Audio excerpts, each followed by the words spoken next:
Her Weight in Gold. By George Barr McCutcheon. Her weight in gold. Well, the question is, how much does she weigh? Asked Eddie Ten Eyck with satirical good humor. His somewhat flippant inquiry followed the heated remark of General Horatio Gamble, who, in desperation, had declared that his stepdaughter, Martha, was worth her weight in gold. The general was quite a figure in the town of Essex.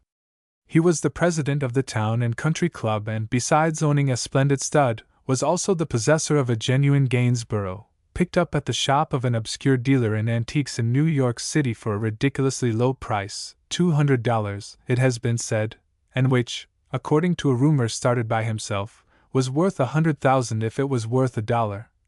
Although he contrived to keep the secret from the ears of the county tax collector.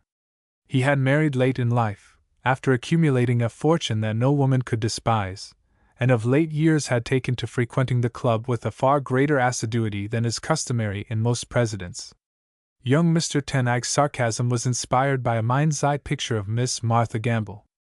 To quote Joe Grigsby, she was so plain that all comparison began and ended with her.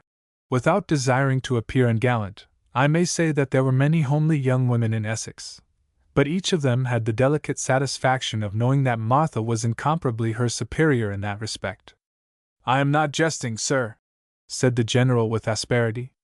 Martha may not be as good-looking as some girls that I've seen, but she is a jewel, just the same.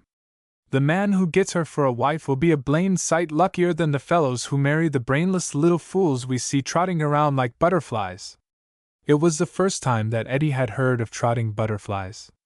She's a fine girl, was his conciliatory remark. She is pure gold, said the general with conviction. Pure gold, sir. A nugget, agreed Eddie expansively. 180-pound nugget, General. Why don't you send her to a refinery? The general merely glared at him and subsided into thoughtful silence. He was in the habit of falling into deep spells of abstraction at such times as this. For the life of him, he couldn't understand how Martha came by her excessive plainness. Her mother was looked upon as a beautiful woman, and her father, the general's predecessor, had been a man worth looking at, even from a successor's point of view. That Martha should have grown up to such appalling ugliness was a source of wonder, not only to the general, but to Mrs. Gamble herself. Young Mr. Ten Eyck was the most impecunious spendthrift in Essex. He lived by his wits, with which he was more generously endowed than anything in the shape of gold or precious jewels. His raiment was accumulative. His spending money came to him through an allowance that his grandmother considerately delivered to him at regular periods, but as is the custom with such young men, he was penniless before the quarter was half over. At all times he was precariously close to being submerged by his obligations. Yet troubles sat lightly upon his head, if one were to judge by outward appearances. Beneath the bland, carefree exterior, however, there lurked in Edward's bosom a perpetual pang of distress over the financial situation. What worried him most was the conviction that all signs pointed toward the suspension of credit in places where he owed money, and young Mr. Ten Eyck's sarcasm was inspired by a mind's-eye picture of Miss Martha Gamble. To quote Joe Grigsby, she was so plain that all comparison began and ended with her. Without desiring to appear ungallant, I may say that there were many homely young women in Essex, but each of them had the delicate satisfaction of knowing that Martha was incomparably her superior in that respect. I am not jesting, sir, said the general with asperity. Martha may not be as good-looking as some girls that I've seen, but she is a jewel, just the same. The man who gets her for a wife will be a blamed sight luckier than the fellows who marry the brainless little fools we see trotting around like butterflies.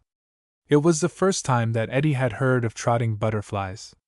She's a fine girl, was his conciliatory remark. She is pure gold, said the general with conviction. Pure gold, sir. A nugget, agreed Eddie expansively. 180-pound nugget, General. Why don't you send her to a refinery? The general merely glared at him and subsided into thoughtful silence. He was in the habit of falling into deep spells of abstraction at such times as this. For the life of him, he couldn't understand how Martha came by her excessive plainness. Her mother was looked upon as a beautiful woman, and her father, the general's predecessor, had been a man worth looking at, even from a successor's point of view. That Martha should have grown up to such appalling ugliness was a source of wonder, not only to the General, but to Mrs. Gamble herself. Young Mr. Ten Eyck was the most impecunious spendthrift in Essex. He lived by his wits, with which he was more generously endowed than anything in the shape of gold or precious jewels. His raiment was accumulative. His spending money came to him through an allowance that his grandmother considerately delivered to him at regular periods, but as is the custom with such young men, he was penniless before the quarter was half over. At all times he was precariously close to being submerged by his obligations. Yet troubles sat lightly upon his head, if one were to judge by outward appearances. Beneath a bland, carefree exterior, however, there lurked in Edward's bosom a perpetual pang of distress over the financial situation. What worried him most was the conviction that all signs pointed toward the suspension of credit in places where he owed money, and, as he owed without discrimination, the future seemed hard to contemplate. Prudent mother stood defiantly between him and what might have been prosperity. He could win the hearts of daughters with shameful regularity and ease, but he could not delude the heads of the families to which they belong. They knew him well and wisely. The conversation between him and General Gamble took place in the reading room of the town and country club. There was a small table between them, and glasses. "What is the market price of gold today, General?" asked Eddie impudently, after he had watched the old man's gloomy countenance out of the corner of his eye for the matter of 3 minutes or more. The General regarded him with deep scorn. "Gold? What do you know about gold? You seldom see anything more precious than copper." "That's no joke," agreed Eddie with his frank smile. "I am the only original penny limit. That reminds me, General. I meant to speak of it before, but somehow it slipped my mind. Could you lend me?" The General held up his hand. "I've been waiting for that, Eddie. Don't humiliate yourself by asking for a small amount. I haven't the remotest idea how much you already owe me, but it doesn't matter in view of the fact that you'll never pay it. You were about to request a loan of $10, my boy. Why not ask for a respectable amount, say $50? Eddie's heart leaped. "That's just the amount I meant to ask you to let me have for a week or two, 'pon my word it is." "Well," said the General, taking a notebook from his pocket and carefully jotting down an entry with his gold-tipped pencil, "I cheerfully give it to you, Eddie. I shall credit your account with that amount. $50, It is a new system I have concluded to adopt. Every time you ask me for a loan I shall subtract the amount from what you already owe me. In time, you see, the whole debt will be lifted, and you'll not owe me a cent." Eddie blinked. A slow grin crept into his face as he grasped the irony in the General's scheme. "Fine financing, General. It suits me to a dot. By the way, do you think you can spare another 100 or two? The books are closed for the month," said the General placidly. He rang the bell on the table. "More ice, boy, and the same bottle. As I was saying, Eddie, I can't for the life of me see why you fellows are so blind when it comes to Martha. She is—" "We are not blind," interrupted Eddie, not at all annoyed by his failure to negotiate the loan. "That's just the trouble. If a blind man came along, I've no doubt he could see something attractive in her. Damn! If she were my own daughter, I'd thrash you for that remark, sir. If she were your own daughter, you wouldn't be discussing her with a highball in your hand." The General coughed. "Ahem! Eddie, I'd give a good deal to see that girl married. Leave the bottle on the table, boy. She will have money, a lot of it, one of these days. There are dozens of young men that we know who'd do most anything for money. Aye, by George!" He broke off to stare with glittering eyes at the face of the young man opposite. A great thought was expanding in his brain. Eddie shifted nervously. "Why are you looking at me like that? I don't need it that badly. I'd never thought of you, Eddie, 'pon my word I hadn't. Not until this moment. You need money worse than anyone I know. There isn't another girl in town who would marry you, and Martha would. Believe me, she would. And let me tell you, sir, you couldn't find a truer wife than Martha. You—" "She couldn't help being true," mused Eddie, rattling the ice in his empty glass. The general pushed the bottle toward him. She is a bit older than you, I'll admit, pursued the general reflectively. Worth her weight in gold, he murmured with a sort of ecstasy in his voice. Young Ten Eyck assumed an injured air. I am poor, General Gamble, but I am not blind. She likes you, went on the older man, reveling in the newfound hope. You don't amount to much, and she knows it, I suppose, but you can have her, my boy. She'll be the richest girl in Essex when I die. Take her, my boy, I gladly give my consent. Will you permit me to congratulate? One moment, if you please. In a case like this, you would never die. It would be just my luck. No, I thank you. I decline the honor. If you could perform a miracle and transform her into real gold, I might consider the proposition, but not as it now stands. She weighs about 180, said the general speculatively. Eddie glanced at him sharply. 180 pounds in gold. Quite a pile, eh? The general was silent for a long time, permitting the vague idea to thrive in his harassed mind. His young companion was moodily trying to estimate the value of 180 pounds of virgin gold.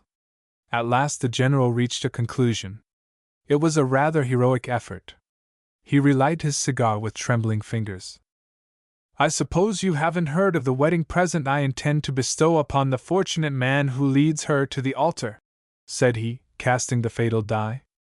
No, but a separate house and lot wouldn't be despised, I should say. Nonsense. By the way, Eddie, this must not go any farther.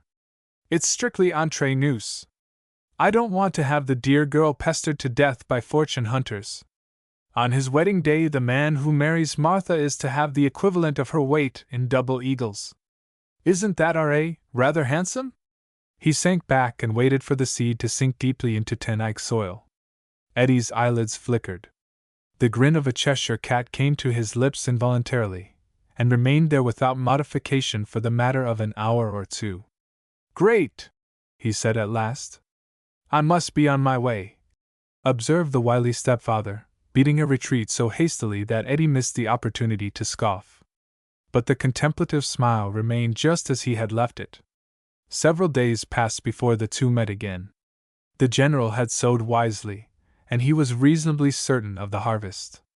He knew that it would be hard for young Ten Eyck to bring himself to the sacrificial altar, but that he would come and would bend his neck was a foregone conclusion. He went on the theory that if you give a man rope enough he'll hang himself, and he felt that Eddie was almost at the end of his rope in these cruel days. As for Eddie, he tried to put the thought out of his mind, but as time went on he caught himself many times, with a start of shame, trying to approximate the worth of Martha Gamble on the basis set forth by her stepfather. The second day after the interview he consulted a friend of his who happened to be a jeweler. From him he ascertained the present market value of 24-karat gold.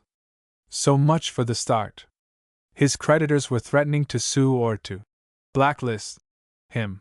His friends long since had begun to dodge him, fearing the habitual request for temporary loans. His allowance was not due for several weeks. Circumstances were so harsh that even Martha appeared desirable by contrast. He felt an instinctive longing for rest, and peace, and pecuniary absolution. He was therefore deserving of pity when he finally surrendered to the inevitable. How he cursed himself, and his creditors, as he set out to find the general on that bright spring day when every other living creature on earth seemed to be happy and free from care. Kismet. General Gamble was reading in a quiet corner of the club. That is to say, he had the appearance of one reading. As a matter of fact, he had been watching Eddie's shy, uncertain evolutions for half an hour or more, and he chuckled inwardly. As many as 10 times the victim strolled through the reading room, on the pretext of looking for someone. Something told the general that he was going to lose Martha. At last Eddie approached him. He came with the swift impetuosity of a man who has decided and is afraid to risk a reaction.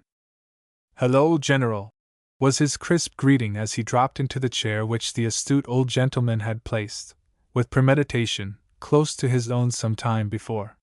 He went straight to the point. "I've been thinking over what you said the other day about Martha. Well, I'll marry her." "You!" exclaimed the general, simulating incredulity. You? Yes. I'll be it. How much does she really weigh? Are you in earnest, my boy? Cried the other. Why, she'll be tickled to death. May I have her? God bless you, yes. I suppose I ought to go up and see her and tell her I love her, said Eddie lugubriously. Or, with a fine inspiration, perhaps you wouldn't mind telling her for me. Tell her yourself, ye young rascal, cried the general in fine good humor, poking his prospective stepson-in-law in the ribs. Eddie winced. You can do that to me now, but if you jab me in the ribs after I'm married, I'll jab you in the eye. Good. I like your spirit. Gad, I love a fighting man. And now, my boy, it seems to me there's no sense in delaying matters. You have my consent. As a matter of form, you ought to get Martha's. She'll take you, of course, but I suppose she would like the idea of being proposed to. They all do. I dare say you two can settle the point in a jiffy in some quiet nook up at the. But there! I shall not offer suggestions to you in an affair of the heart, my son. Will you be up to see her this evening? Eddie drew a long breath. If she has no other engagement. Engagement? Gasped the general, with popping eyes. She hasn't sat up after 8 o'clock in 4 years, except on Christmas Eve. You won't be disturbed, so come around. Perhaps, to be sure of finding her up, I'd better come to dinner. By all means. Stay as late as you like, too. She won't get sleepy tonight. Not a bit of it. He arose to depart. Just a moment, General, said Eddie curtly. We've got a few preliminaries to arrange before I commit myself. Here is a paper for you to sign. Business is business, you know, and this is the first really businesslike thing I've ever done. Be good enough to read this paper very carefully before signing. General Gamble put on his glasses and read the brief, but ample contract which bound him to pay to Edward Peabody 10 Ike, on the day that he was married to Martha Gamble, for better or for worse, an amount equivalent to the value of her weight in pure gold. He hesitated for one brief, dubious moment, then called for pen, ink, and paper. When these articles were brought to him, he deliberately drew up a second contract by which Edward 10 Ike bound himself to wed Martha Gamble, and no other, on a day to be named by mutual consent at a later date. But not very much later, he was privately resolved. Now, said he, we'll each sign one. You shan't get the better of me, my boy. Each signed in the presence of 2 waiters, either of whom knew the nature of the instruments. Troy, wait, said the general magnanimously. She is a jewel, you know. Certainly. It's stipulated in the contract, 24-karat gold. You said pure, you remember. You may have noticed that I take her at the prevailing market price of gold. It is now 4 cents a carat. 24 carats in a pennyweight. That makes 96 cents per pennyweight. 20 pennyweight in an ounce, and there we have $19.20 per ounce. We'll weigh her in by ounces. That's reasonable. The price of gold isn't likely to fluctuate much. It must be distinctly understood that you keep her well fed from this day on, General. I won't have her fluctuating. She hasn't any silly notions about reducing, has she?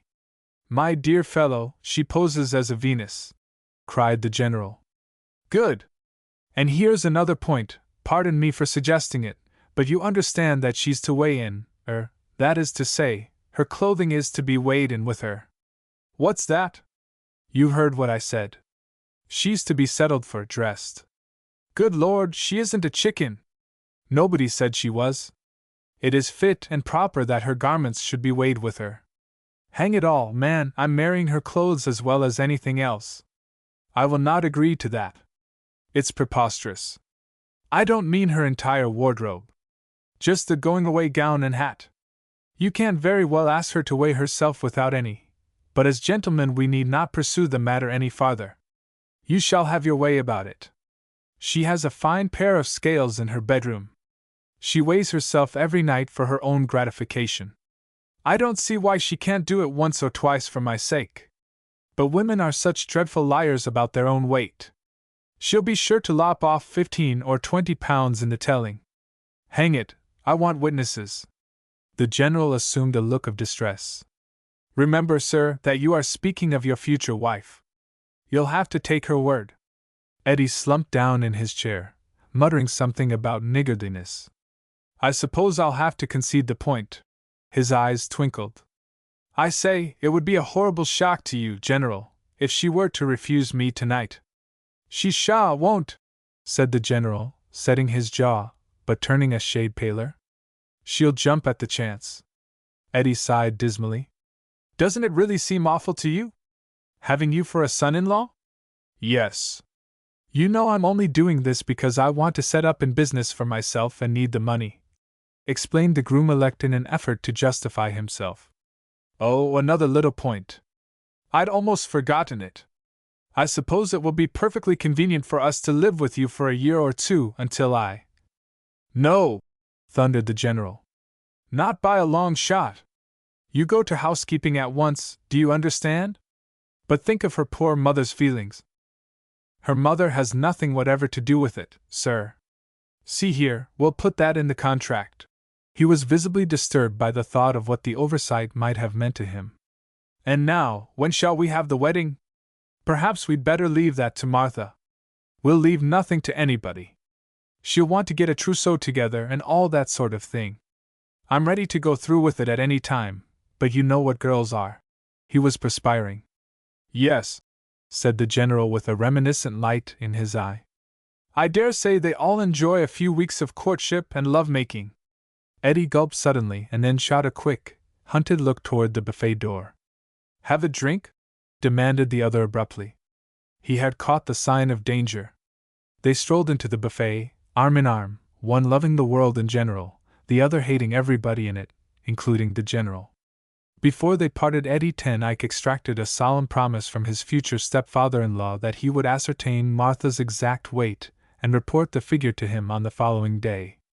It will seem easier if I know just about what to expect, explained the young man.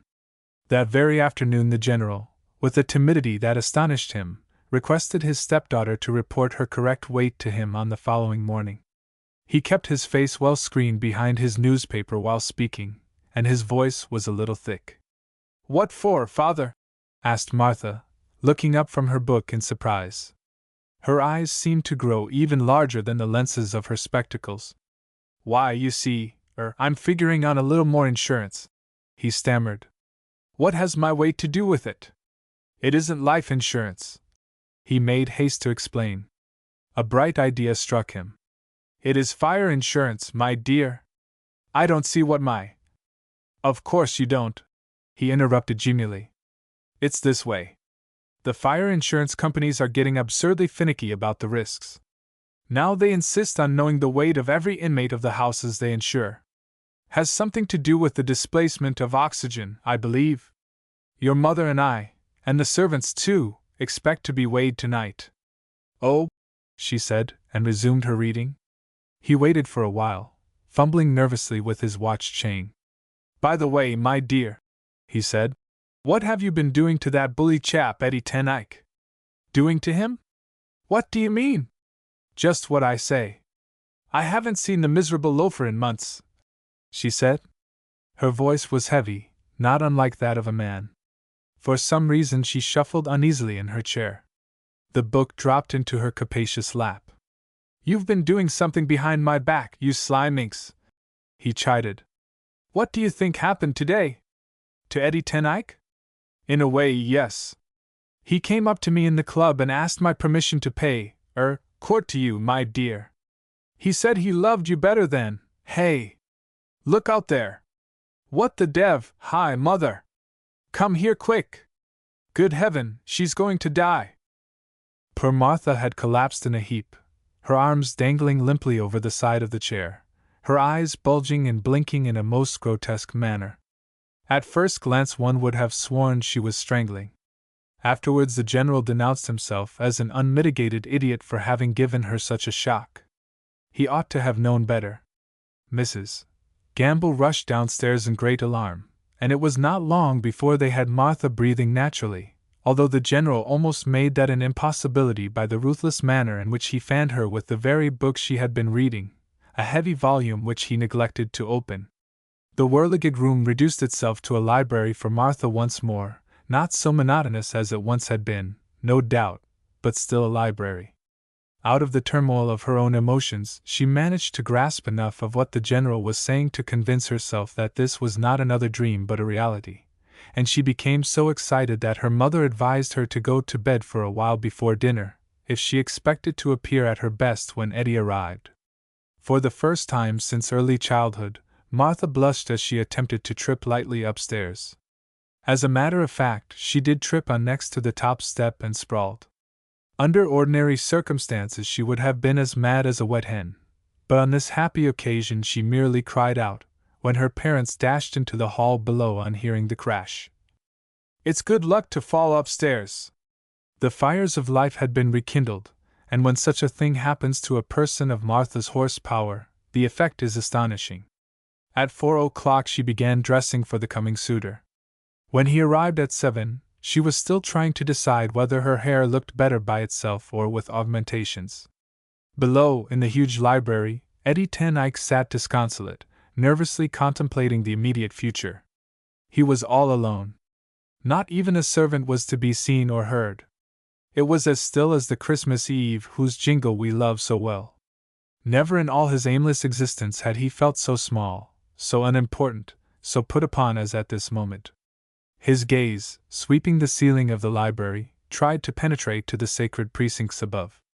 Even the riches and the stateliness of the Gamble mansion failed to reimburse his fancy for the losses it was sustaining with each succeeding minute of suspense. Dimly he recalled that General Gamble had spent nearly $500,000 in the construction of this imposing edifice. The library was worth more than $100,000. The stables were stocked with innumerable thoroughbreds.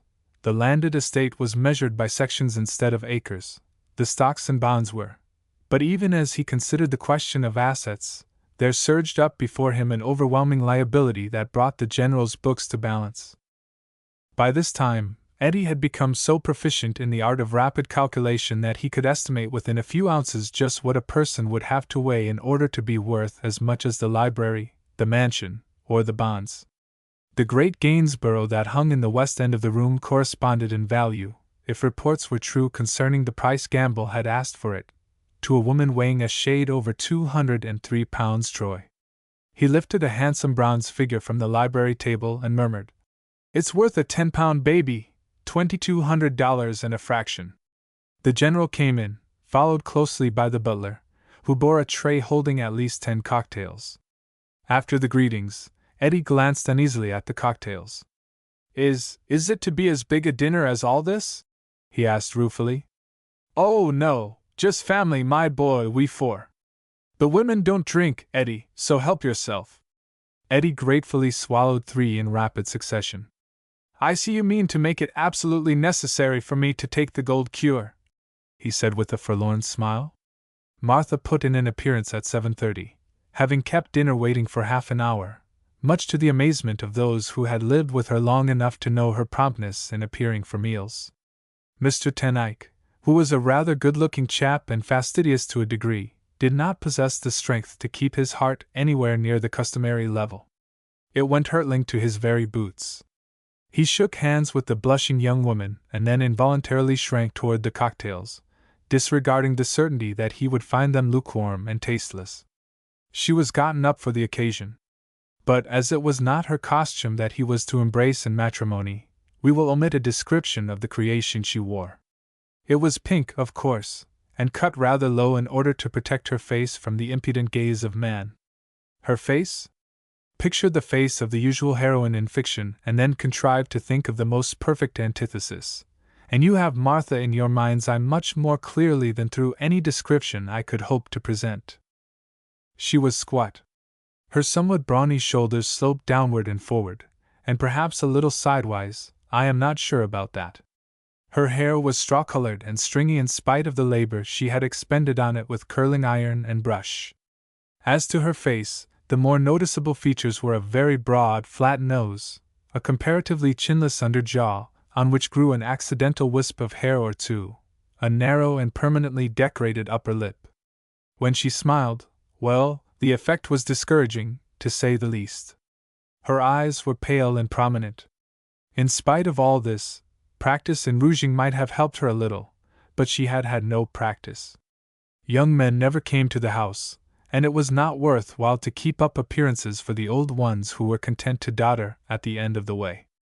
You would say at a glance that she was a very strong and enduring person, somewhat along the lines of a suffragette ward politician. The dinner was a genial one, after all. The general was at his best, and the wine was perfect. In lucid moments, Eddie found himself reflecting. If I can drink enough of this, I'll have delirium tremens, and then I won't have to believe all that I see. Martha had always called him Eddie. In fact, every one called him Eddie. He was that sort of a chap tonight, he observed. With a hazy interest, she addressed him as Mr. Ten Eyck, and rather frequently at that. It was, "Do you really think so, Mr. Ten Eyck?" Or, "How very amusing, Mr. Ten Eyck." Or, "Good gracious, Mr. Ten Eyck," until poor Eddie, unused to this distinction, reached a point where he muttered something in way of protest that caused the general to cough violently in order to give his guest a chance to recover himself before it was too late. After dinner the general and Mrs. Gamble retired somewhat precipitously, leaving the young people alone. Eddie heaved a tremendous sigh of decision and bravely crossed the room. Martha was seated upon the davenport, nervously toying with her fan. He saw with misgiving that she evidently expected something was going to happen. Her eyes were downcast. He stood silent and somewhat awed before her for many minutes, taking the final puffs at an abbreviated cigarette. Then he abruptly sat down at the opposite end of the couch. As he did so, she thought she heard him mutter something about 170 at the lowest. "So many people have given up playing golf, Mr. Ten Eyck," she said. "I am surprised that you keep it up." "Golf?" he murmured blankly. "Weren't you speaking of your score for the 18 holes?" He gazed at her helplessly for a moment, then set his jaw. "Say, Martha," he began, in a high and unnatural treble, "I am a man of few words. Will you marry me?" "Oh! Ouch! What the dickens are you doing?" "Oh! Don't jump at me like that." The details are painful, and it isn't necessary to go into them. Suffice it to say, she told him that he had always been her ideal and that she had worshipped him from childhood's earliest days. He, on the other hand, confessed, with more truth than she could have guessed, that he had but recently come to a realization of her true worth, and what she really meant to him. She set the wedding day for November the 11th, just 7 weeks off. Before leaving, she kept him until nearly 12. He playfully came up behind her as she stood near the table, and placing his hands under her elbows, said, "Hold them stiff now." Then, to her amazement, he tried to lift her from the floor. He couldn't budge her. "It's all right," he exclaimed exultantly, and refused to explain. That night in his dreams an elephant came along and stood for a while on his chest, but he was used to it by that time, and didn't mind. The next morning, General Gamble reported by telephone that Martha weighed 168 pounds and 9 ounces. A minute later, Eddie was at his desk calculating. On the 23rd of September she weighed 2,025 ounces troy. At $19.20 an ounce she was then worth $38,880. With any sort of luck, he figured, she might be expected to pick up a few pounds as the result of her newfound happiness and peace of mind. Her worries were practically over. Contented people always put on flesh. If everything went well, she ought to represent at least $40,000 on her wedding day. Perhaps more. He haunted the country club by day and the town clubs by night, always preoccupied and figuring, much to the astonishment of his friends and cronies. He scribbled inexplicable figures on the backs of golf cards, bar checks, and menus. By the end of the first week he had made definite promises to all of his creditors. He guaranteed that every one should be paid before the middle of November. Moreover, he set aside in his calculations the sum of $7,000 for the purchase of a new house. Early in the second week he had virtually expended $15,000 of what he expected to receive, and was giving thanks for increased opportunities. He called at the Gamble house regularly, even faithfully. True, he urged Martha to play on the piano nearly all of the time, but to all intents and purposes it was a courtship. When the engagement was announced, the town, in utter ignorance of the conspiracy, went into convulsions. The half-dozen old maids in upper circles who had long since given up hope began to prink and perk themselves into an amazing state of rejuvenation, revival, you might say. They tortured themselves with the hope that never dies. They even lent money to impecunious gentlemen who couldn't believe their senses and went about pinching themselves. Eddie Ten Eyck's credit was so good that he succeeded in borrowing nearly $5,000 from erstwhile adamantine skeptics.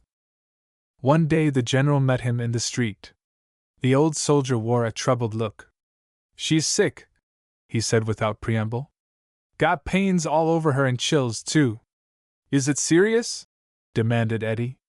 "I don't know. Neither does the doctor. He's waiting for developments. Took a culture today. She's in bed, however." "She must not die," said Eddie, a desperate gleam in his eye. "I can't afford to have anything like that happen now. Can't she be vaccinated?" At the end of the second day thereafter, it was known all over town that Martha Gamble was ill with typhoid fever. She was running a temperature of 104 degrees, and 2 doctors had come up from New York to consult with the Essex physician, bringing with them a couple of trained nurses. They said her heart was good. After the consultation, the general and Eddie sat alone in the library, woebegone and disconsolate. "They think they can pull her through," said the former vaguely. "Curse 'em," grated Eddie. "They've got to do it. If there is the least prospect of her dying, General, I must insist that the wedding day be moved forward. I'll marry her today. By Jove, it might go a long way toward reducing her temperature." "Impossible! We shall stick to the original agreement." "Confound you, I believe you are hoping she'll die before the 11th of November. It would be just like you, General Gamble." "I'm not hoping for anything of the sort, sir," thundered the other. "But if it should happen—" He did not finish the sentence, but there was a green light in his eyes. Eddie was silent for many minutes. "And if she should die, where do I come in, or get off, or whatever is the proper thing to say in the circumstances? It wouldn't be fair to me, General Gamble. You know it wouldn't. It would be a damned outrage. Here am I, a devoted lover, eager to make her happy, to make her last moments happy ones, mind you, and you sit there and deny her the consolation of—" "All's fair in love, my boy," said the general blandly. "Rats!" Martha wasn't strong enough to stand the excitement. It was like a sudden and frightful change in the weather. Her constitution couldn't fight it off. Constitution? Good Lord! We ought to make allowances, my boy. I am in no position to make allowances. Are these doctors any good? The best in New York City. And the nurses? Everything depends on good nursing. They are real Canadians. General, up to the time I was 11 years old I said my prayers every night. I'm going to begin again tonight," said Eddie solemnly, as he passed his hand across his brow. The days went by with monotonous similarity. Bright or dark, wet or dry, they looked the same to Eddie Ten Eyck. At first he had been permitted to visit her once or twice a day, staying for a few minutes on each occasion. After a while the visits were stopped by the doctor's order. But still he haunted the Gamble mansion. He waylaid the doctor. He bribed or coerced the nurses. He watched the sick-room door with the eye of a hungry dog. He partook inordinately of the general's liquors. Martha was delirious. That much he was able to gather by persistent inquiry. She seemed obsessed with the idea that she and Eddie were to keep house in heaven, with 2 cherubs and a hypodermic syringe. Mrs. Gamble was deeply touched and not a little surprised by the devotion of her daughter's fiancé. She turned to him in these hours of despair and gave to him a large share of her pity and consolation. She asked him to pray for Martha. He said he had been praying for someone else nearly all his life, but henceforth would put in a word for Martha.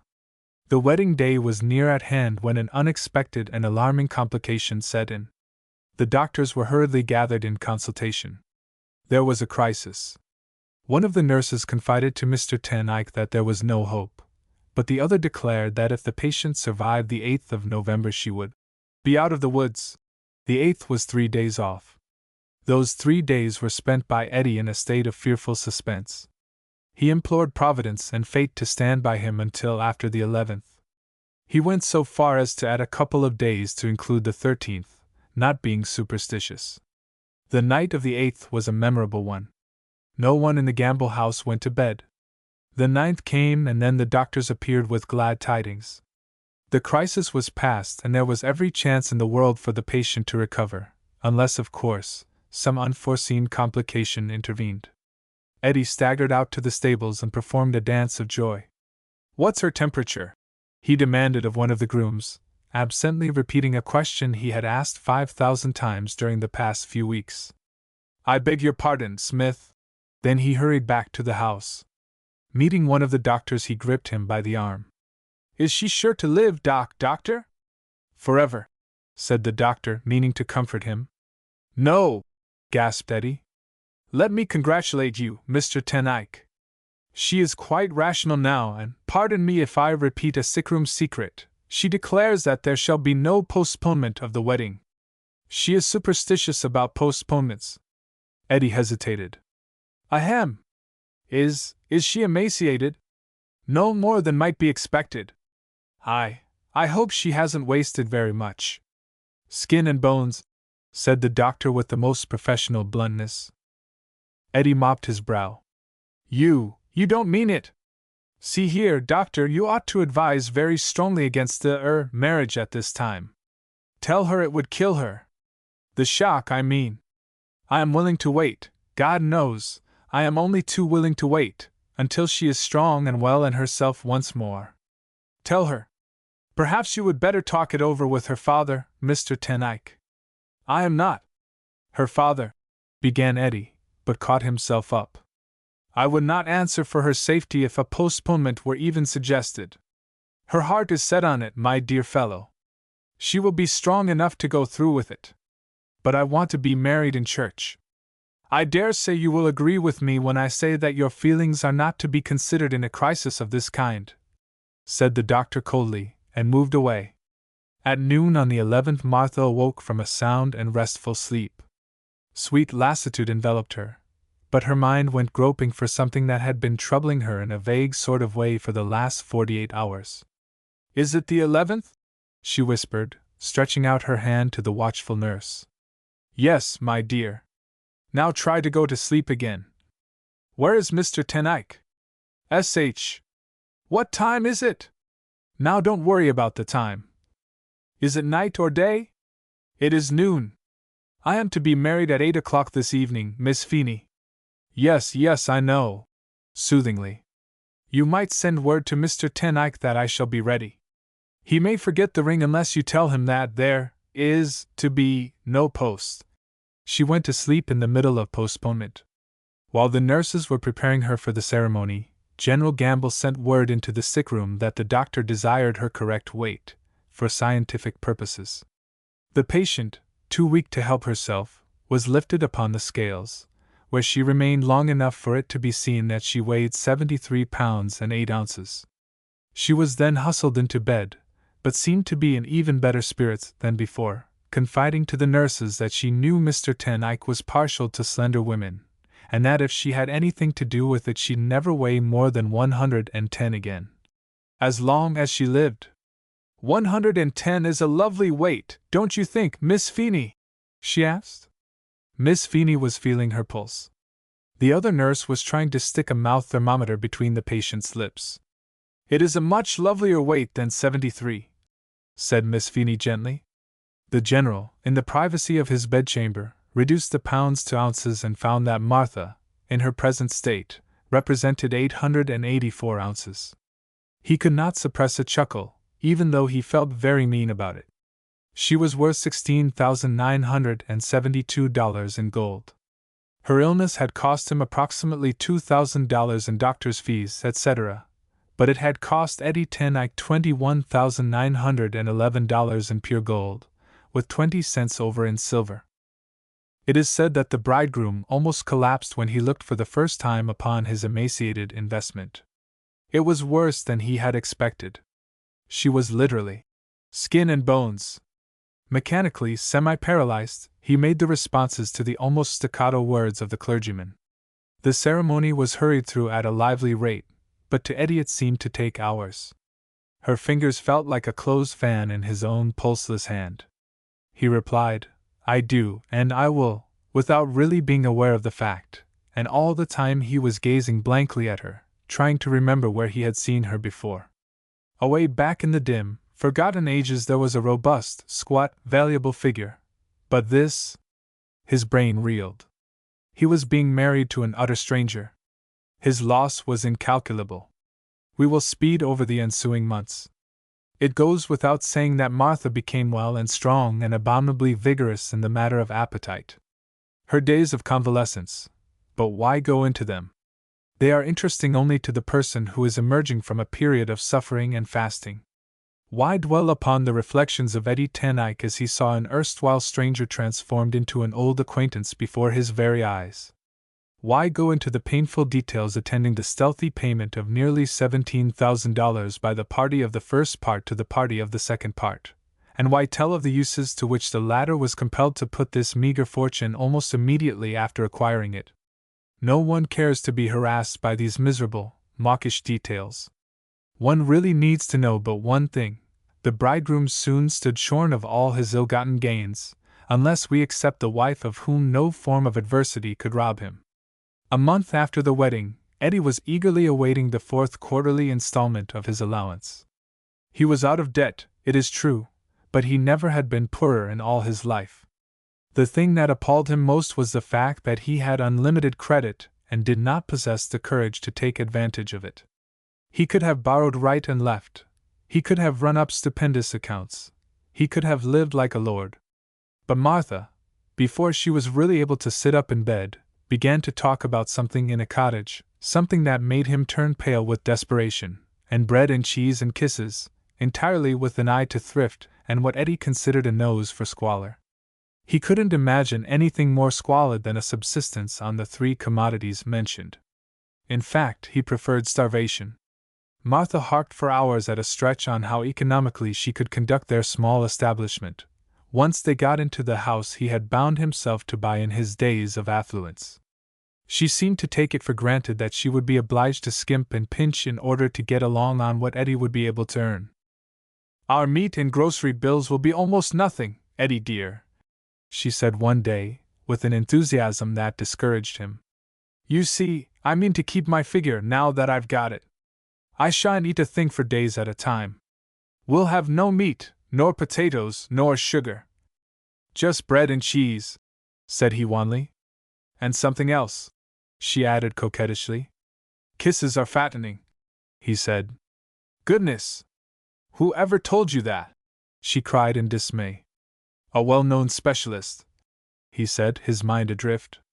"Well, there's one thing sure, Eddie," she declared firmly. "We will not go into debt for anything.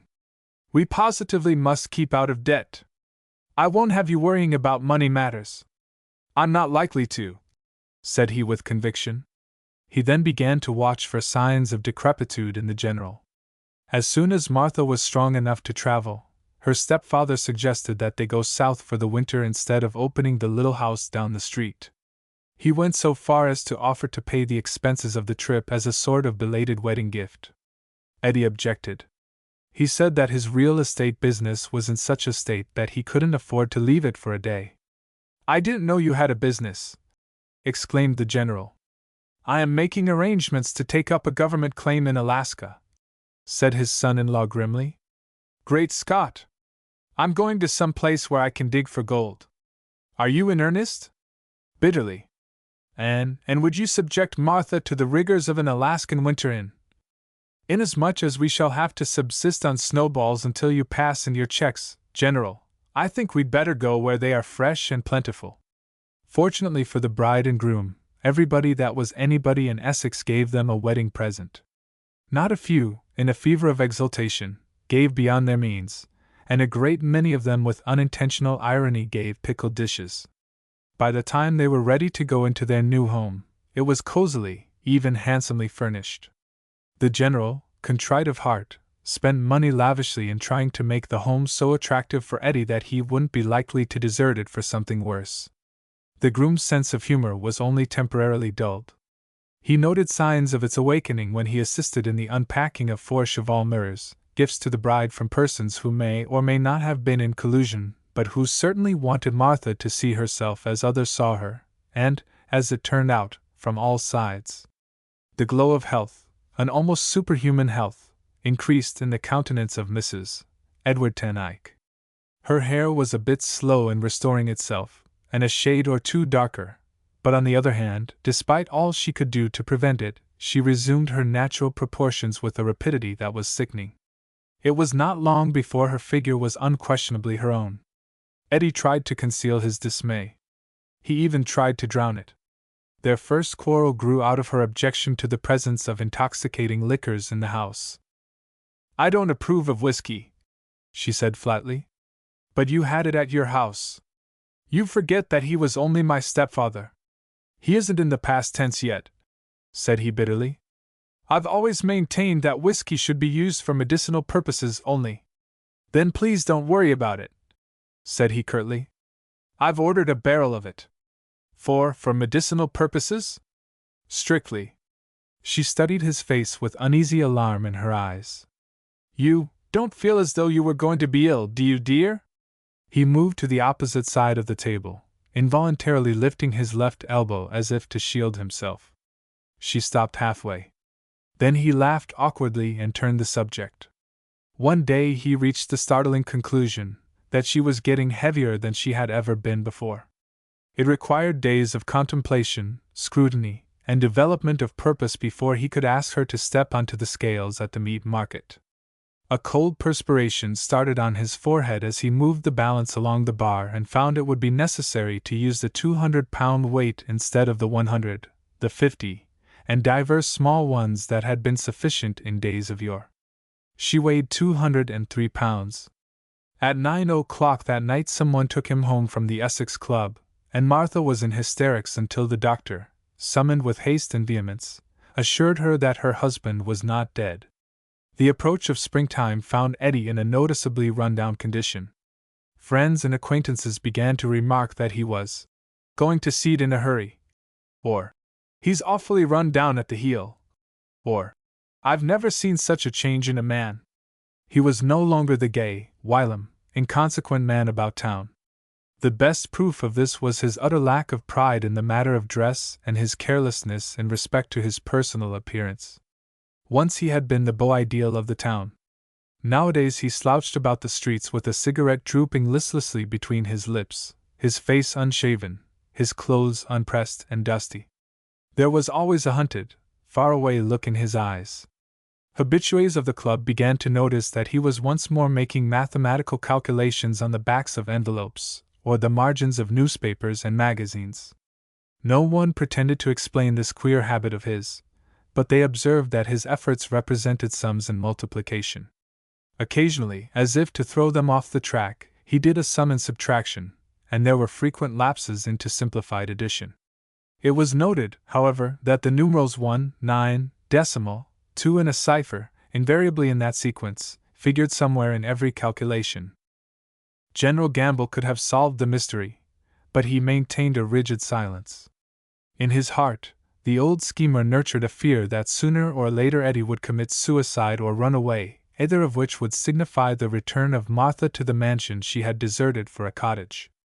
And he knew that if she ever came back it would be as a permanent visitor. He encountered his son-in-law frequently at unexpected times and in unusual places, and was never without the feeling that the young man eyed him balefully. He could feel the intensity of that unwavering gaze for hours after meeting Eddie. It was an ardent, searching look that seemed to question his right to survive the day. After such meetings, the general was wont to survey himself long and fearsomely in the first mirror or show window that presented itself. He began to wonder if he was in failing health. At times he thought he discerned signs of approaching decrepitude, but his doctor assured him that he was never healthier or happier than he appeared to be at this particular period in his life. Still, he could not shake off the rather ghastly feeling that Eddie was secretly praying that his days were numbered. One day at the club he complained of a severe pain in his back, and the very next day he was shocked to find his son-in-law dressed in somber black with a strip of crape around his arm. Immediately on seeing the general in his usual state of health, Eddie solemnly removed the band from his sleeve and, carefully rolling it up, stuck it into his waistcoat pocket. "I'm saving it for a rainy day," said Eddie with a cold-blooded smile. "Good heaven!" said the general, and at once felt the pain return to his back. "Have you seen Martha lately?" asked Eddie, tapping the bell on the table. "Oh, yes," said the general, settling a little deeper into his chair. "She is looking remarkably well. Do you know what she weighs at present?" "Of course not. She took the scales over to your house. Besides, I don't care a hang. Day before yesterday she weighed 298 pounds. His voice rose to a shrill screech. "It's a blamed outrage." He dropped his chin into his hands and went on muttering vaguely, his eyes glued to the top button of the general's waistcoat. "By Jove, she is doing well. She can hardly walk if she keeps on. She won't be able to see either. Her eyes are almost lost. I screwed up the courage to take a long look at her today. She has lost her neck entirely, and I haven't the remotest idea where her ears are. I do feel sorry for you, Eddie," cried the general, moved by unexpected compunction. Eddie rambled on. "Sometimes I sit down and actually watch her grow. You can notice it if you look steadily for a given time." The two sat stiff and silent for many minutes. Eddie stole a sly glance at his companion's ruddy face. "You are a remarkably well-preserved man, General," he ventured speculatively. "Would you mind telling me your age?" "I am 71, Eddie, if it is any encouragement to you," said the general eagerly. "You look good for another 10 years, said Eddie hopelessly. "I am a little worried about my heart," prevaricated the general. He meant to be magnanimous. Eddie did not look up, but his eyes began to blink rapidly. "There is heart disease in the family, you know." "Then maybe Martha has. Has what, my son?" "I forgot. She is only your stepdaughter. I was worried for a moment, that's all." In the fall of the year, Eddie announced to his father-in-law that Martha was tipping the beam at 314 pounds, 3 ounces, and increasing daily. The general gave vent to an uneasy laugh, whereupon Eddie, mistaking his motive, launched into a tirade that ended with the frantic wish that the old man would hurry up and die. "Now, Eddie, don't talk like that. I have about made up my mind to do something handsome for you and Martha. I have practically decided to make her an allowance for clothing and so forth." "Clothing?" groaned Eddie. "She doesn't want clothes. What could she do with them? I am the one who needs clothes. Look at me. Look at the frayed edges and see how I shine in the back. There is a patch or two that you can't see. I put those patches on myself, too. Martha is so darned fat she can't hold a pair of trousers in her lap. Moreover, she can't sew with anything smaller than a crochet needle. Look at me. I am growing a beard so that people can't see my Adam's apple. That's how poor and thin I'm getting to be. Now just listen a minute, I'll give you a few figures that will paralyze you." He jerked out his lead pencil and with the rapidity of a lightning calculator multiplied, added, and subtracted. "She is worth $72,403.20 today. What do you think of that? Prove the figures for yourself. Here's the pencil. I don't care to. The day of the wedding," went on Eddie wildly, "she weighed in at $16,972.80, I think. See what I mean? She's bulling the market, and I can't realize a cent on her. She's gone up $55,430 in less than a year. Suffering Isaac! Why couldn't she have weighed that much a year ago?" He was so furious that he chopped off his words in such a way that they sounded like the barking of a dog. The general pushed back his chair in alarm. "Calm yourself, Eddie." "Oh, I'm calm enough. Martha will be a very rich woman when I die, and you won't have to." "That sounds beautiful. But don't you see that she's getting so blamed fat that she's liable to tip over some day and die before I can find anyone to help me set her up again? And if that should happen, will you kindly tell me where I would come in?" "You are a heartless, mercenary scoundrel," gasped the general. "Well, you would be sore, too, if this thing had happened to you," whined Eddie. He sprang to his feet suddenly. By thunder, I can't stand it a day longer. Goodbye, General. I'm going to skip out. Skip out? Leave her? Is that what you mean? Yes. She can always find a happy home with her mother and you. I'm off to the... For heaven's sake! Cried the general hoarsely. Don't do that, Eddie. Don't you dare do anything like that. I am sure we can arrange something between us. I'm not a stingy, hard-hearted man, and you know it. You deserve relief. You deserve compensation. I am your father-in-law, and damn, I'll not go back on you in your time of need. I'll make up the amount you have already lost, 'pon my soul I will, Eddie. Stand by your guns, that's all I ask. A seraphic expression came into Eddie's face. When? He demanded. Immediately. Can you come to my house this evening? Alone, of course. I should say I can, shouted Eddie, growing 2 inches taller in an instant. He took the package of crepe from his pocket and threw it into a cuspidor. Then he sighed profoundly. Gad, have you ever felt like another man, General? It's great. As the general was past the point where he could risk saying another word, he maintained a strenuous silence. Eddie indulged in an expansive grin. You asked if I could come alone? That's the only way I can come. If you ever expect to see Martha, General, you will have to come to my house to do so. Do you remember that saying about Muhammad and the mountain? The Maid and the Blade. Over 2 centuries ago.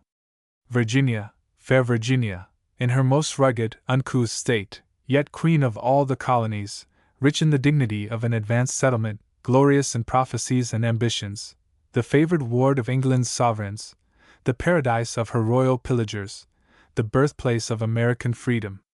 Jamestown was in the throes of a savage struggle, confined not to herself alone, but spreading to the farthermost ends of the apparently unbounded state.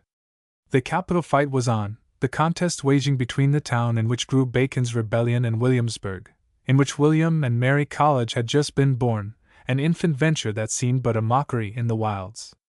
Boisterous, boasting Jamestown, since the rule of Berkeley and the unfortunate overthrow of Bacon, had resumed a state of composure which she had not known in the 5 preceding decades, and was beginning to look upon herself as the undisputed metropolis of the wilderness. The impudence of Williamsburg, with her feeble scholastic claims, was not even condemned, it was ignored.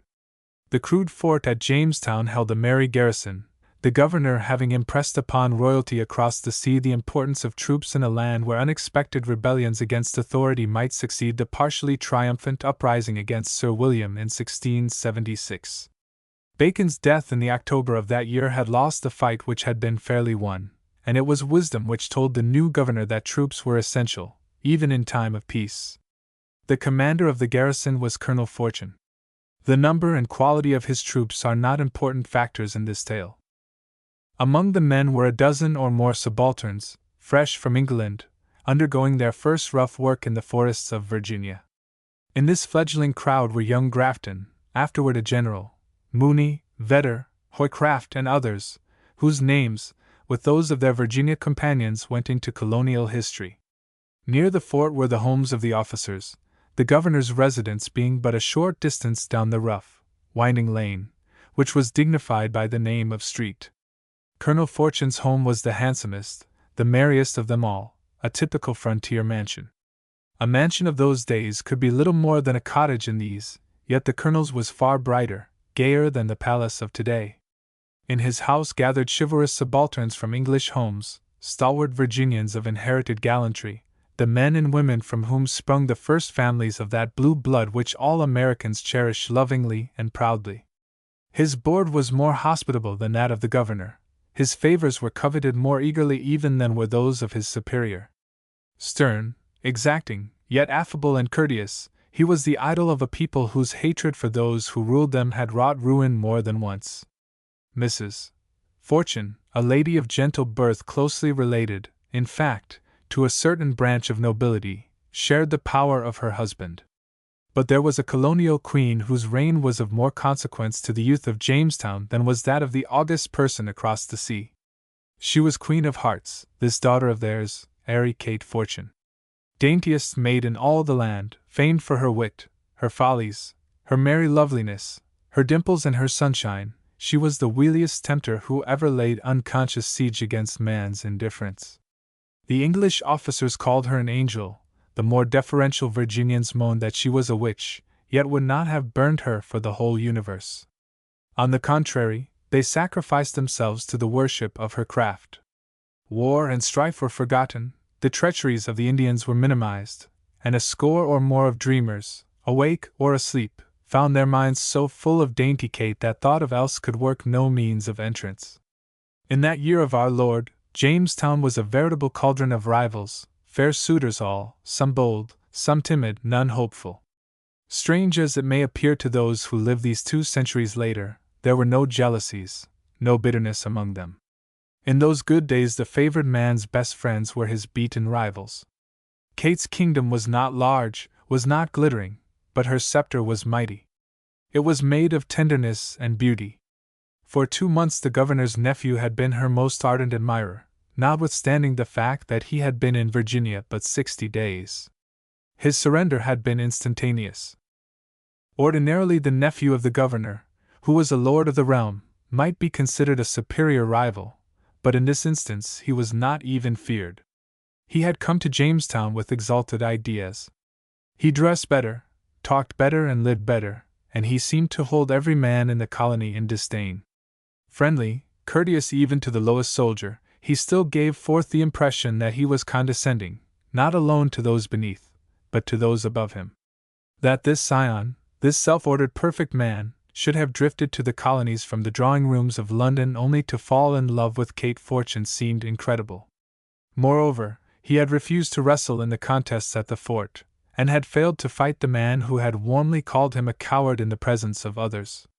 Tales of his conduct in that and other exhibitions had been spread, and the good-looking young officer eventually became a laughing-stock. One day, however, he pulled the nose of an impudent lieutenant. When the red-faced lieutenant insisted upon satisfaction with swords, he merely turned pale and ignored the challenge. "I came here to fight the Indians, not to kill my comrades," he had said, and a disdainful laugh followed, bringing a flush to his face as he walked away. Kate Fortune rather admired the easy elegance of the stranger, yet despised his lack of courage, the story having come to her promptly enough. She began to treat him coldly, and he was at last driven to feel that he was her most unwelcome suitor. One day he bluntly asked her why she treated him so unkindly. "Captain Stutterford, I will be frank with you," replied the girl. "How can you expect me to admire a man who submits to the ridicule of a whole company of men, not one of whom seems able to cope with him in strength, or in the experience of arms? I am the daughter of an English soldier. That should be sufficient reason for my conduct. If I have mistreated you, it was because I could not help it." She saw a look of pain come and go in his flushed face, hence the hasty apology, such as it was. "So I am an object of derision to you, as well as to them," he observed quietly. "I shall not intrude myself again, Miss Fortune. I am brave enough to tell you, for the first time, and in the face of your evident dislike, that I love you better than I ever dreamed I could love a woman." He was turning away in apparent indifference as he concluded this strange avowal. Kate planted herself squarely before him, her pretty, perplexed face twitching between a smile and a frown, wonder fairly popping from her curious blue eyes. "Isn't it cowardly to say that when you know how I feel? You are safe in confessing something that you already know I cannot consider," she said. "I would rather not discuss it. You may treat it as a jest, as cowardice, or what you like.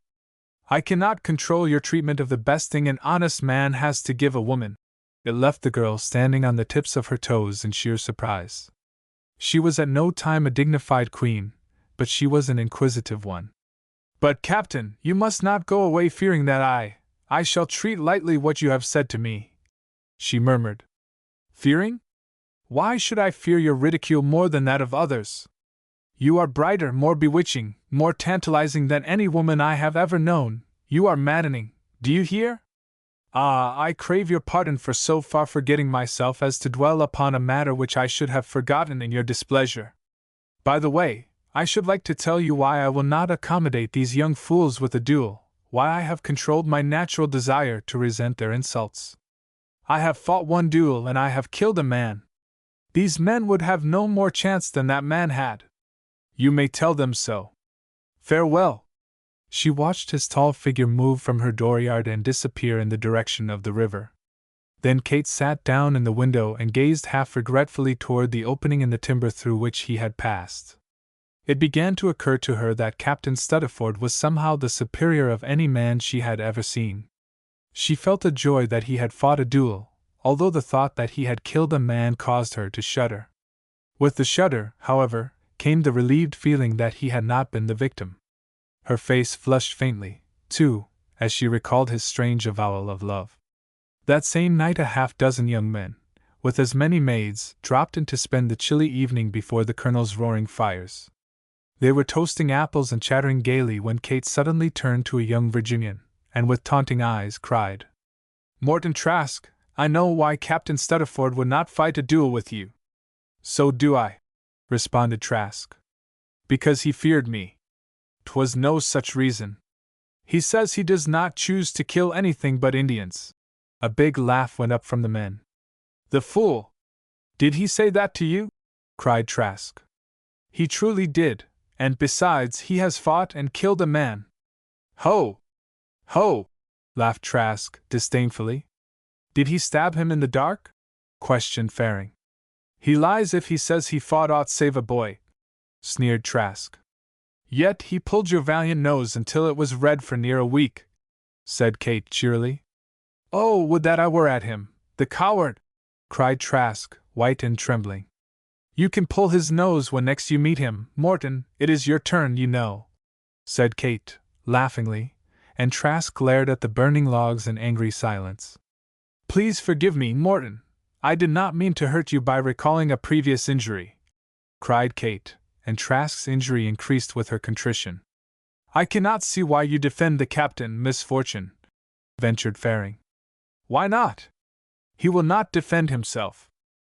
"But you surely cannot approve a coward? Are you sure he is a coward?"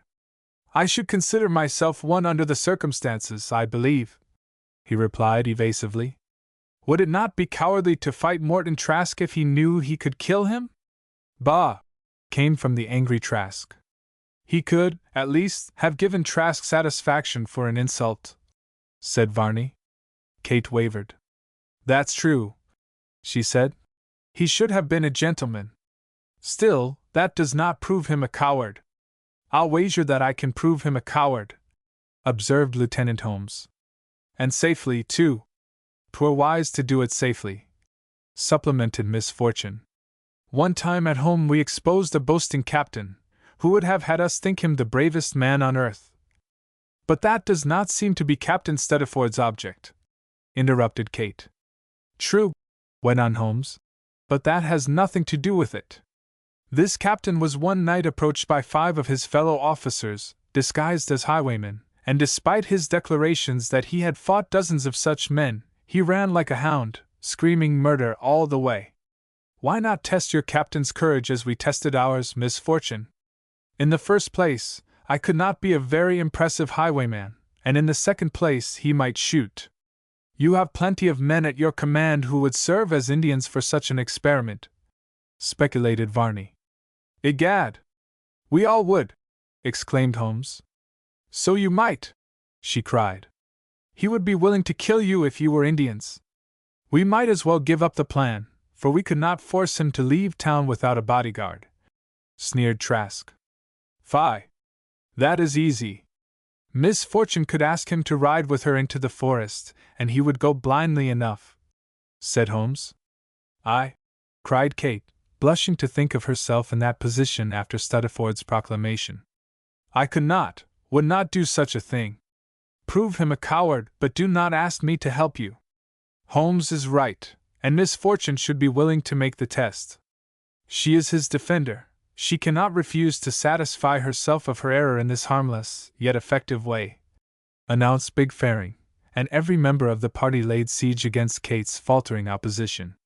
The fun of it all finally appealed to her, and she rather timidly agreed to the proposition. How could she ask him to ride with her after what had passed between them? He would think her unwomanly, and, strangely enough, with that thought she began to feel that she must have his good opinion. Yet she went, half dubiously, into the plot to prove a coward of the man she was beginning to admire. The details of the scheme were submitted by the men, and were as follows. Kate was to ask him to ride horseback with her to Big Fork, 5 miles through the forest, on some near afternoon, and the men were to bedeck themselves as Indians, attack them, take her from his custody and hurry her off into apparent captivity, whilst he trembled with fear and inaction. But suppose he should happen to be disappointing and shoot somebody, objected Lucy Gaines. Oh, he must have no chance to do that, said Varney. Misfortune can induce him to discharge his pistols in some feat of marksmanship, and we will swoop down before he can reload them. For shame! Cried Kate. How could that be a fair test of bravery? An unarmed man against 5 brawny Indians! I'll have none of it. His pistols must remain undisturbed. But, good heavens, he may kill us all! Cried Trask. Well, how else is he to prove his courage? You must take your chances, gentlemen, with your coward. If he is a coward, you need not fear his pistols, though he had a dozen. If he is not, then you may have to run from them. Allow us to capture you and offer him the privilege of fighting for your liberty, choosing his own weapons. If he agrees to fight for you, instead of taking his proffered freedom, we will leave the field to him, and you may call him hero. That is fair, is it not? Proposed Faring. You will not hurt him? Asked Kate doubtingly. Hurt him? We shall not even catch him. He will leave you and fly for his life, cried Trask. I tell you now, gentlemen, if he stands the test and disproves your taunts against his valor, my respect for him will be far more than you can ever hope to inspire. Yet, after all, it will be a diversion. It will be fun to see how he will act, mused the fair plotter. It required all of Kate's courage and a dismal sacrifice of pride to suggest the ride to Captain Stuttaford, but she did it the next morning, stopping him near the fort after having walked not 30 feet behind for more than 200 yards. She was a trifle insecure as to her own valor in this preliminary step. The rosiness of her cheeks might have been by others attributed to the chill of the December morn, but she knew they were the flames from an inward fire. Captain Stuttaford's heart thumped unusually fast as he looked down into the piquant face and big blue eyes, which for the first time since he had known her, wore a gleam bordering on embarrassment. They were very soft and timid this morning. There was something appealing in their tempting depths. May I not walk with you? I am going your way, were her first words as she reached his side. Whither, pray? Oh, to. And here she blushed, for in truth she had no destination. To Anna Corwin's, she concluded in relief. But Mistress Corwin lives back yonder. How came you to be going this way? Did I say Anna Corwin? If I am not deaf, then I must have meant someone else. To be sure I did. How queer of me. I am going to Lucy's. You cannot say, sir, that she does not live in this direction. I'll not walk with you if you are bound to be particular, though. Her little ears were very red. I beg you to forgive me and allow me to walk with you, cried the captain eagerly. I like that much better. No matter if I were going to Anna's and chose a roundabout way, you should not be so impolite as to remonstrate. As a rule, Captain, the men prefer the roundabout way. Be it miles I would walk it with thee, cried he, smiling at her merry vanity. Oh, would you do that? She asked, suddenly seeing her way clear. Yet, in spite of all, her composure deserted her, and she blurted it out, turning red again. I am dying to ride to Big Fork tomorrow, but I have no one to accompany me. Would you like to go? Then to herself. What a fool he thinks me! Gladly. But are we sure there are no stray Indians about? He asked, rather quickly. He is afraid, she thought, with strange disappointment. If you are afraid, we will not go, she said a trifle coldly. Afraid? Not for myself, but for you. We will go if you like, and I should rejoice to meet all of the Indians in Virginia if it will please you. So they made their plans, and she was so loath to leave him that he was forced to remind her that they had passed the home of Lucy Gaines a full furlong or more. He left her at the door, his heart exultant, hers all a flutter. The next afternoon the two rode forth from Jamestown and into the forest, following the well-made road which led to the westward beneath the red and yellowing oaks. Half an hour previous to their departure 5 young men had ridden from the home of Lucy Gaines, strange bundles strapped to their saddles. Above all things, they had cautioned Kate to demand the captain's proof of marksmanship at a point near Big Fork. It was with some consternation, notwithstanding all the plotting, that Kate observed the big pistols at the captain's side and the heavy sword which jangled against his leg. That jangling sword gave her the tremors, and she cast many furtive glances toward its chain and scabbard. At last she was compelled to ask, "How can you, I pray, use such a monstrous sword, Captain Stuttaford? It must have been made for a giant." It was my great-great-grandfather's over a century ago. See! It is serviceable, even in my weak hand."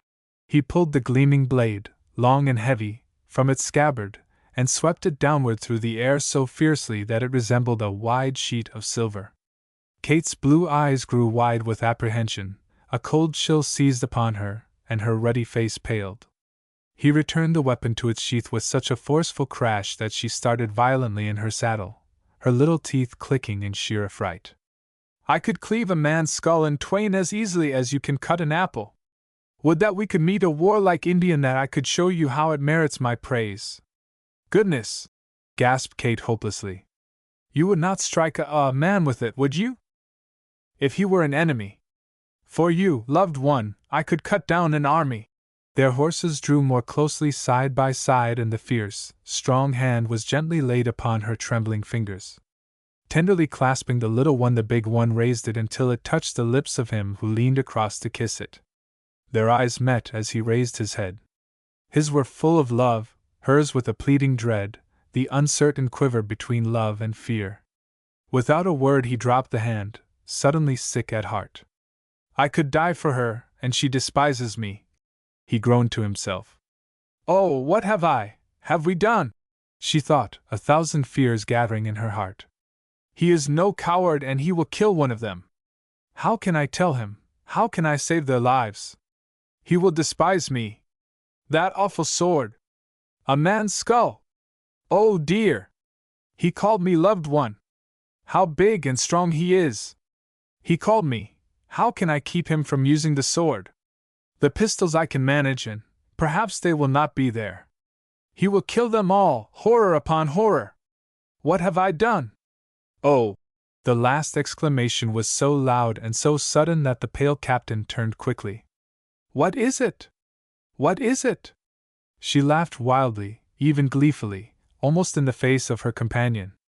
"Nothing, nothing at all," she cried. "I am glad to have afforded you amusement, Mistress Fortune. You may tear my heart to shreds." Her manner changed instantly. Tears flew to the blue eyes and her hand crept toward him. "Forgive me, pray, Captain Stuttaford, I did not mean to hurt you. I am very foolish, very unkind. You must hate me," she faltered. "Hate you? How could I?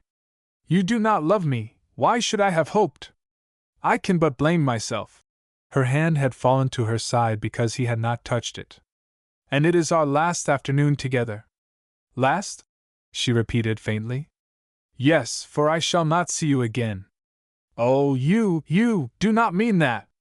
"I have asked to be transferred to Williamsburg. I have not one friend in Jamestown, why should I stay here?" he cried bitterly. "But you have!" she exclaimed eagerly. "You have! I am your friend." "Friend! That is not what I ask of you," he said, almost gruffly. Silence, broken only by the clatter of the hoofs upon the road, followed his words.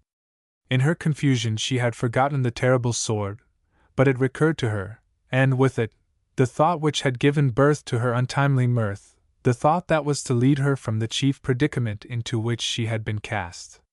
She would ask the captain to turn back to Jamestown at once, avoiding the possibility of conflict.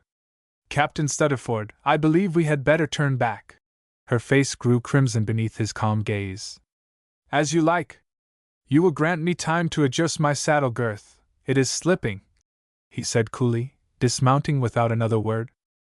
They were fully 3 miles from the village, and in a dense piece of forest.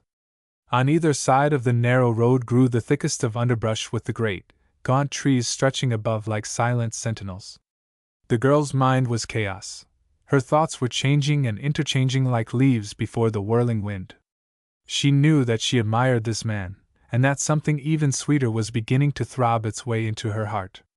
A half-smile came to her troubled face as she thought of the war-painted plotters 2 miles away, waiting to make a coward of her hero.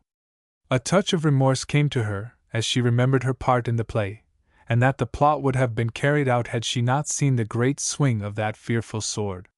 What havoc it would have wrought! And he was to leave Jamestown without a friend, he had said. How could he say that? In the midst of these varying thoughts, she allowed her softening eyes to wander from him toward the trees above and the straggling brush beneath their knotty limbs.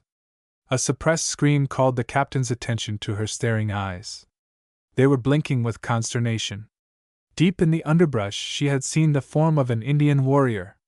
Horrors! The sword! What do you see? Cried he, staring toward the now deserted brush. Nothing, nothing! She gasped. Yes, I mean that red bird. See? Do shoot it for me. I must have it. Isn't it beautiful? She was excitedly pointing toward a red bird in the top branches of a big oak. He drew his pistols and deliberately aimed with one of them. The shot missed and the bird darted away. Oh, goodness! She cried. Try the other one. But the bird is gone. Is it? So it is, but quick! See if you can cut off that twig up there, the one with 3 red leaves. I wager you cannot. Quick, and then we will ride for home. Why are you so excited? I am not the least bit excited. I never am. Why do you not shoot at that twig? You try it. He surprised her by saying, pushing a pistol into her hand. Without a word or aim she blazed away at the sky, and his firearms were useless. She handed the smoking pistol to him with a laugh. Would it not be awful if Indians came upon us? She cried, with strange exultation. But mount, and race with me to the spring! As the captain placed his foot in the stirrup, a yell burst from the thicket, an arrow whizzed above their heads, and 6 fierce warriors were dashing toward them. Do not use your sword! She screamed. Before the bewildered soldier could catch his breath, an ugly brave was in the road, not 10 feet away, knife in hand. Out whizzed the sword. Kate screamed in agony, clasping her hand over her eyes. They are friends! Do not strike! But it was too late. The streak of steel cut the air. A sickening thud, a gurgling howl, and the assailant fell, his head half severed from his body. An instant later the big Englishman was in his saddle. A second slash and an Indian at his side went down beneath the ancestral blade. The 2 horses plunged forward as a brawny redskin grasped her arm, and she felt herself being dragged to the ground. Then a hand clasped her other arm. A big form leaned over behind her, far across the back of her horse. She heard the hiss of something cutting the air, the crash as of splitting wood, a scream of agony, and the Indian's ruthless grasp was loosened. Her horse stumbled and seemed to totter beneath her, but again that arm from aloft exerted itself, and it seemed as if she were being lifted to the tree tops.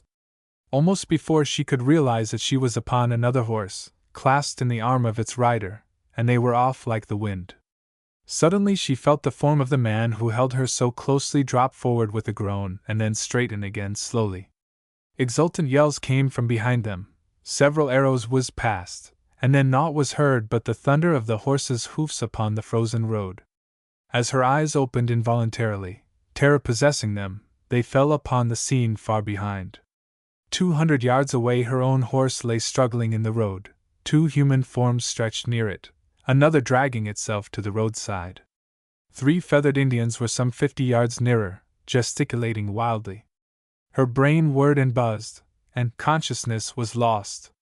When she regained her senses she was lying upon the ground. With feeble eyes she glanced wonderingly about. To a tree near by a horse was hitched. Beneath her body were the blankets from the horse and certain garments from the back of man. All was as a dream. She could account for nothing. Stutterford was leaning against a big oak, coatless and as pale as a ghost. Deep lines stretched across his brow and down his mouth. His eyes were closed, as if in pain. An involuntary moan escaped her lips, and the captain was at her side almost before it had died away. She was crying. "Oh, what have I done? What have I done? Calm yourself, dearest. You are safe, entirely so. See, we are alone, far from those devils. It is but a mile to Jamestown. Be brave and we will soon be at home," he murmured hoarsely, kneeling at her side and lifting her to a sitting posture. "Home! I can never go home. Oh God, you do not know, you do not know. There, there. Now be quiet. How could you know? I am a murderess, I am the wretch. Kill me, I cannot live," she wailed. "Hush," he cautioned, lovingly.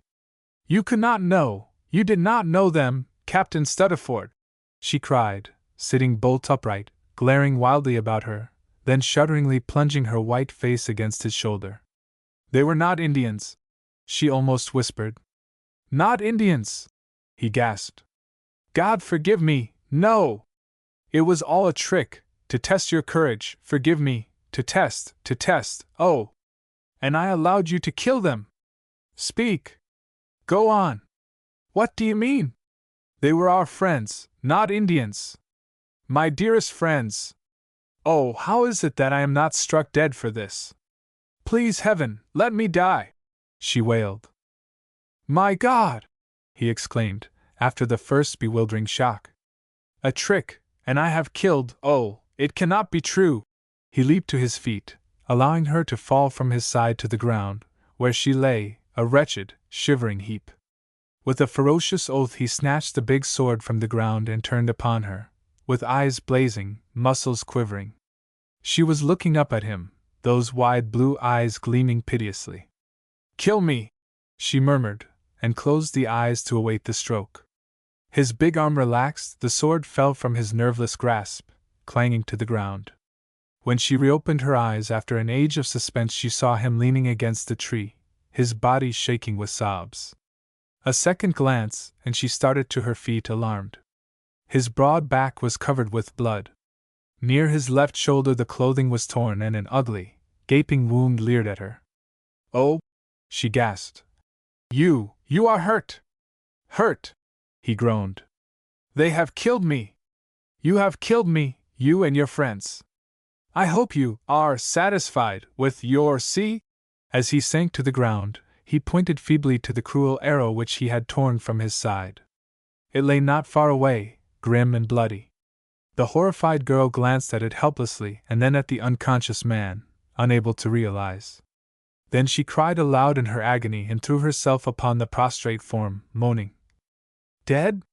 Dead? Speak to me, Ralph, look up! I love you, I worship you! You shall not leave me!"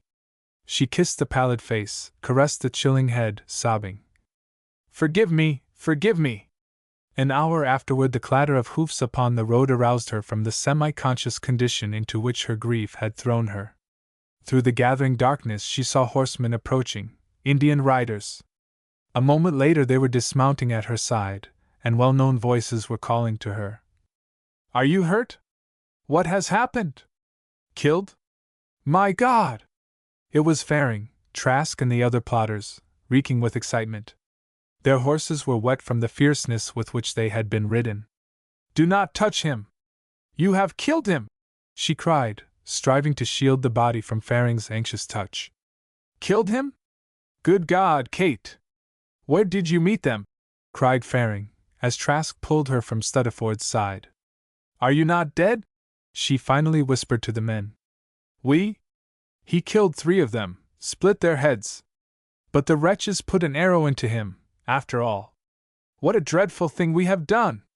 Fairly tricked him to his death," cried poor Trask. Then it was not you," cried Kate. "Heavens, no! We found the Indians dragging their dead from the road, 3 miles back, and knew that something terrible had happened. Thank God!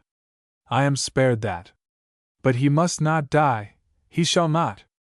I love him. Do you hear? I love him. For 3 weeks the victim of that ill-fated trick hung between life and death. Surgery was crude in the colonies, and the first evidence of restoration was due more to his rugged constitution than to the skill of his doctors. The poor fellow rolled and tossed upon one of Mrs. Fortune's soft beds, oblivious to the kind offices of those about him. They had taken him there at Kate's command, and she had worn herself to a shadow with anguish, love, and penitence. She watched him by day and by night, in her restless dreams. Her whole existence was in the tossing victim of her folly. Every twitch of that pain-stricken body seemed to show her that he was shrinking from her in hatred. Her pretty face was white and drawn, the blue eyes dark and pitiful, the merry mouth plaintive in its hopelessness.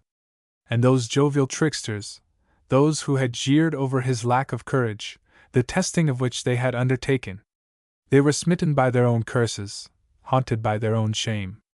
The fiery Trask, the polished Faring, the ingenious Holmes, with all of Jamestown, prayed for his recovery, and spared no pains to bring to life and health the man who had won that which they had relinquished hope of having, Kate's love. They were tender, sympathetic, helpful, true men and good.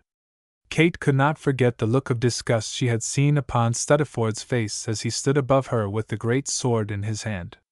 His first thought had been to kill her. Sitting beside him, bathing the fevered brow, caressing the rumpled hair, holding his restless hands, she could feel her heart thumping like lead, so heavy had it grown in the fear of his awakening. Finally the doctors told her that he would recover, that the fever was broken.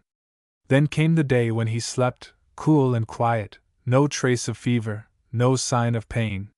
It was then that Kate forsook him, burying herself in her distant room, guilty and heartbroken, fearing above all things on earth the first repellent glance he would bestow upon her. Once, while he slept, she peered through his door, going back to her room and her spinning with tears blinding the plaintive blue eyes.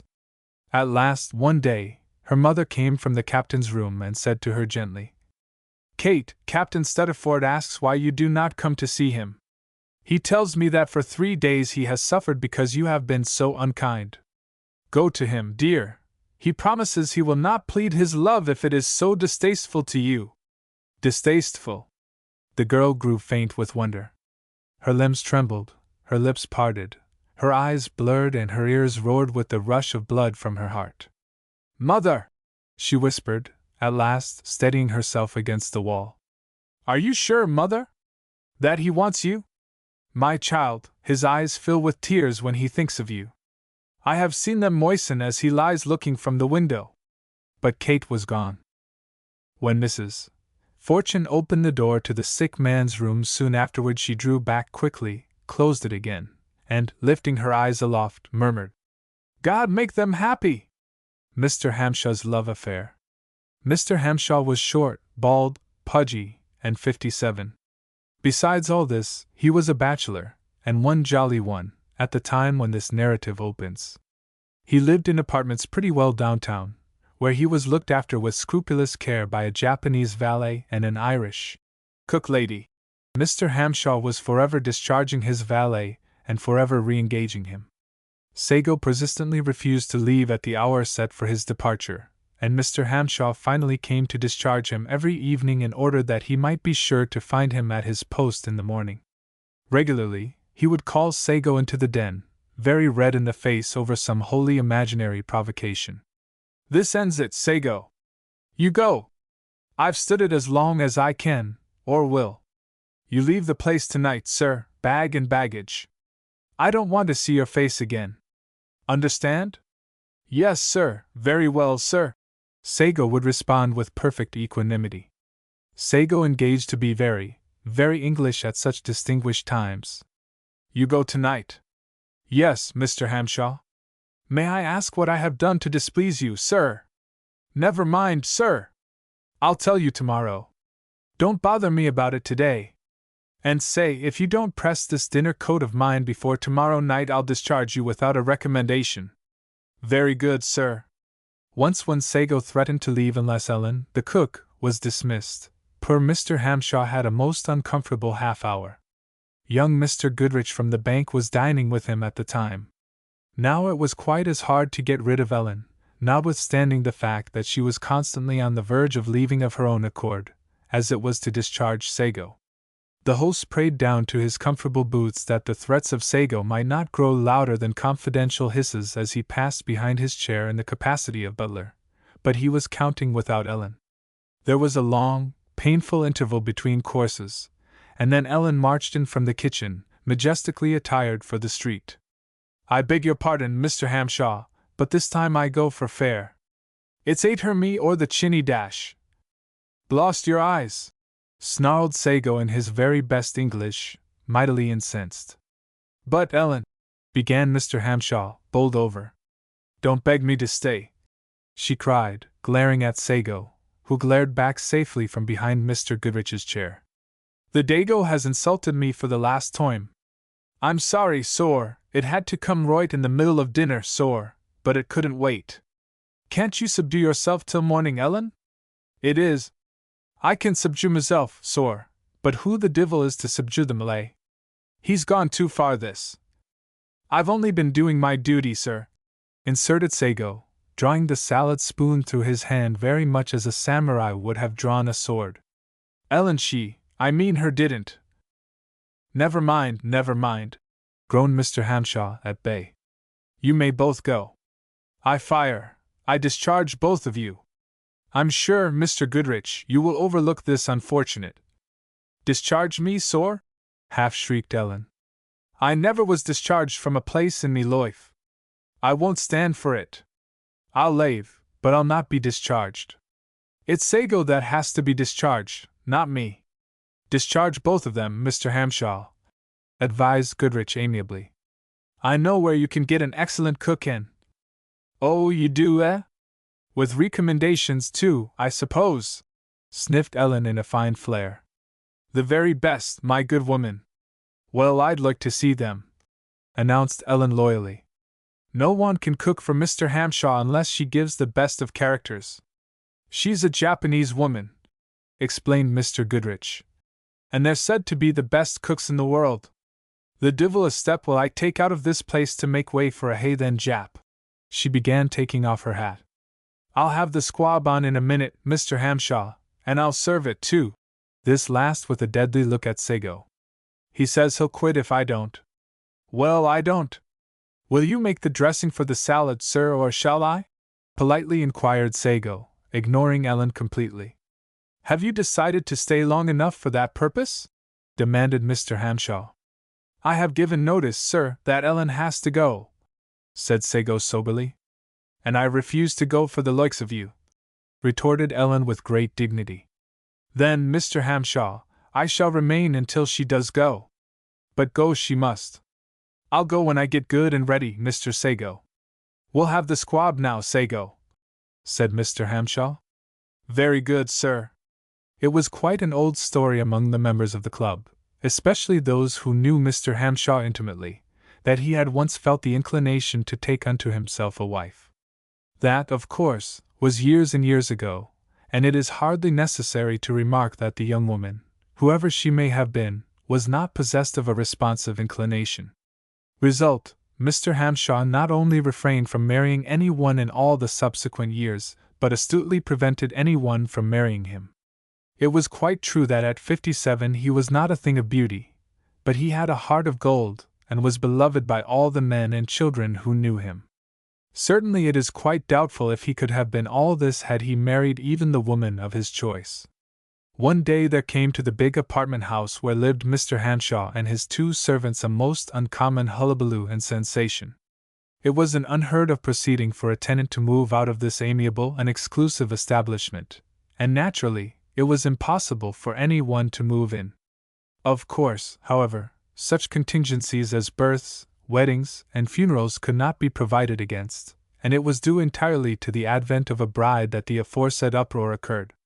A widower on the 2nd floor took unto himself a widow, and she was now being moved in with all her goods and chattels. It would appear that the new Mrs.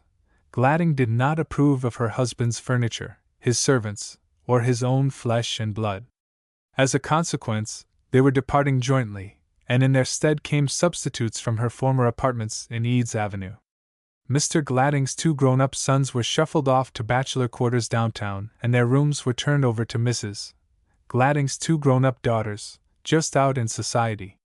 The transfer was over at last, and to the intense gratification of Mr. Hamshaw, the big building saw the last of its moving vans, its plumbers and decorators, and the new Gladdings were as quietly ensconced as the old had been.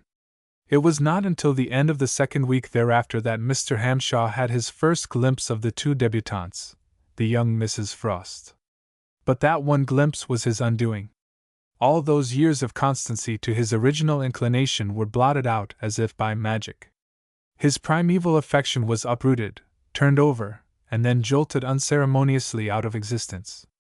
One divided glimpse had restored vigor to his waning passion, and it flamed with all the fury of coals that have smoldered long and lazily. The one distressing condition attached to this pleasant and refreshing restoration was the fact that he succumbed not to one, but to both of the Misses Frost, succumbed heartily and bodily, without the faintest hope of discrimination. He was in love with both at first sight. For the life of him he could not tell which he had seen first. That very evening at the dinner hour he rode up and down in the elevator no less than a dozen times, and each time as he passed the second floor he hopefully but surreptitiously peered forth at the Gladdings' door. Once the car stopped to take someone on at this floor, and his dear old heart gave an enormous throb of anticipation, turning to disappointment an instant later when a messenger boy slouched in. "Find 'em at home?" asked the elevator boy. "Sure. Say, dairy wonders, ain't dey dese society girls? I don't blame people for sendin' 'em violets." Mr. Hamshaw could have slain number 329 for his familiarity, but lost the opportunity in wondering what the young ladies would think if they received 10,000 violets from an unnamed sender. For days, be it said in all solemnity, Mr. Hamshaw waited and watched for glimpses of the young ladies, princesses he was calling them, down in the neighborhood of his rejuvenated heart. He neglected his business, ate at the most irregular hours, and finally gave himself up to the astonishing habit of walking up and down 5 flights of stairs. Sago and Ellen, united in worrying over these idiosyncrasies, were troubled deep down in their consciences. The master took to standing out in front of the main entrance on bitterly cold days, smoking cigar after cigar. He said, in explanation, that it was unhealthy to smoke indoors. Twice in as many weeks he had glimpses of the young ladies. On both occasions they walked briskly past him with their pretty noses in the air. It was evident that they disdained carriages and street cars, for they struck off downtown with the stride of athletes.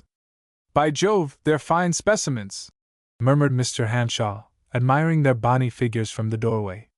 It is quite natural that he should have kept his secret from Sago and Ellen. Sooner would he have died than permit these staunch guardians to grasp the whole truth concerning his, he even felt guilty enough to call it, foolish, infatuation. If the Misses Frost received frequent offerings of rare violets from an unmentioned source, they were not so puzzled that they could find no one to thank, even though it surprised the innocent young man in the extreme. If they took notice of the stout, bald old gentleman who shuffled his feet and looked conscious when they strode past, it was not for him to know at that stage of the game. He felt so small after the weary weeks of watching that he went and had himself weighed, devoutly certain that he shrunk respectably. He even went in for a savage system of training, calculated to reduce his avoirdupois. One day, while he was swinging along through the park, 1.5 miles from home, trying to take off a few of the pounds that made him impossible to the willowy Mrs. Frost, he unexpectedly came upon his dual affinity. In his agitation he narrowly escaped being run down by a base and unsympathetic cab operated by a profane person who seldom shaved. As it was, he lost his hat. The wind whirled it over the ground much faster than he could sprint, with all his training, and brought it up against a bush in front of the young women. One of them sprang forward and snatched it up before it could resume its flight. Mr. Hamshaw came up puffing and confused, but radiant. thank you ever so much," he panted. "Never mind the dust. It's been dusty before. Besides, it's an old one. I have a better one at home, and a silk." He brought himself up with a jerk, realizing that he was jabbering like a fool. The young women were polite and respectful. Not a sign of derision appeared in their faces. "Fierce wind, isn't it?" asked one of them, and it dawned instantly upon him that she was the one he loved. He jammed his hat far down upon his head, glancing, as he did so, at the other girl. She was smiling genially, her face rosy from the wind her sister condemned, and with ruthless inconstancy, Mr. Hamshaw at once changed his mind. She was the one. "Pardon me for the liberty," he said, "but I am Mr. Hamshaw. We are neighbors, you know. Live in the same building." "Oh, is that so?" asked the taller of the two, and to his dismay, he saw that her surprise was genuine. "Yes, you are on the second, I am on the sixth." "Where the Jap is?" asked the shorter one. "He's my valet." "Funny little thing, isn't it?" "An excellent servant, miss." "Look out, there goes your lid again." "I'll get it, my legs are swifter than yours," cried the tall athlete in petticoats, and off she sailed in pursuit. "You need someone to chase your hat for you, Mr. Hamshaw," said the short one airily. "Are you going our way?" asked the other, with a smile that could have led him to perdition. "To the end of the earth," he murmured gallantly. For the next 10 minutes he walked on air. His heart was so light that it bobbed up and down like a fisherman's cork. He was not long in discovering that the tall one was Mame and the short one Lou, short for Marie and Louise, they explained on request. "I see a good many boxes of flowers going up to your apartment," ventured Mr. Hamshaw, quite out of breath. "Every day, and sometimes in between," said Marie. "Ah, it's so nice to be popular," he chirped. And you can't blame the men either, you know. You can't thank them either, if they don't enclose their cards. Nearly every day there is a guessing match in the back parlor. It's poor form to send flowers without a card.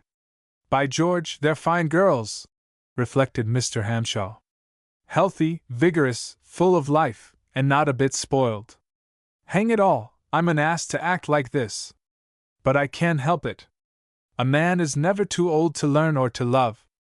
I'll play hob with some of these young dandies before I get through. Hamshaw, you've got to win one of these girls." "But which one?" "There's the rub. It's awfully annoying." But it grew to be quite romantic. Mr. Hamshaw came to look upon himself as an up-to-date Romeo.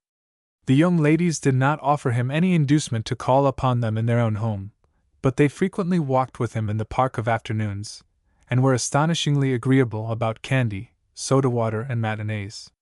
Their reluctance to lunch or dine with him downtown stamped them in his mind as something most admirable. He quite understood. And their devotion to their sick friend was truly beautiful. He never saw them but they were going to visit her. Miss Louise naively informed him that they gave her some of the violets he sent to them, but that she knew he wouldn't mind. "Do you think she'd like it if I sent her some good books to read?" asked he, quite delighted. "Sure," replied Miss Marie. "How very unconventional," beamed Mr. Hamshaw to himself. "Hang it all, I wish I could decide between them. I think I'd look better with the short one, but—" One day his nephew, young Jimmy Sprang, met him on the street and proceeded to twit him about his second childhood. "What do you mean, sir?" demanded Mr. Hamshaw with great dignity and a sinking heart. "Who are the fairies you're trotting?" "Stop, sir!" thundered Mr. Hamshaw. "Not another word, sir! They are ladies, and not to be discussed by such a bounder as you." At last Mr. Hamshaw decided to take Louise.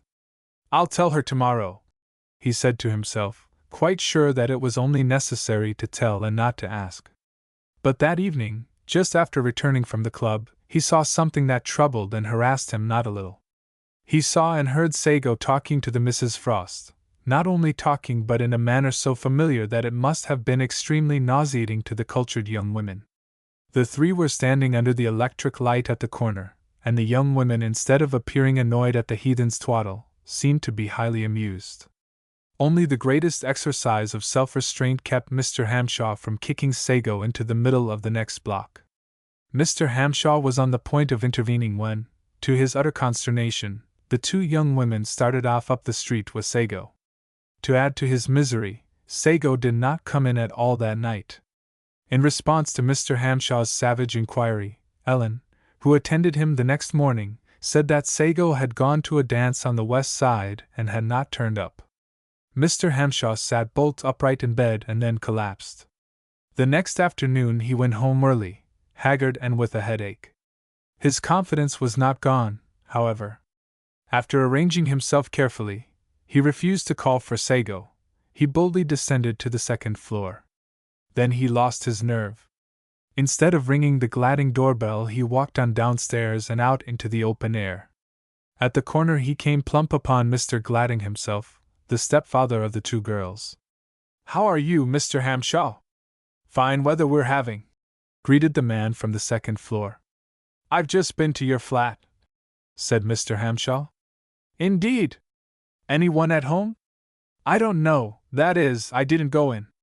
You see, are you going home now, Gladding, or downtown?" "Home, of course. I've been downtown all day. Anything you wanted to see me about, Mr. Hamshaw?" "Oh, no, nothing important." "Well, won't you come up with me now? By the way, I'd like you to meet my wife and her daughters." "I know your daughters, I believe." "Ah.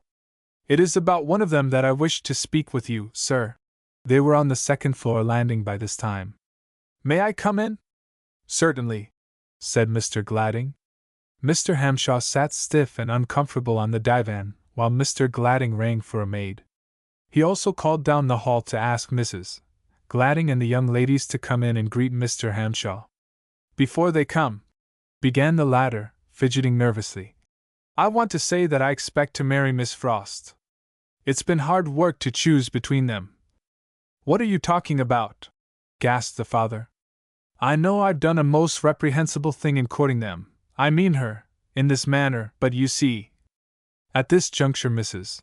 Gladding entered the room, followed by two strange young women, sleepy, tired, scrawny young women, who looked at Mr. Hamshaw as if he were a sofa cushion and nothing more. "My wife, Mr. Hamshaw, and the Mrs. Frost," mumbled Mr. Gladding, bowled over completely. "What's that?"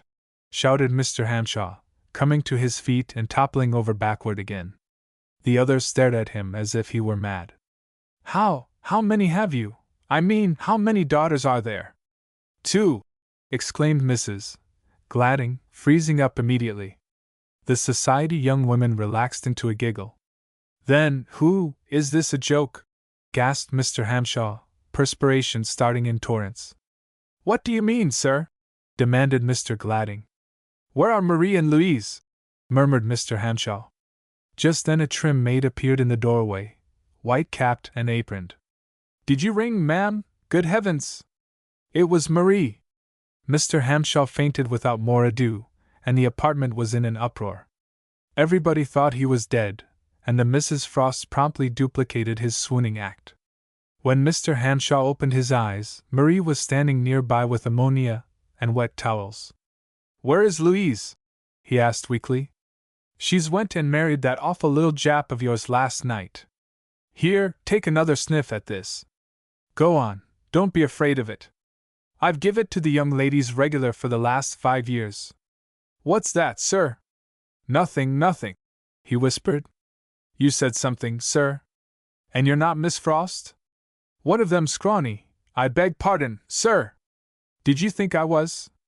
"Well, if that's the case, I can tell you what I said a moment ago. I said and it all, where am I?" "At Mr. Gladding's, sir." "Is Sago upstairs?" "No, sir. They've gone to the matinee on their wedding trip, Mr. Hamshaw." "Oh." It was not what Mr. Hamshaw said, but the way he said it. The Green Ruby. He was a very good-looking chap, this cannibal who lived in the civilized city of New Orleans.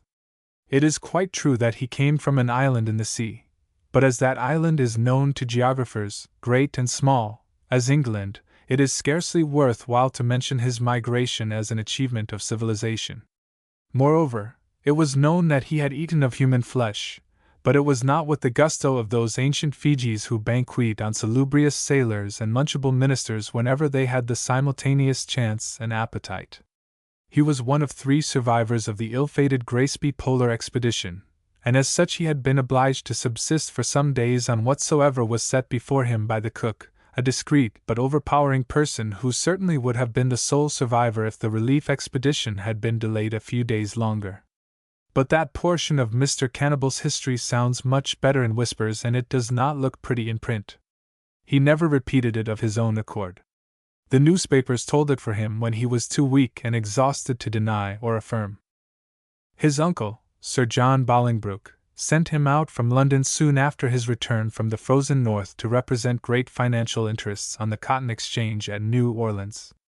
For 2 years the young man stuck manfully to his post in the southern city, but it was an irksome restraint to one whose heart was turbulent with the love of travel and adventure. Just at the time when he was ready to resign his position and hie himself into the jungles of the Amazon on an exploring expedition, 2 things happened, either of which was in itself sufficient to stay him for the while. In the first place, his uncle died and left him £200,000 in good English money, and in the second place he met Agatha Holmes. The £200,000, it is but just to say, might not have kept him from the equator, but it is doubtful if all, much less any specific portion of the globe, could have induced him to leave Agatha Holmes. And so it was that Mr. James Cannibal, for short, Jimmy, remained in New Orleans for many months, estimably employed in the business of evolving a plan that might permit him to journey to the world's end with £200,000 in one hand and a certain girl's future in the other. The months and the plans were profitable, it seems, for one splendid evening saw him at the altar rail beside the fairest girl in all the Southland, the queen of 1,000 hearts. Agatha Holmes became Mrs. Cannibal, and thereby hangs a tale. It would appear, from all the current but unpublished records of social Louisiana, that Agatha had gone about shattering hearts in a most unintentional but effective fashion up to the time Mr. Jimmy Cannibal refused to be routed. Certainly it is no blot upon this fair young coquette's fame to admit that she had plighted herself to at least 4 ardent suitors in days gone by, and it was equally her own affair if she took every woman's privilege of shifting her fancy before she was ready to marry. Unluckily for Agatha, however, she neglected to disengage herself properly from the most recent suitor next before Mr. Cannibal. So far as that worthy was concerned, the engagement still obtained, for he, poor chap, was down in Patagonia somewhere surveying for railroads and did not have the slightest means of ascertaining her change of affection. How was he to know that she had married Jimmy Cannibal, and how was he to know that she had forgotten his very existence without a single pang of remorse? He only knew that he had starved himself to give her a diamond ring, to say nothing of the wonderful old ruby heirloom that had been in the family for centuries. He told her at parting that no power on earth could keep him from some day reclaiming the heirloom, and with it the hand of the girl who was to wear it all her life. One day, out of the past and up from the wilds, came the word that Harry Green was on his way home after an absence of 3 years. Agatha Holmes had been Mrs. Cannibal for 3 months, and she had forgotten young Mr. Green as completely as if he never had been a part of her memory. A cablegram addressed to Agatha Holmes one day was delivered to Agatha Cannibal. It simply said, "Am coming back at last for the ruby, Harry," and it was sent from London. She found herself wondering what he was doing in England and how long it would be before he could reach New Orleans, but it did not dawn upon her for 3 full days that he still imagined himself to be her tardy but accepted fiancé. Then in the fullness of her joy she sat down and laughed over his amazement, perhaps his chagrin, when he learned that she was another man's wife. At first thought she decided to tell Jimmy the news, permitting him to enjoy the fun as well, but the discretion which shapes woman's ends forestalled the impulse. There was much she could not explain in justice to herself, to say nothing of the other man who had gone away with her in his heart. True, it may not have been difficult to hold her immaculate in a heart surrounded by Patagonians, but there was something disturbing in the fact that he had been constant, after all. She recalled, with a slight shiver, which grew with time, by the way, that she had sworn to kill herself rather than to marry anyone but Harry Green. It also came back to her memory that the hot-blooded Harry had promised faithfully, though fiercely, that he would accomplish that end for her in case she violated her oath. It is sufficient to say that she was the most wretched young woman in New Orleans by the time Harry Green landed in New York. He telegraphed to her, announcing his arrival and his hasty departure for the southern metropolis. Somehow the slip of paper read like a death warrant to her peace of mind. "How annoying it is to have an old affair revived like this," she wailed to herself. Why couldn't he, too, have married someone else? How, in heaven's name, will it end? She thought of 1,000 subterfuges through which she might avoid seeing him, but put them all aside with the recollection of his indomitable will. He would see her sooner or later. The inevitable could not be avoided. She finally took to her bed with daily headaches, distractedly but stealthily studying a railroad timetable. He's leaving New York by this time. Good heaven, he'll be in Mobile by 1 o'clock tomorrow, pass Christian a few minutes later. Oh dear, I wonder if he will be terribly violent. Jimmy is noticing, too. He says I'm ill. He wants to take me to California, but I don't dare. I don't dare. Harry Green would be sure to follow. I know him. Oh, how well I know him. He would. A servant came in to announce that Miss Carruthers was downstairs. Ask her to come up, sighed Agatha. I'll tell her myself that I don't want to see her, but it won't mean anything to Betty. She'll stay all morning. Yes, ma'am, agreed the maid as she hurried away.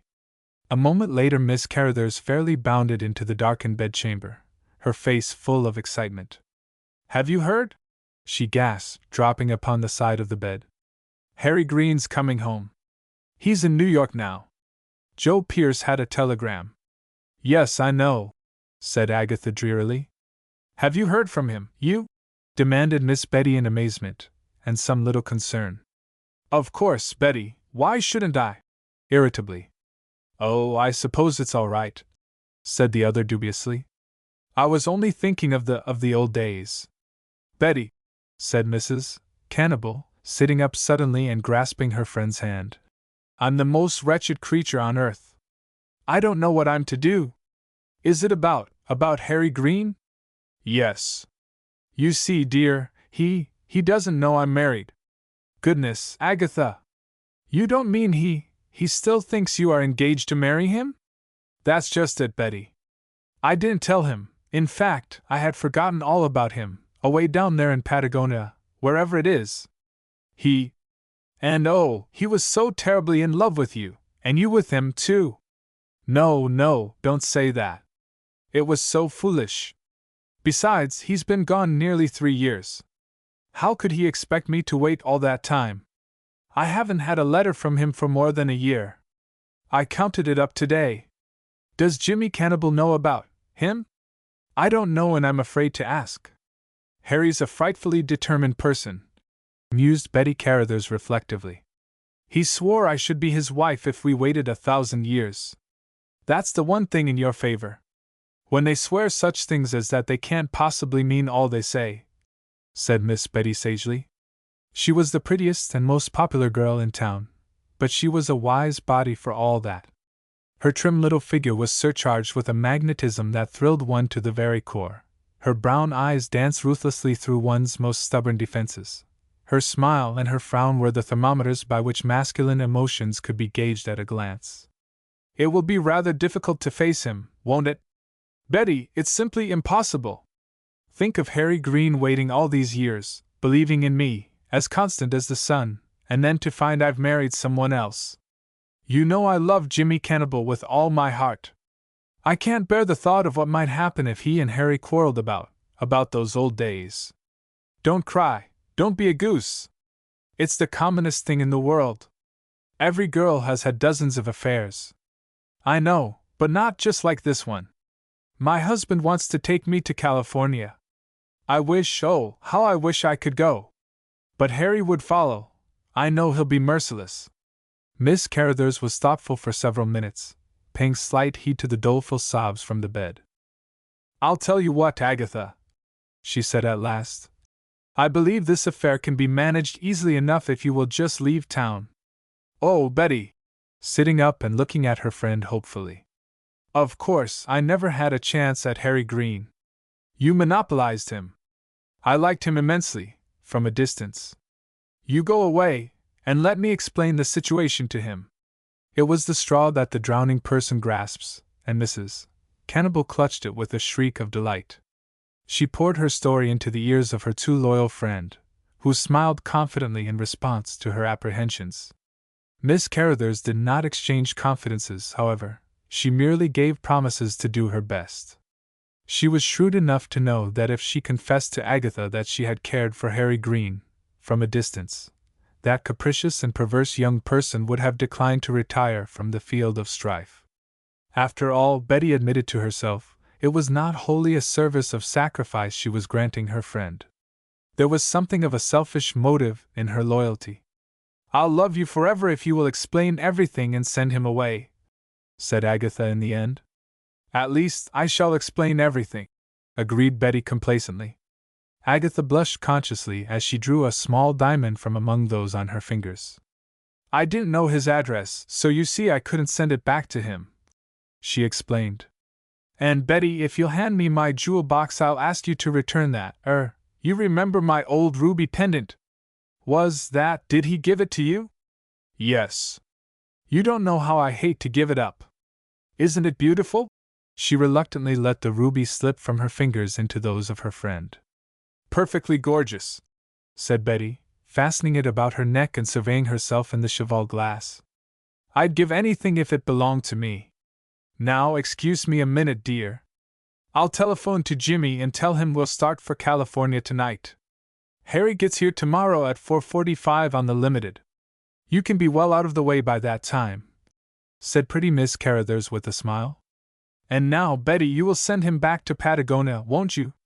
I'll keep him away from California, my dear, that's all." Miss Carruthers sat in her carriage outside the railroad station, waiting for the train that was to bring Harry Green into New Orleans. Outwardly she was cool, placid. Inwardly she was a fever of emotions. He had telegraphed the time of his arrival to Agatha. Betty received and read the message. Mr. and Mrs. Cannibal were miles westward, hurrying to California. It was one thing to say she would take certain responsibilities off the hands of the bride. It was altogether another proposition to sit there and wait for the man she had admired for 4 or 5 years with a constancy that surprised even herself. Her reflections at this specific hour were scarcely definable. Chief among them was a doubt. This doubt, would Harry Green remember her? It seemed such an absurd doubt that she laughed at it, and yet cultivated it with distracting persistency. The train was 10 minutes late. A newsboy had made 2 trips to the train board in quest of information. When the big locomotive finally thundered and hissed its way to a standstill near the gates, Canal Street seemed to have become a maze of indefinite avenues, so dizzy had she grown of a sudden. Her eyes searched the throng that swept through the gates. At last she saw him approaching. She had expected a tired, worn man, unfashionably dressed, eager-eyed and wistful. Instead, the tall fellow who came forth was attired in the most modern English garments. He was brown, fresh-faced, keen-eyed and prosperous-looking. The same old Harry Green grown stronger, handsomer, more polished. His black eyes were sweeping the street anxiously as if in search of someone. He did not see Betty Carruthers, and her heart sank. Behind him stalked 2 gigantic Negroes. They were the center of all observation. People stared at the blacks who carried Harry Green's bags as if they were looking upon creatures just out of an Arabian Nights tale. Nearly 7 feet tall and of Herculean proportions were these giants.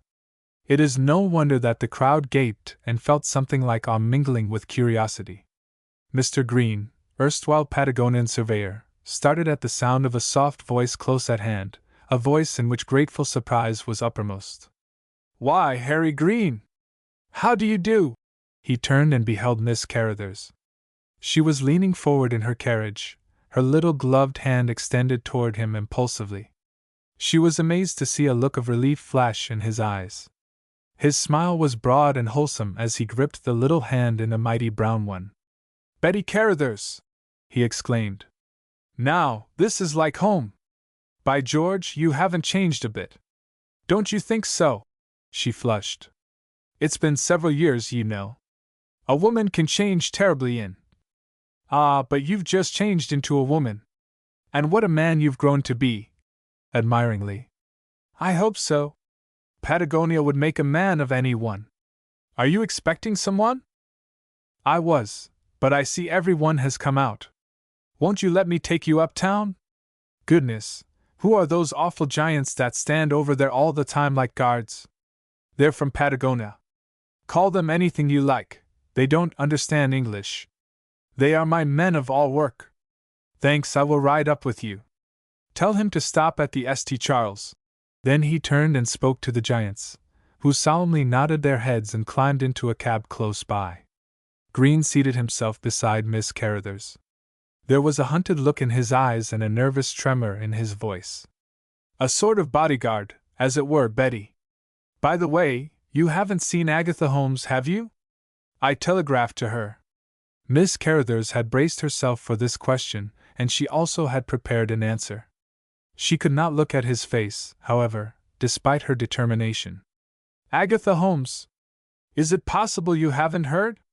Don't you know that she is married? She knew in her heart it was a cruel blow, but it was the best way, after all. Instinctively she felt that he had ceased breathing, that his body was stiffening under the shock, that his eyes were staring at her unbelievingly. Imagine her surprise, even consternation, when, after a breathless moment, his tremendous sigh of relief was followed by the most cheerful of remarks. Good Lord! He fairly gasped. That simplifies matters. She turned like a flash and found his face radiant with joy. It was hard for her to believe her own senses. He actually was rejoicing. She had expected him to groan with despair. It is no wonder that her plan of action was demolished on the instant. It is not surprising that every vestige of resourcefulness was swept away by this amazing reverse. She stared at him so pathetically, so helplessly, that he laughed aloud.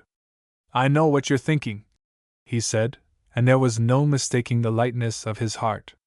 I don't blame you for being shocked if you thought I had come back to such a fate as you evidently pictured. Betty, by Jove, you'll never know how happy you've made me. I am surprised. Agatha told me that you. And she's really married? Never mind what she told you. It doesn't matter now. Is she happy? She adores her husband, young Jimmy Cannibal. You know him. She will be crazy with joy, Harry, when she finds out that you, too, are happy. She was half mad with remorse and all that. It will. Heavens, Betty, I thought I was the remorseful one. By George, I love you for telling me this. A shocking suspicion hurtled through her brain. You mean there is another woman? She said with a brave effort. She even smiled accusingly. Some day I'll tell you all about it, he said evasively. I suppose it would be all right for me to go round and call on Agatha this evening. She is not in town. California, said Betty. Great Scott! In California? The dismay in his face was even greater than the relief of the moment before. Not exactly. She's on her way. By George, I wonder if I can catch her by wire? I really must see her. He was so agitated that she observed beads of perspiration starting on his brow. She was mystified beyond description. Was he, after all, she found herself wondering, playing a part? Was it in his crafty heart to follow and kill Agatha Holmes? Oh, no, you can't do that, she protested quickly. Won't you come out to dinner tonight? She added somewhat confusedly. We can talk over old times. Thanks, Betty, but I can't. At the same time he glanced uneasily at a cab which drove along close behind them. You were going to call upon Agatha. She pouted. But not at dinner time, he said, mopping his brow. I'll come up about 9 if I may. He came at 9, a trifle out of breath and uneasy in his manner. The great green ruby hung from the chain that encircled Betty's slim, pretty neck. Its soft red eye glowed like a coal against the white skin, but if she thought to surprise him with it, she was to be disappointed. He did not look at it. She did not know at the time that a giant Patagonian stood beneath the gas lamp at the corner above the Carruthers mansion in St. Charles Avenue. His gaunt, dark face was turned toward her doorway and his fierce eyes seemed to bore holes through the solid oak. I can't stay very late, he said almost as he responded to the greeting. Confounded business engagement. Where is Agatha to stay in California? I don't know. It wasn't decided. Perhaps they'll go to Japan. Good Lord!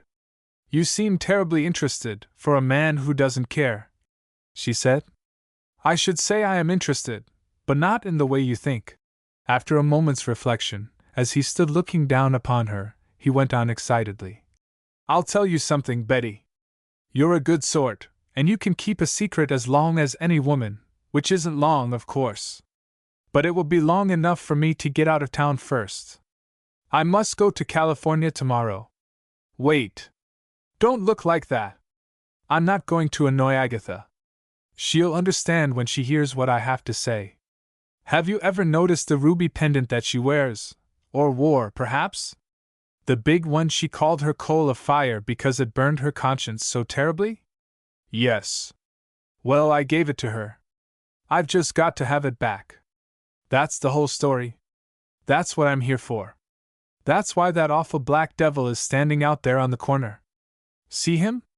Under the gas lamp? He drew the curtains aside and she peeped out. He's waiting for me. What does it mean? She cried, with a nameless dread creeping over her. He is there in the interest of my father-in-law, said Mr. Green. Your father-in-law? She gasped, staring at him wildly. Yes, my wife's father, he said somewhat plaintively. He sat down near her, a nervous, unsettled look in his eyes. She felt her heart turn cold, something seemed to be tightening about her throat. The light of hope that had been fanning began to flicker its way to extinction. You are married? Came from her stiff lips. Yes, he replied doggedly. A year ago, Betty. I did not write to Agatha about it because I hoped that she'd never know how false I was to my promise. But she's done the same thing. That takes a terrible load off my mind. I feared that I might find her waiting, you know. It would have been hard to break it to her, don't you see? To his amazement, she laughed shrilly, almost hysterically. In the flash of a moment's time, her feeling toward Harry Green began to undergo a change. It was not due to the realization that she had lost all hope of having him for her own. It was, instead, the discovery that her small girlish love for him had been the most trivial of infatuations and not real passion. She laughed because she had pitted Agatha and Green and herself. She laughed, moreover, in memory of her deliberate eagerness to assume Agatha's burdens for purely selfish reasons. I know it's amusing to you, he agreed with a wry smile. Everything amused you, as I remember, Betty. Do you remember that night in Condit's conservatory when you and I were hiding from? Don't, please, she objected, catching her breath painfully. I was a foolish girl then, Harry. But tell me all about your wife. I am crazy to know. He looked involuntarily toward the window before replying. She observed the hunted look in his eyes and wondered. There isn't much to tell. She lives in Patagonia, he said somewhat sullenly. Then he glanced at his watch. What?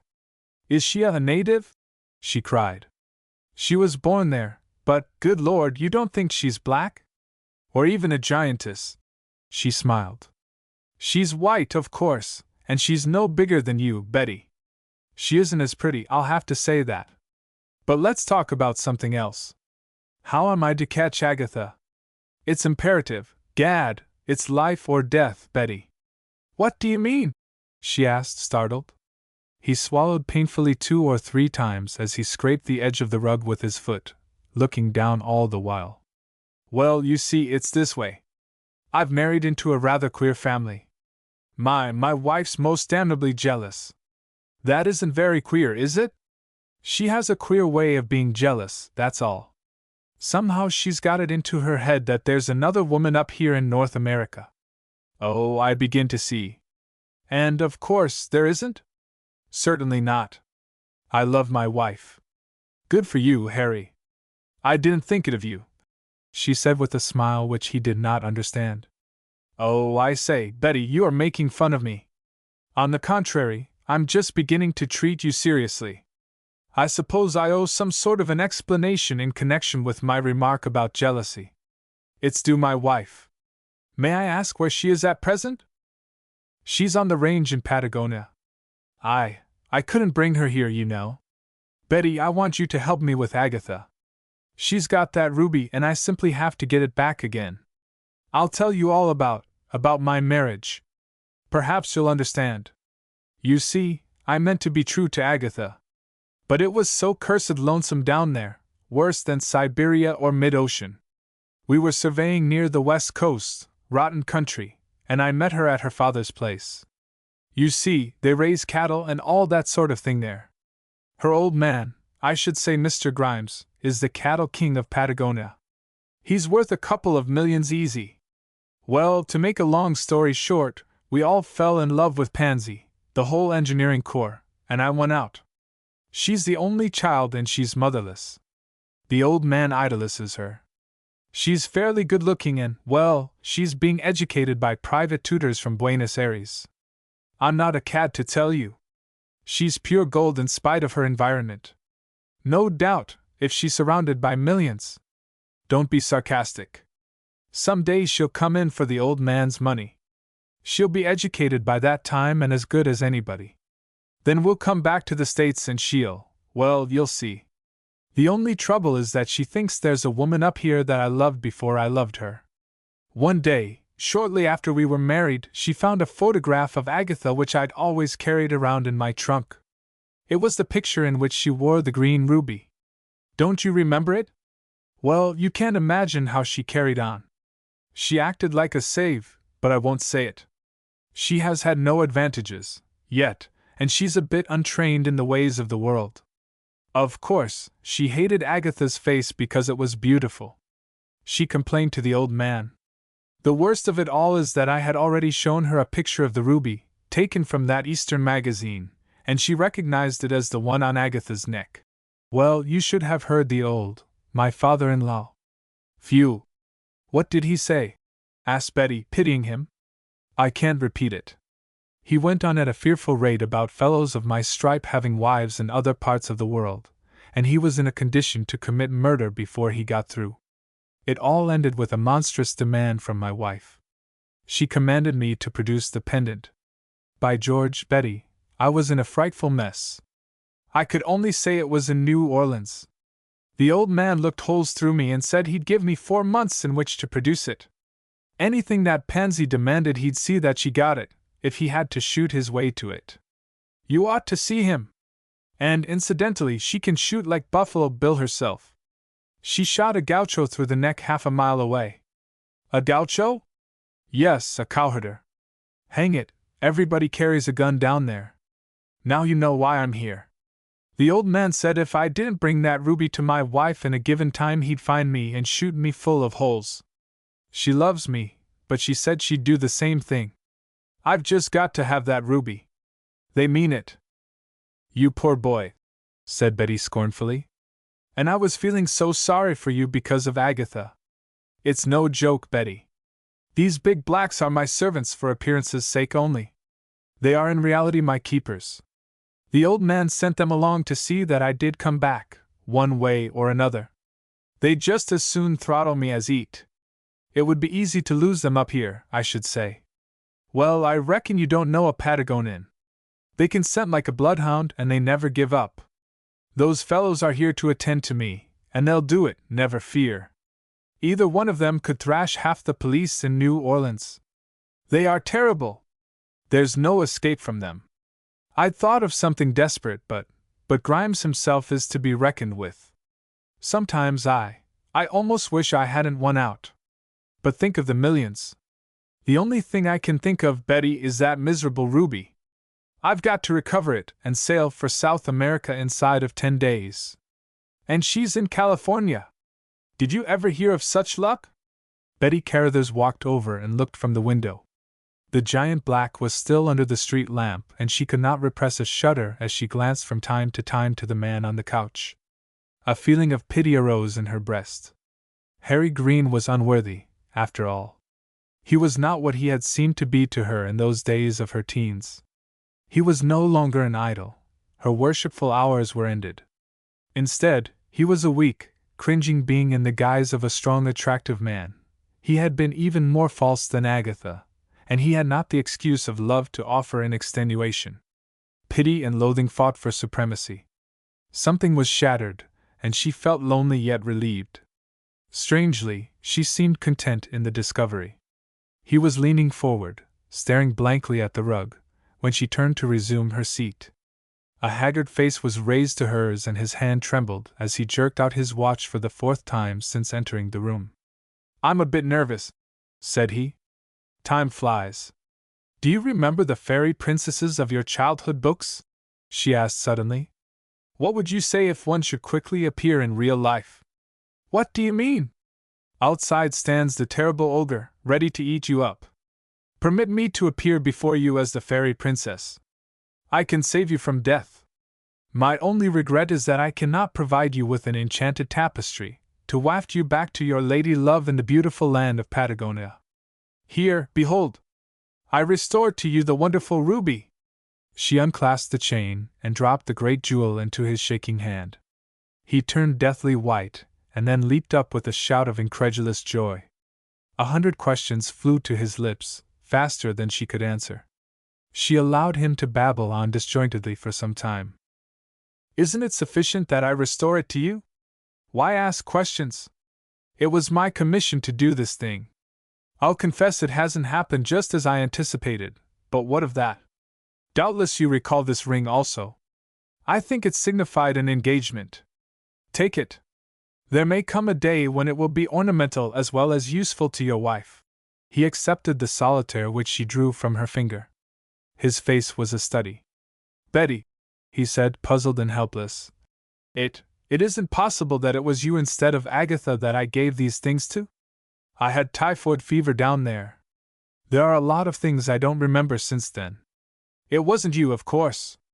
She laughed in his perplexed face, a good-humored, buoyant laugh. If you can't remember, Harry, I shan't enlighten you. You have the ruby, isn't that enough? 10 minutes later he said goodbye to her and sallied forth into the night. She stood in the window and watched the huge sentinel stride off behind him like a gaunt shadow which could not be shaken off. That figure and another like it were to cling to his heels until he came to his journey's end. She smiled and shook her head pityingly as Harry Green passed out of her life at the corner below. In her own room shortly afterward she took an old photograph from a drawer, looked at it a moment with a smile on her lips, and then tore it into many pieces. The strangest part of it is that I don't seem to mind, she said to herself, and that night she slept peacefully. The Gloaming Ghosts. Part 1. Gloaming had been the home of the Gloams for 2 centuries at least. Late in the 17th century one of the forebears acquired the picturesque acres in Virginia, and they have not been without a Gloam as master since that time. At the time when the incidents to be related in this story transpired, Colonel Cassidy Gloam was the owner of the famous old estate, and he was lord of the countryside. The power of the ancient Gloams was not confined to the rural parts of that vast district in southern Virginia. It was dominant in the county seats for miles around. But that is neither here nor there. The reader knows the traditional influence of every old Virginia family. It is like the royal household of an Eastern monarchy. It leads, dominates, and sets the pace for all its little universe. No one cares to learn that the Gloams were the first family of them all. It does not matter especially that old Sir Henry settled there nearly 100 years before the Revolution. It is simple history that some of the Gloams who followed after him fought like tigers for the country in one war, and just as hard against it in another. Let it be understood that Gloaming was 2 centuries old, and that there was no fairer, prouder name in all Virginia than that which had been handed down to Colonel Cassidy Gloam, the last of the race. The rambling old house that faced the river was known from one end of the state to the other, not only for its age, but for its hospitality. The Gloams, whether wild or sedate, had always been famous for the warmth of their hearts. The blood was blue and the hearts were true, is what the world said of the Gloams. The years had made but little change in the seat of the Gloams. The mansion, except for the repairs that time demanded, was virtually the same as in the days of old Sir Henry. 9 generations of Gloams had begun life in the picturesque old house, and it had been the pride of each. It had borne good Americans and blue Virginians. The architecture, like its children, seemed perennial. Time made few inroads upon the character of its lines. Its furnishings and its treasures were almost as antique. Decrepit age alone was responsible for the retirement of historic bits of furniture. The plate was as old as the hills, the service as venerable. Gloaming looked to be the great-great-grandparent of every other habitation in the valley. Colonel Cassidy Gloam was the last of the long and illustrious race. He was going to the grave childless. The name would end with him. True, he would doubtless leave a widow, but what is a widow when one figures on the perpetuation of a name? The Colonel was far past 60, his wife barely 25. He loved her devotedly, and it is only just to say that she esteemed him more highly than any other man in all the world. But there would be no children. Mrs. Glome, beautiful, cultured, gay as a butterfly, was the daughter of Judge Garrison of New York. She had been married for 5 years and she was not yet tired of the yoke. Her youth was cheerfully, loyally given over to the task of making age a joy instead of a burden to this gallant old Virginian. She was a veritable queen in this little Virginia kingdom. Though she was from the North, they loved her in the South. They loved her for the same reason that inspired old Colonel Glome to give his heart and honor to her keeping, because they could not help it. The Christmas holidays were always a season of great merriment at Gloming. There never had been a Christmas Eve without festivities in the good old home of the Glomes. Sometimes, in the long array of years, there may have been sorrow and grief and trouble in the hearts of the inmates, but all such was dissipated when the Christmas bells began to ring. Even that terrible tragedy in the winter of 1769 lifted its shadow long enough to permit the usual happiness to shine through all the last week of the dying year. There was always a genial house party in holiday times, and Gloming rang free with the pleasures of the light-hearted. The Colonel himself was the merriest of the merrymakers, second only in enthusiasm to the sunny young wife from the North. The night of December 24, 1897, found the old mansion crowded with guests, most of whom were spending the week with the Glomes. There had been dancing and music and games, and 11 o'clock brought fatigue for even the liveliest of the guests. It was then that pretty Louise Kelly, of the Major Kellys of Richmond, peremptorily commanded the Colonel to tell the oft-told tale of the Gloming ghosts. "Come to order," she cried to the guests in the double parlors. "Colonel Glome is going to tell us about those dear old ghosts." "Now, my dear Louise, I've told that story times without number to every soul in this house," remonstrated the Colonel. "You, to my certain knowledge, have been an attentive listener for 109 times. Even though it brings upon my head the weight of your wrath, I must positively decline to."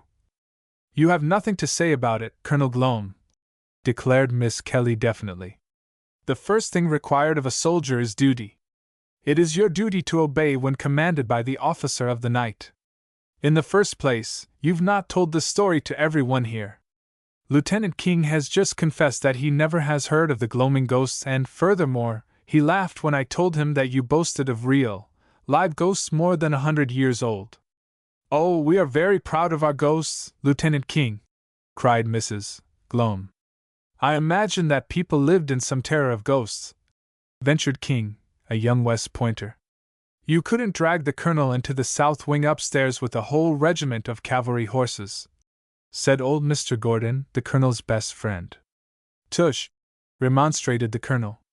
"There's a real ghost, a white lady who walks on air, who spends her time in the room whose windows look out over the low lands along the river," piped up little Miss Gordon, a granddaughter in very short dresses. "How romantic!" laughed the lieutenant. The Colonel, despite his customary remonstrances, would not have missed telling the story for worlds. He liked to be coaxed. He was in his element when the score or more of eager guests, old and young, crowded into the room about him and implored him to go on with the tale. "It's a mighty threadbare sort of a ghost we have here, my dear lieutenant," he admitted at last, and there was a sigh of contentment from the lips of many. They knew the story would be forthcoming. "Poor old thing, I've told about her so often I'm afraid she'll refuse to come and visit us any more." At this juncture, young Mr. Gates Garrison strolled leisurely into the room, coming from the dining room where he had lingered with the apples and cider and doughnuts. He was a tall, fair young fellow of 24, a year younger than his sister, the pretty Mrs. Glome, and a senior in Columbia College. The Colonel stood with his back to the blazing grate, confronting the crowd of eager listeners, who had dragged chairs and settees and cushions from all parts of the house to prepare the auditorium. "Come here, Gates, and hear the ghost story," cried his sister, making room between herself and Miss Kelly. "Same old story?" inquired the law student, stifling a yawn. "Of course, come and sit between us." "Oh, I'm not afraid of ghosts," replied Gates indifferently. Miss Kelly looked daggers through her tender blue eyes. I wonder what that boy has on his mind, murmured Mrs. Glome anxiously. Nothing, responded Miss Kelly sweetly. But the Colonel was beginning. Whatever you may think of this story, he began, I can assure you that there is a very deep mystery attached to gloaming, and as I cannot offer the faintest explanation except to call your attention to the supernatural conditions which exist, I am obliged to admit that I, for one, firmly believe the house is haunted. For several generations the Glome family, to an individual, has believed in the ghost of the South Wing, and our faith cannot be shaken. We have the evidence of our ears, our eyes, and of all who have undertaken to explode the theory. I'll be just as brief as possible, Major Harper, so you need not look at your wife's watch. My great-great-grandfather, Godfrey Glome, was born in this house, and he brought a beautiful bride here when he was married 25 years afterward. He was, as are all the Glomes, a Virginian of the old type, and he was a fire-eater, so the family records say.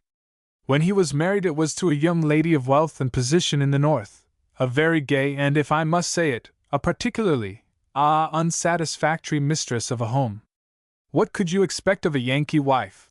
Asked young Garrison, tantalizingly. They were different in those days, responded the gray old narrator, with a smile for his wife. My great-great-grandmother was a beautiful woman, and she was well aware of that fact.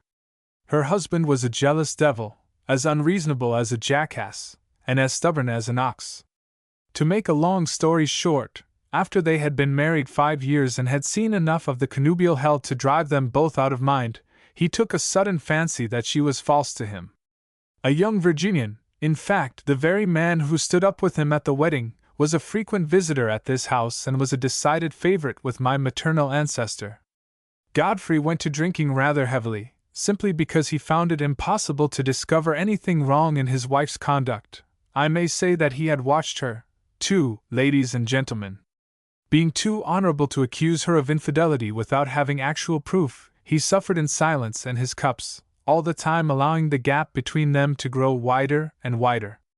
One night he came home from Richmond late and saw his friend, Harry Hemingway, leaving the place on horseback. Inflamed by jealousy, and drink too, I reckon, he dashed up to his wife's room. I do not know what followed, for no one ever knew, but the next morning they found her dead on the bed, her throat cut from ear to ear in a most dreadful manner. He was dead on the floor, the same knife sticking in his breast. Their son, my great-grandfather, the famous General George W. Glome, then a child of 3, was lying on the bed with his mother, asleep. What beautiful nerves that kid must have had, muttered Gates. And did they never hang the murderer? Asked Lieutenant King. Good heavens, no! Didn't I say he had jabbed the knife into his own heart? How could they hang him? Well, all this happened in that room at the far end of the south wing. It's always locked now and has been for 130 years. The furniture stands just as it was when that pair occupied the apartment. Now comes the strange part of the story. Ugh! Interrupted Miss Kelly, with a shudder. Just hear how the wind whistles around the house. It positively gives me the shivers. Well, within a week after the murder queer things began to happen in that room, the Colonel went on. Odd noises were to be heard, muffled screams came from behind the closed doors, and finally the people who lived here saw the white, ghostly form of my great-great-grandmother moving about in the room and in the halls. Ever since that time her spirit can be seen up there, for it comes around once in a while to see if anybody desecrates the room by trying to sleep in it. With my own eyes I have seen it, dozens of times.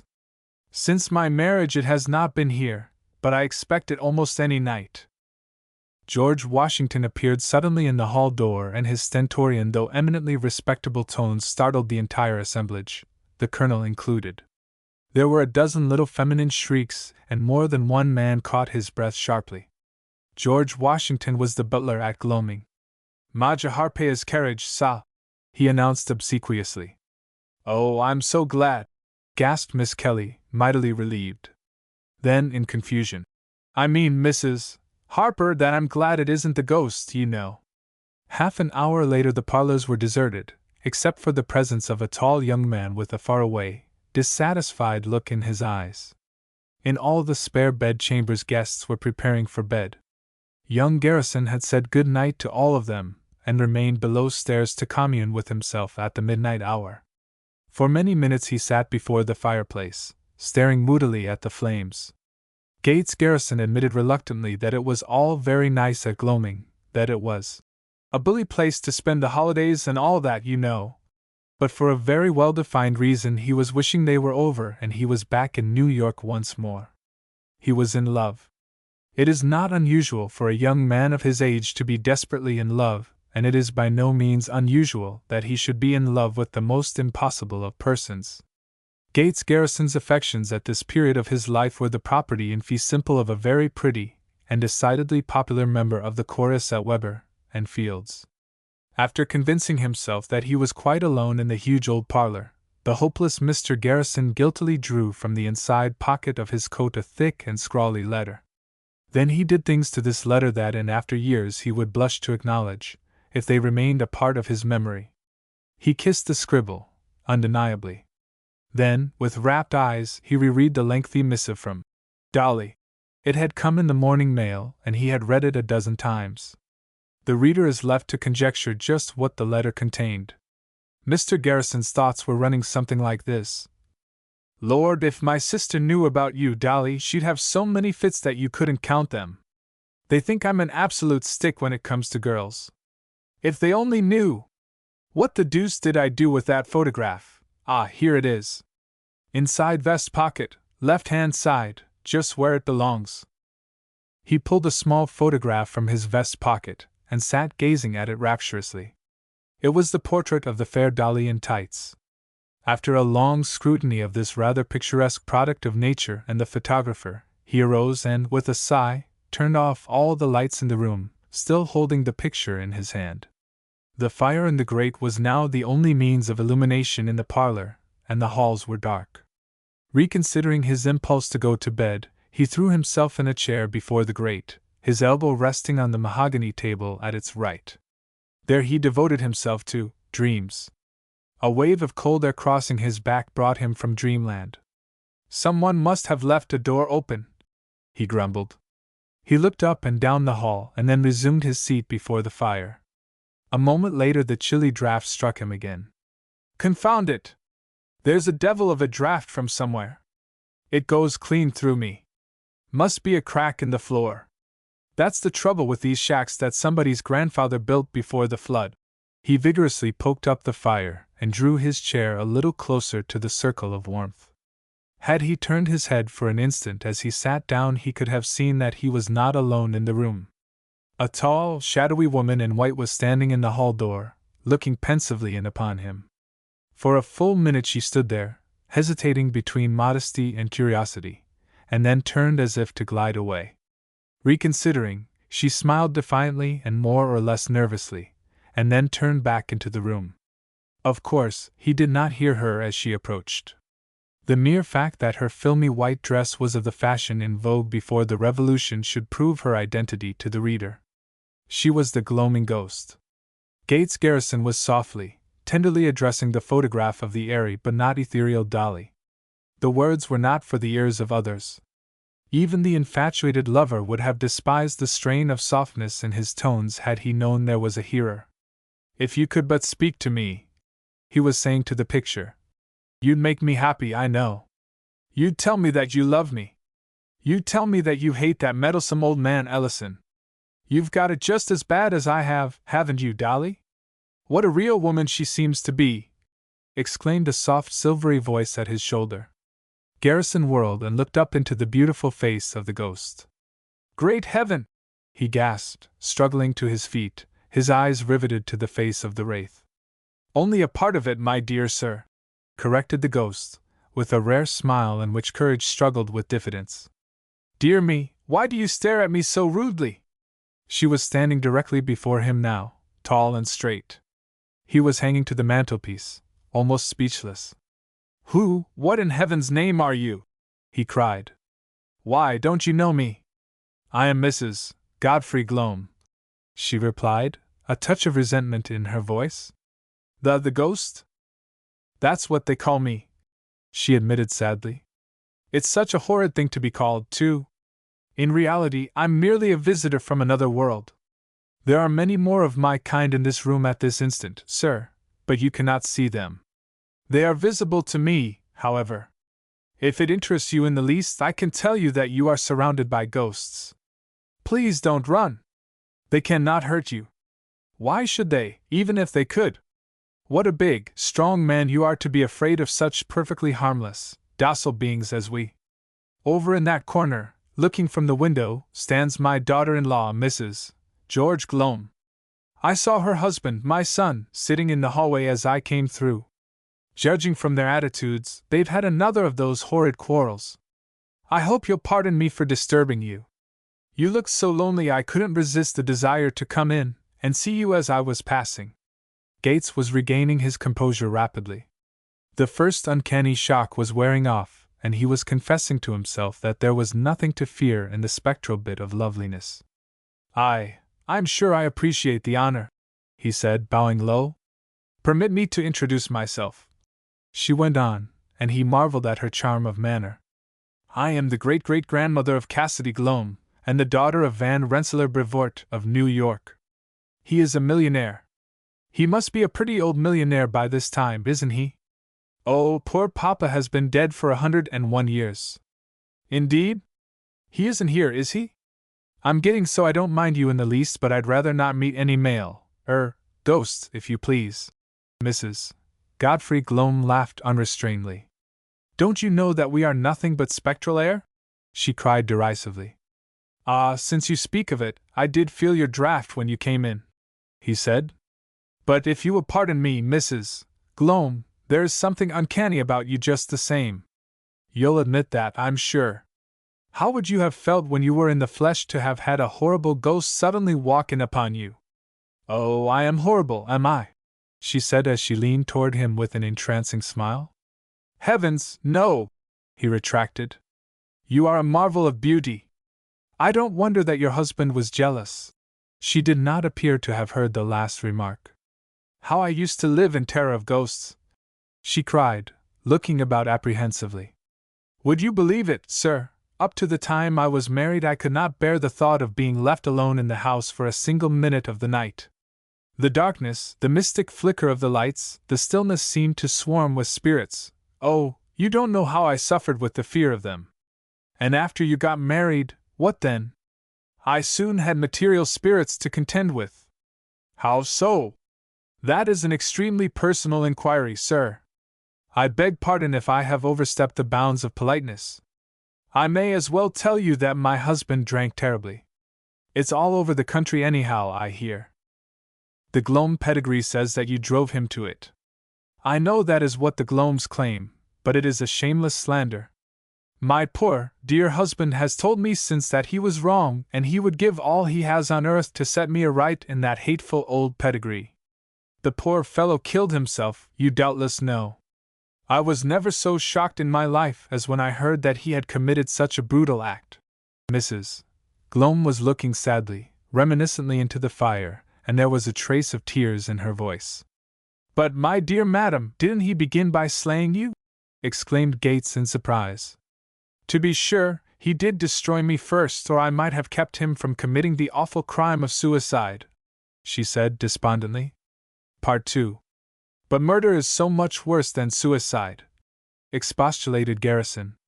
We hang men for murder, you know. I've a notion that it would be difficult to hang them for suicide. But you are quite wrong in your estimation of the crime.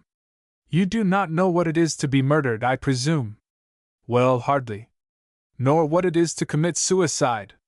Well, let me advise you, judging from what I know of the hereafter, get murdered in preference to committing suicide.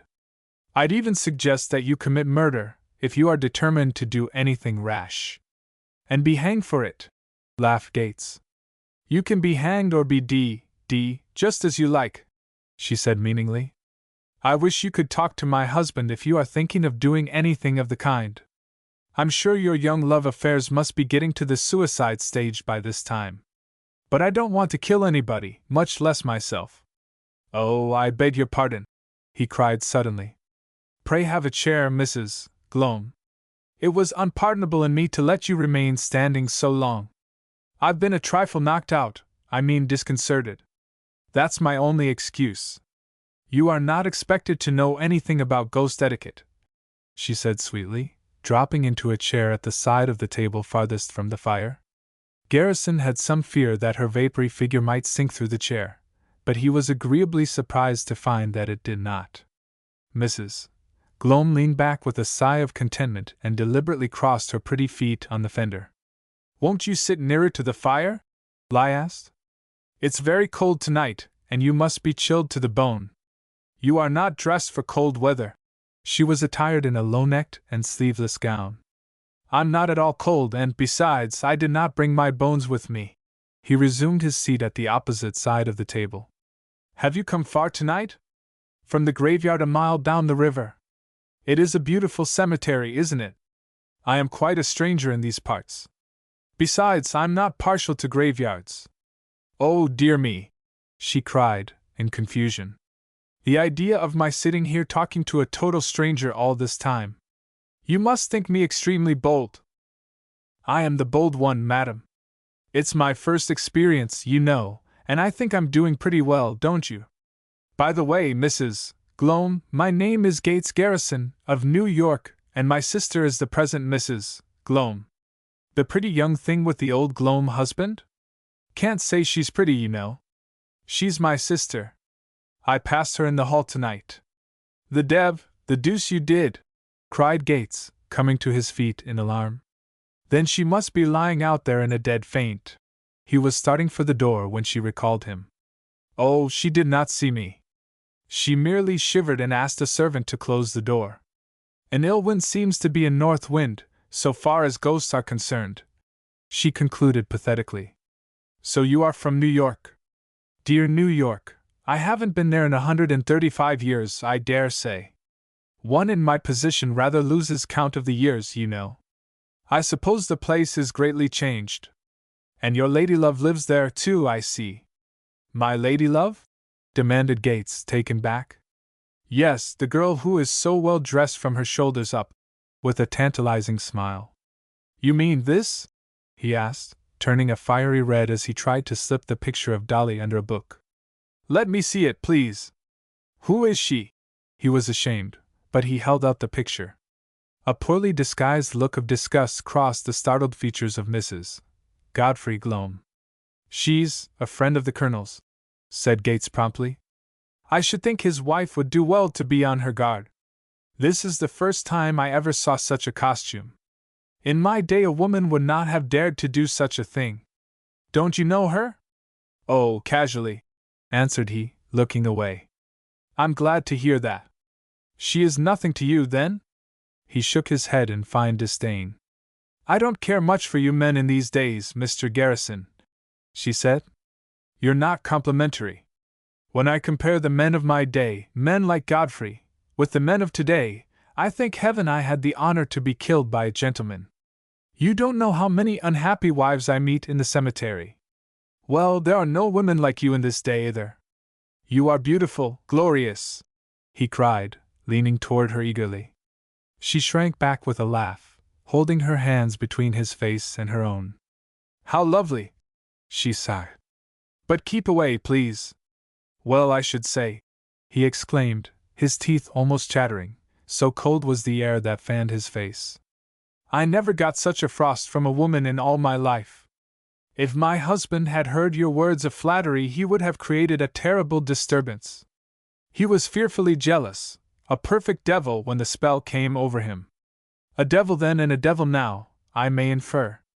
Oh, no, you do him an injustice. Godfrey really was an angel, and if he had not killed himself, I think he would not now be in such an uncertain position. He is still on probation, you see.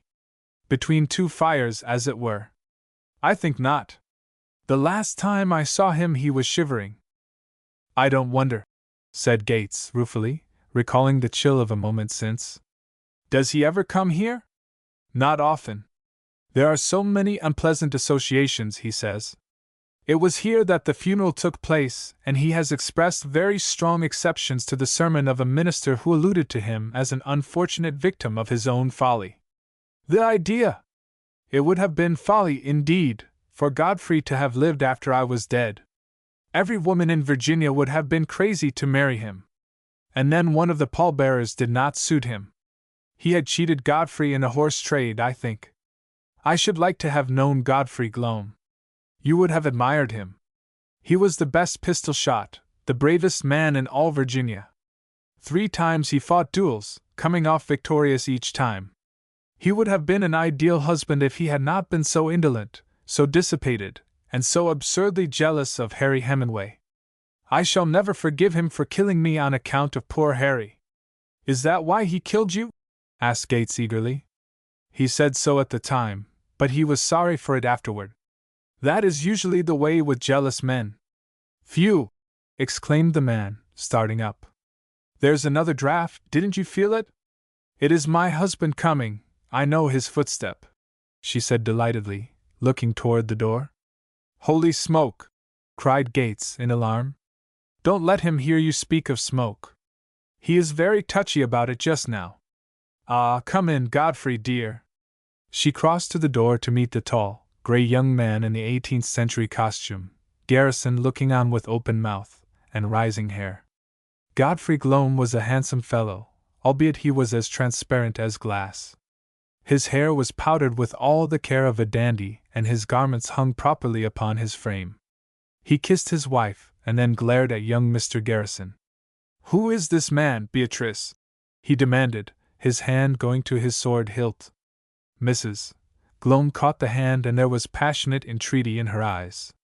Speak, woman! What are you doing here with him at this time of night? Now don't be cross, Godfrey, she pleaded. It's only Mr. Garrison. And who the devil is Mr. Garrison? What a very disagreeable ghost, muttered Gates, remembering that ghosts are harmless. Mrs. Glome led the unruly Godfrey up to the table and, in a delightfully old-fashioned way, introduced the 2 gentlemen. Mr. Garrison is the brother of my successor, the present mistress of Gloming, she said. And a devilish pretty woman, too. I've seen her frequently. By the way, I stopped in her bedchamber as I came through. But that's either here or there. What are you doing here with this young whippersnapper, Beatrice? Let me explain, Mr. Glome, began Gates hastily. I desire no explanation from you, sir, interposed Godfrey, towering with dignity. You would explain just as all men do under like circumstances. Beatrice, I demand satisfaction. Be rational, Godfrey, for once in your life. It is beneath my dignity to respond to your insult, said Mrs. Glome proudly. Good for you, Mrs. Glome, cried Garrison approvingly. You would be a bully actress. Sa, you insult my wife by that remark, roared Godfrey Glome, and this time the sword was unsheathed. Oh, I'm not afraid of you, old chap, said Gates bravely. You're nothing but wind, you know. Be calm and have a chair by the fire. Your wife says you have chills. I do not require an invitation to sit down in my own house, sa. I am Godfrey Glome, sa of Gloming, sa. You mean you are now his shade, said Gates. Ah, that's the word I've been trying to think of, shade. You are shades, that's it, shades, not ghosts. Yes, Mr. Glome, I've heard all about your taking off, and I am sure that you were a bit too hasty. You had no license to be jealous of your wife, she assures me of it, and from what I've seen of her I'd be willing to believe anything she says. Ah, too true, too true. I always was and always will be a fool. It was she who should have slain me. Will you ever forgive me, Beatrice, forgive me fully? Said Godfrey in deep penitence. I can forgive everything but the fact that you were so shockingly drunk the night you killed us, said she, taking his hands in hers. Oh, that was an awful spree. My head aches to think of it. It was not the murder I condemned so much as the condition you were in when you did it, she complained. Mr. Garrison, you do not know how humiliating it is to be killed by a man who is too drunk to know where the jugular vein is located. My neck was slashed, oh, shockingly. Yes, my dear Sa, if I must admit it, I did it in a most bungling manner, admitted her husband.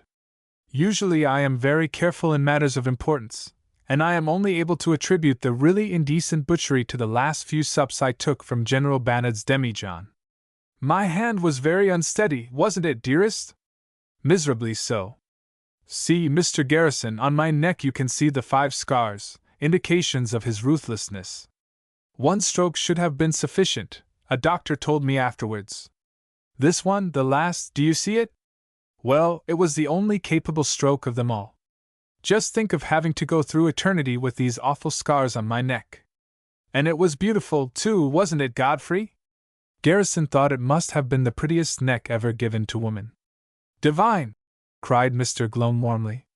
My dear sir, there never lived a woman who had the arms, the neck, and shoulders that my wife possessed. I speak reservedly, too, sir, for since my demise I have seen thousands. A shade has some privileges, you know. Godfrey Glome, cried his wife, suspiciously. What have you been doing? Have you been snooping into the privacy of... Now, my dear girl, do not be too hasty in your conclusions. You'll observe, Mr. Garrison, that I am not the only jealous one. I have merely seen some shoulders. Very ordinary ones, too, I'll say. Oh, I am again reminded that I want an explanation for your damnably improper conduct tonight, madam. This thing of meeting a man here at 12 o'clock is... Goodness! Cried Mrs. Glome anxiously. It is not 12, is it? I must hasten away by 12:15. It lacks considerable of that hour, said Gates. Turning to Godfrey Glome, who was leaning against the mantel, he went on to explain. You see, sir, I was reading here and your wife dropped in, blew in, I might say, all without my knowledge, very much as you did. She had had no invitation, we had made no date, I mean arrangement, and I was paralyzed at first. Your wife is a perfect stranger to me.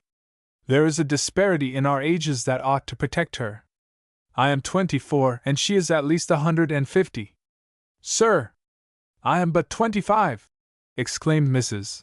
Glome indignantly. Madam, I must remind you that you have a great-great-grandson in Colonel Glome the present, who, by the way, is very proud of his ancestry. But pardon my jesting, please. Would you like a little brandy or a glass of wine? It is a cold night, even for shades. Let me prepare a toddy, it won't take a minute, and I know how to get up a crackerjack. New thing in all of the New York clubs. After a moment of indecision, the two Glomes sank into chairs beside the table. Godfrey waved his hand pleasantly, courteously, to the young New Yorker.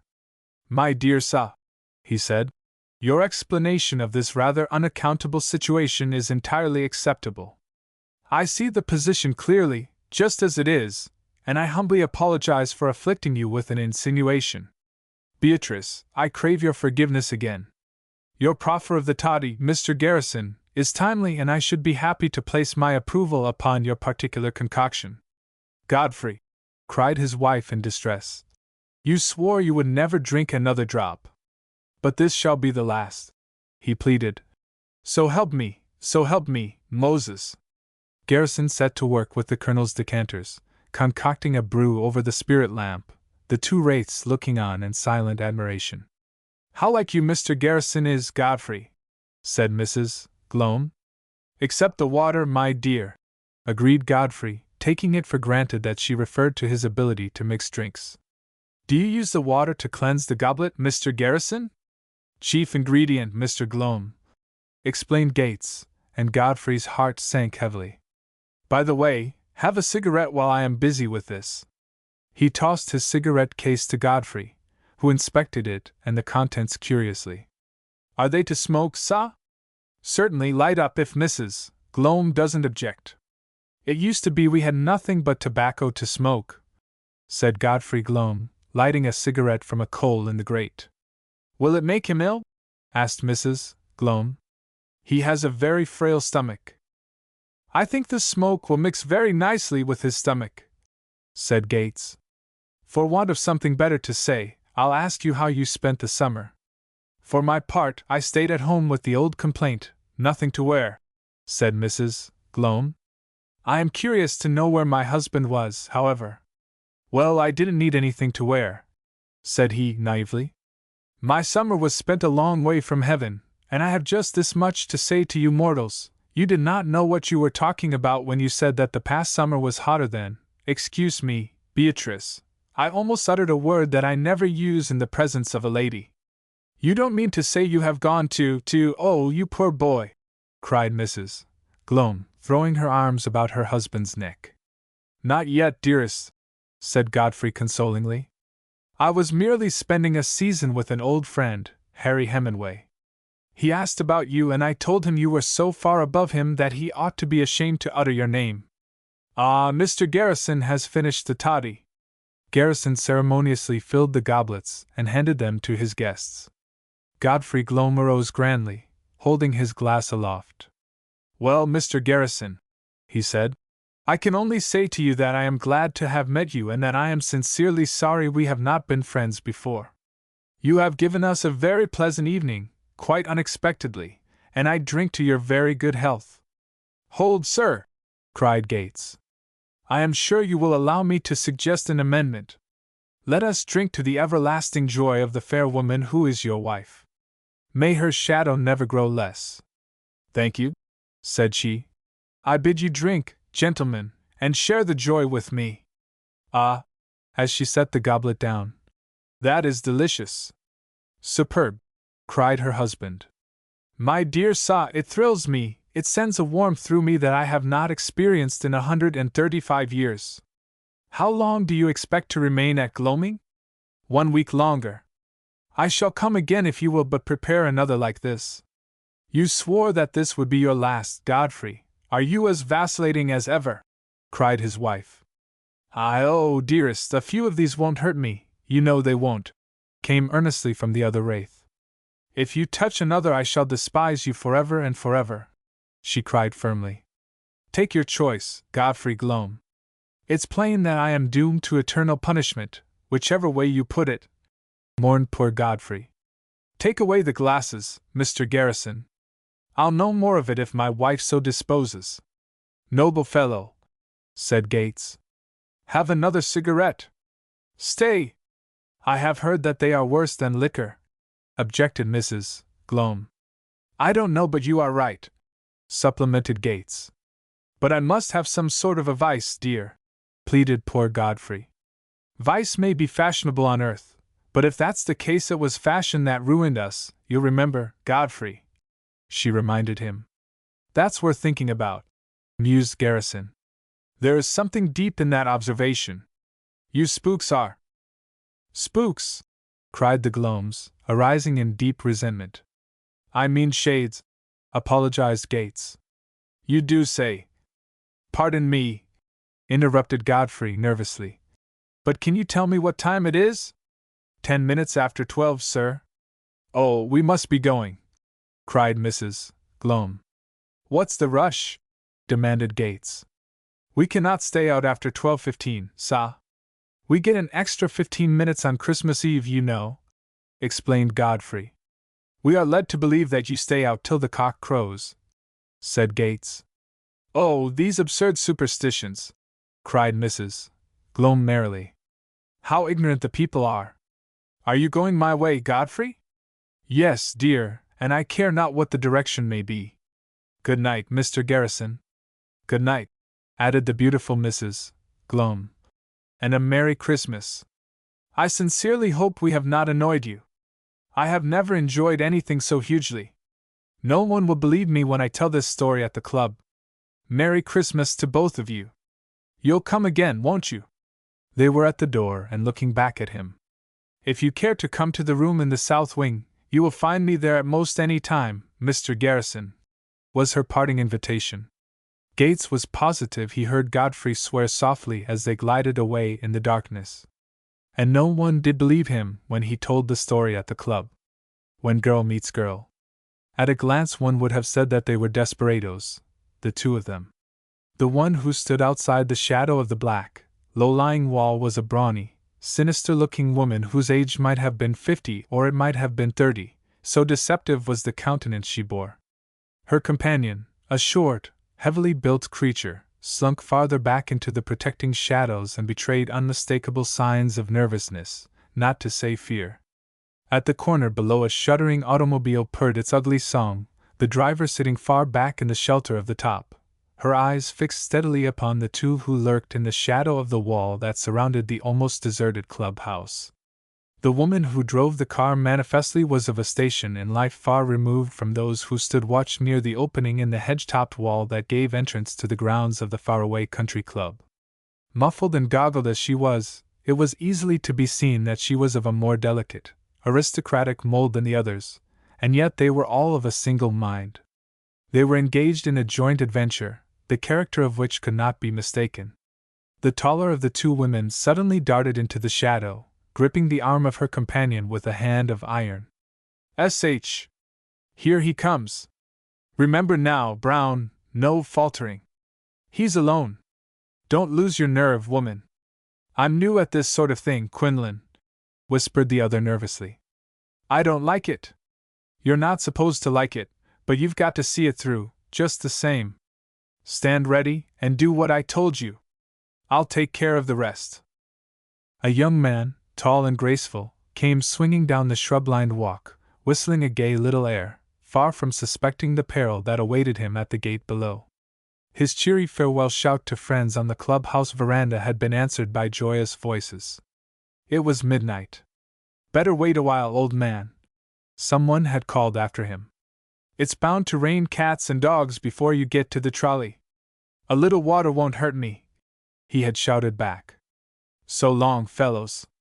When he passed through the gate, under the single electric light that showed the way, and turned swiftly into the dark lane, threatening rolls of thunder already smote the air and faint flashes of lightning shot through the black, starless sky. A gust of wind blew a great swirl of dust from the roadway, filling his eyes and half blinding him. As he bent his half-turned body against the growing hurricane, a pair of strong arms seized him from behind. Almost simultaneously, a thick blanket from which arose the odor of chloroform was thrown over his head and drawn tight. Shrill, sibilant whispers came to his ears as he struggled vainly to free himself from those who held him. Someone hissed, "Don't hit him, you fool! Don't spoil his face!" He remembered kicking viciously, and that his foot struck against something hard and resisting.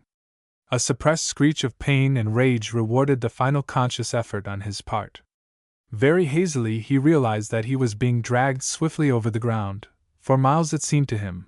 Then came what appeared to be a fall from a great height, after which his senses left him. The automobile leaped forward, swerved perilously at the sharp curve below the club gate, and rushed off into the very teeth of the storm, guided by the firm, resolute hands of the woman at the wheel. Once, when they had traversed a mile or more of the now drenched and slippery road, the woman who drove the car in its mad flight, unmistakably the mastermind in this enterprise, called back over her shoulder to the twain who held watch over the captive in the tonneau. "Is he regaining consciousness? Don't let him go too long." "He's all right, ma'am," said the taller of the two ruffians, bending her ear to the captive's breast. "Fit as a fiddle. Say, we'll get 20 years for this if we're nabbed," growled the burly one called Brown. "Kidnapping is a serious business." "Hold your tongue!" cried the woman at the wheel. "Well, I'm only telling you," grumbled Brown, nervously straightening her black sailor. "It isn't necessary to tell me," said the driver.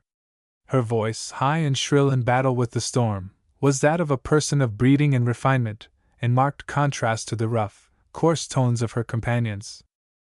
Mile after mile the big machine raced along the rain-swept highway, back from the Hudson and into the hills.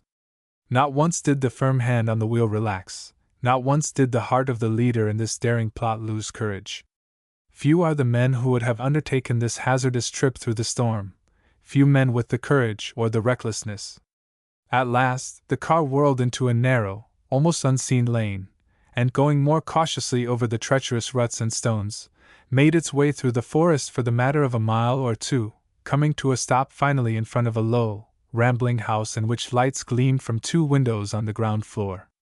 The two strong-armed hirelings dragged their still inert prisoner from the car, and without a word carried him up the walk to the house, following close upon the heels of their mistress. A gaunt old woman opened the door to admit the party, then closed it behind them. 2 days passed before Cuthbert Reynolds, one of the most popular, and one of the wealthiest young men in New York, was missed from his usual haunts, and then the city rang with the news that he had disappeared as completely as if the earth had opened to swallow him in a hungry, capacious maw. Heir to a vast estate, unusually clever for one so markedly handsome, beloved by half the marriageable young women in the smartest circles, he was a figure whose every movement was likely to be observed by those who affected his society, and who profited by his position.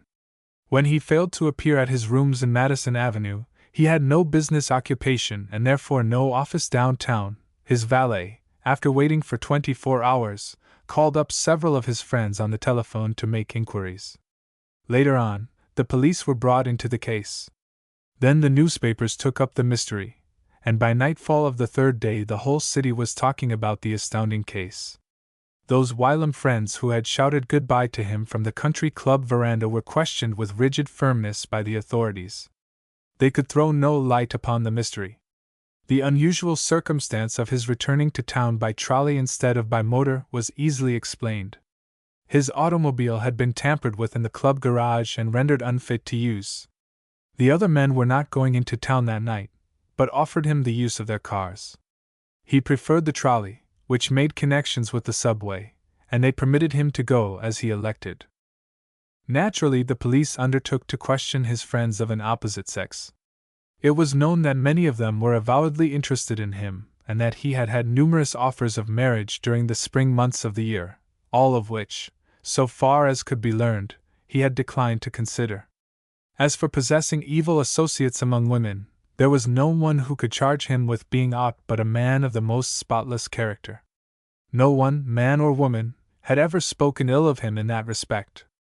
The police, to whom nothing is sacred, strove for several days to discover some secret liaison which might have escaped the notice of his devoted friends, and the more devoted one's friends are, the more they love to speculate on his misdemeanors, but without avail. His record was as clear as a blank page. There was not a red spot on it. Gradually it dawned upon everyone that there was something really tragic in his disappearance.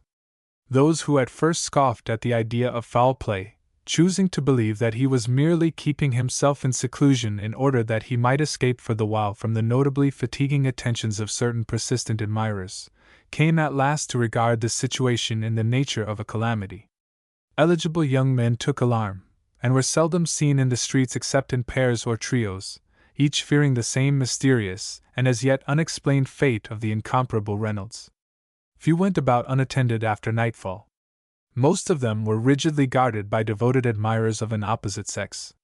It was no uncommon thing to see a young man in the company of 3 or 4 resolute protectors.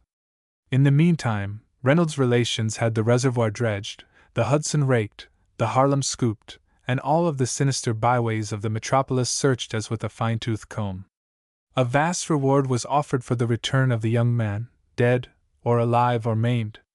The posters said that $100,000 would be paid to any one giving information which might lead to the apprehension of those who had made way with him.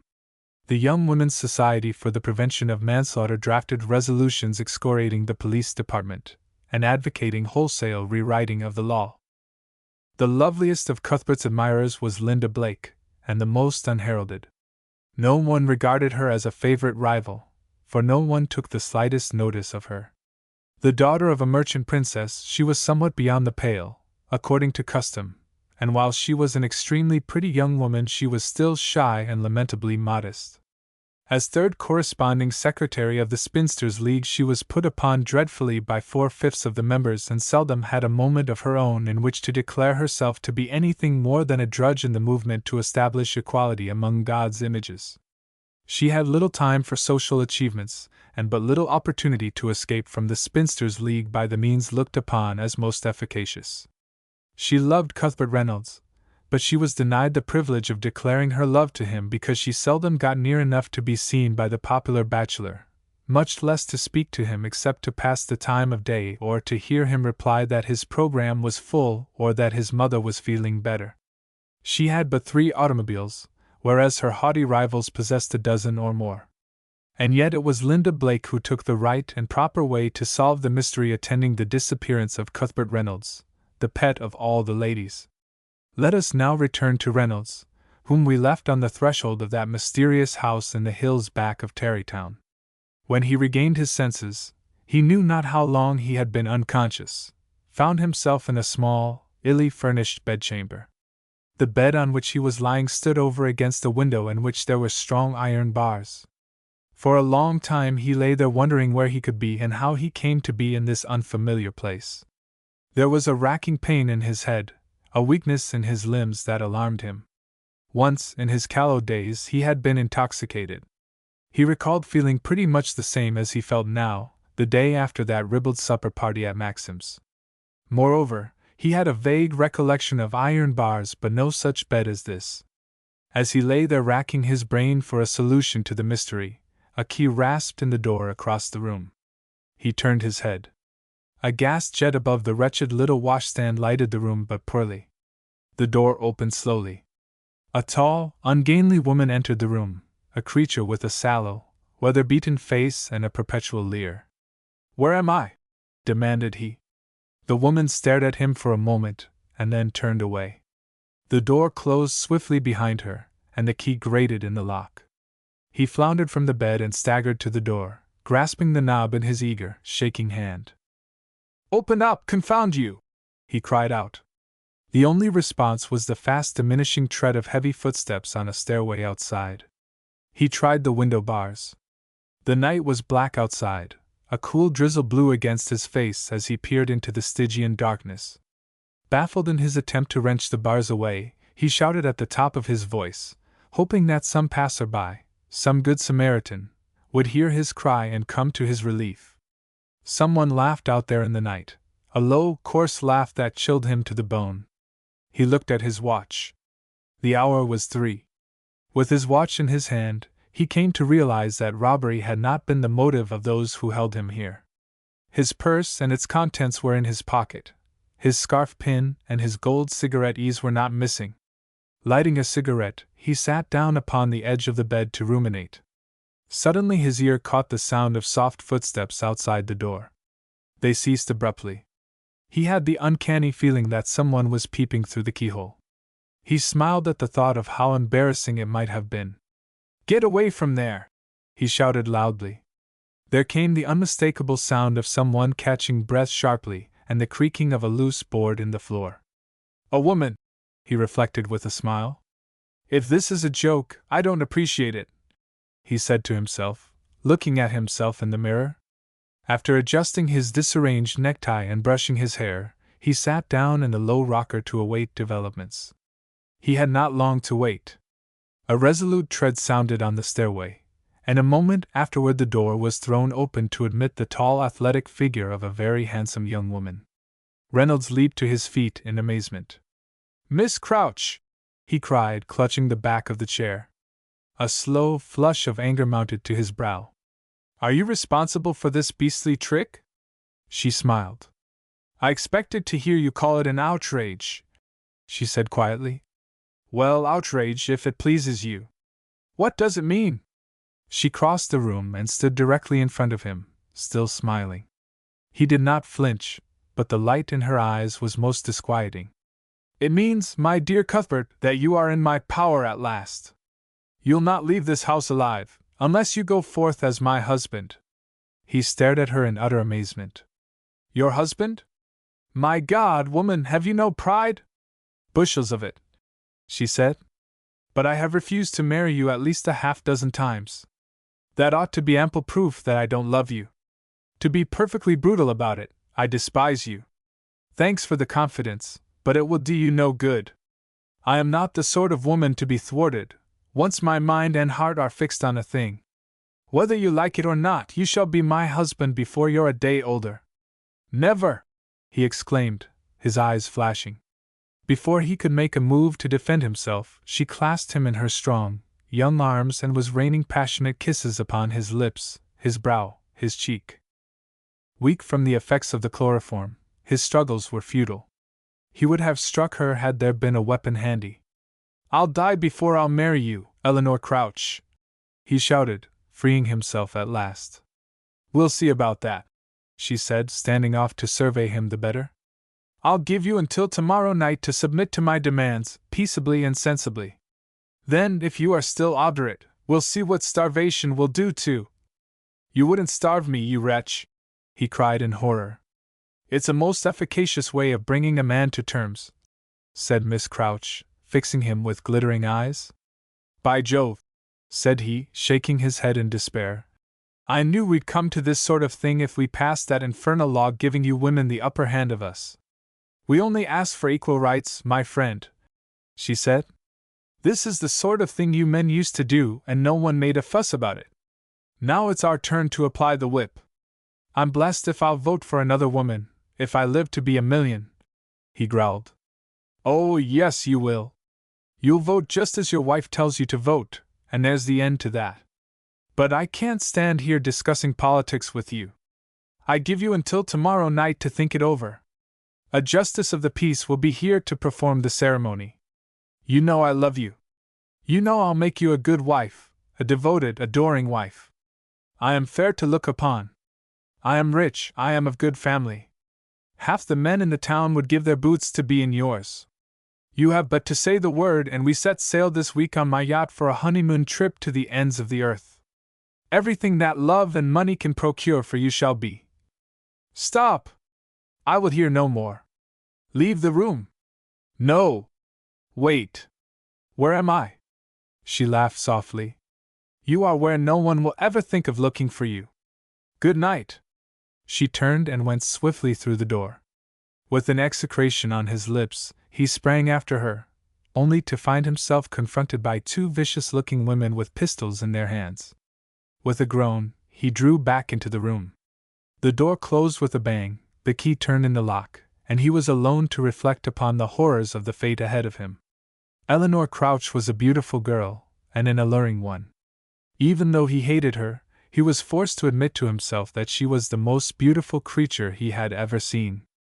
Not once, but 100 times, had he passed judgment upon her physical charms from a point of view obtained in his club window, but always there had been in his mind the reservation that she was not the sort of woman he would care to marry.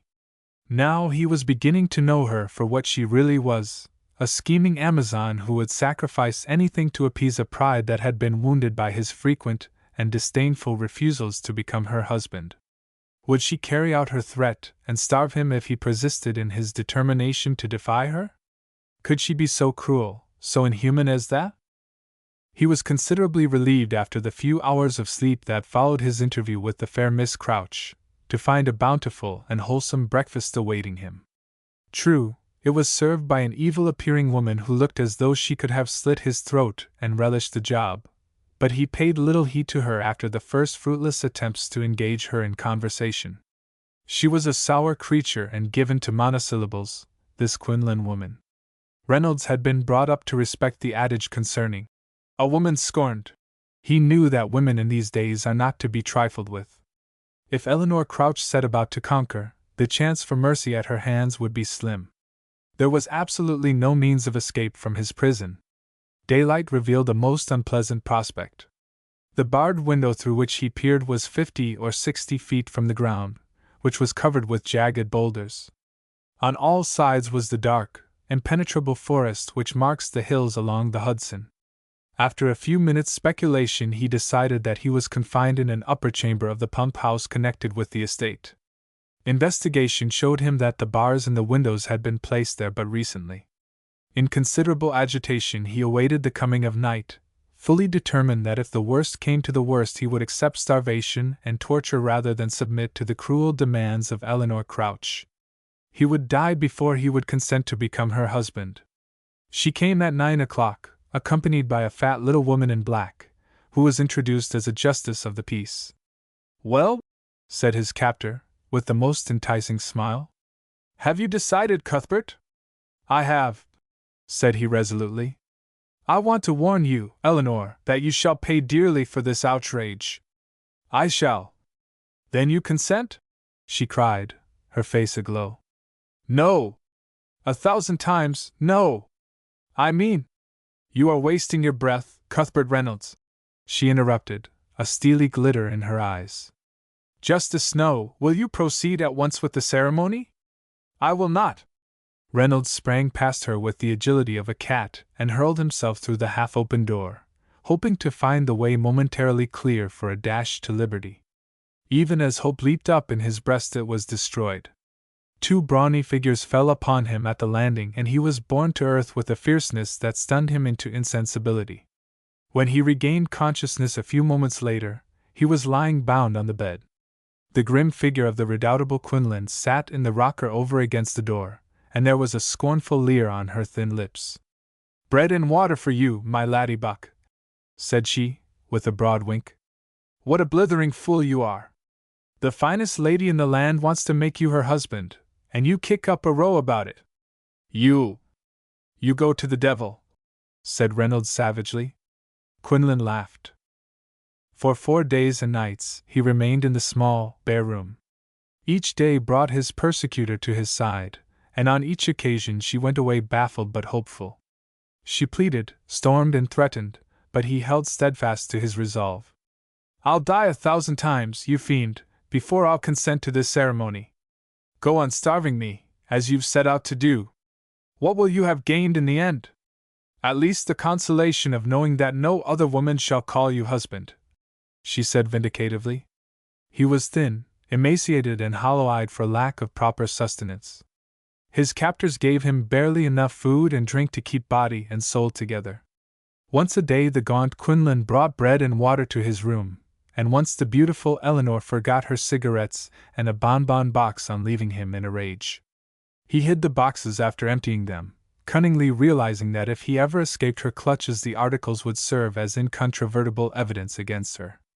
But Quinlan and Brown, strong and vigorous, were more than a match for him in his weakened condition. They choked him until he revealed the hiding place of the 2 gold boxes. Then they beat him cruelly. "If you tell the boss that we beat you up, young fellow, you'll get your comeuppance good and plenty," said Quinlan savagely, as he fell back exhausted in the corner. "You keep your mouth closed, if you don't want it closed forever. If you have a spark of humanity in your soul, woman, you'll give me food," he cried. "I am dying. Have you no heart, either of you? See here, I'll give each of you enough money to keep you in comfort for the rest of your lives if you'll—" "None o' that, Mr. Reynolds," snapped Quinlan. "What do you take us for? Men? Gad, I wish you were," he exclaimed. "I'd thrash you within an inch of your lives if you were. Well, don't go to offering us money, that's all. We're women, and we don't sell out a friend. Say, ain't you about ready to give in to her? You'd better say the word. She'll make you the happiest man on earth. What's more, you'll get a good square meal the minute you say you'll marry her. I wouldn't marry her if she were the last woman in the world," he cried. "Listen to me. Haven't you 2 women husbands who are dear to you? Haven't you husbands? They're both in the penitentiary, curse 'em," snarled Brown, clenching and unclenching her hands. "I wish I could get my hooks on that man of mine, that's all." "Lucky dog," said Reynolds. "You bet he's a lucky dog. I believe he got sent up deliberately." "Well, he's only got 8 more years to serve, Brown," said Quinlan. "He'll come back to you for food and clothes. Then you can make up for this lost time." "I'll do it, all right," said Brown, smiting the window-sill with her huge fist. Quinlan chuckled. That night Reynolds made his last stand. When Miss Crouch left him, he was almost ready to submit. Had she but known it, another 5 minutes of argument would have brought him to terms. Starvation had conquered him. "If I live till morning," he kept repeating to himself in the solitude of his cell, "I'll give in. I can't stand it any longer. I shall go mad."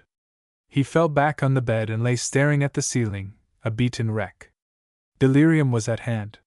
Sometime during the night he was aroused from a fitful slumber by a sound at his window. The night was very dark. He could see nothing, and yet he knew that someone was there, someone who would help him in his final hour of despair. Struggling weakly from the bed, he dragged himself to the bars. Beaching between them, his hand encountered the topmost rung of a ladder. Someone was ascending from below. He could feel the supports quiver, he could hear the ladder creak beneath the weight of a living, moving body. A moment later, the dull outlines of a head and shoulders appeared in the black frame, the head of a woman. With a groan of despair he shrank back, thinking that the visitor was one who had come to torment him in some new fashion. "Cuthbert!" whispered the woman on the outside. "Cuthbert, dear, are you there? Speak!" He staggered to the window once more. Hope buoyed him up. The voice was not that of one of his inquisitors. It was low, sweet, gentle, yet quivering with anxiety. "Yes, yes," he whispered. "Who are you? For God's sake, get me out of this place. I am dying here." "Thank God you are alive," came the tense whisper from the woman. "I am not too late. Who are you?" He had discovered that her features were rendered unrecognizable by an ugly pair of motor goggles. A thick veil held her Panama motor hat in place. She laughed nervously, even shyly. "Never mind, Mr. Reynolds," she said. "Enough to say that I am here to release you if it is in the power of woman to do so." "You call me Mr. Reynolds now," he protested.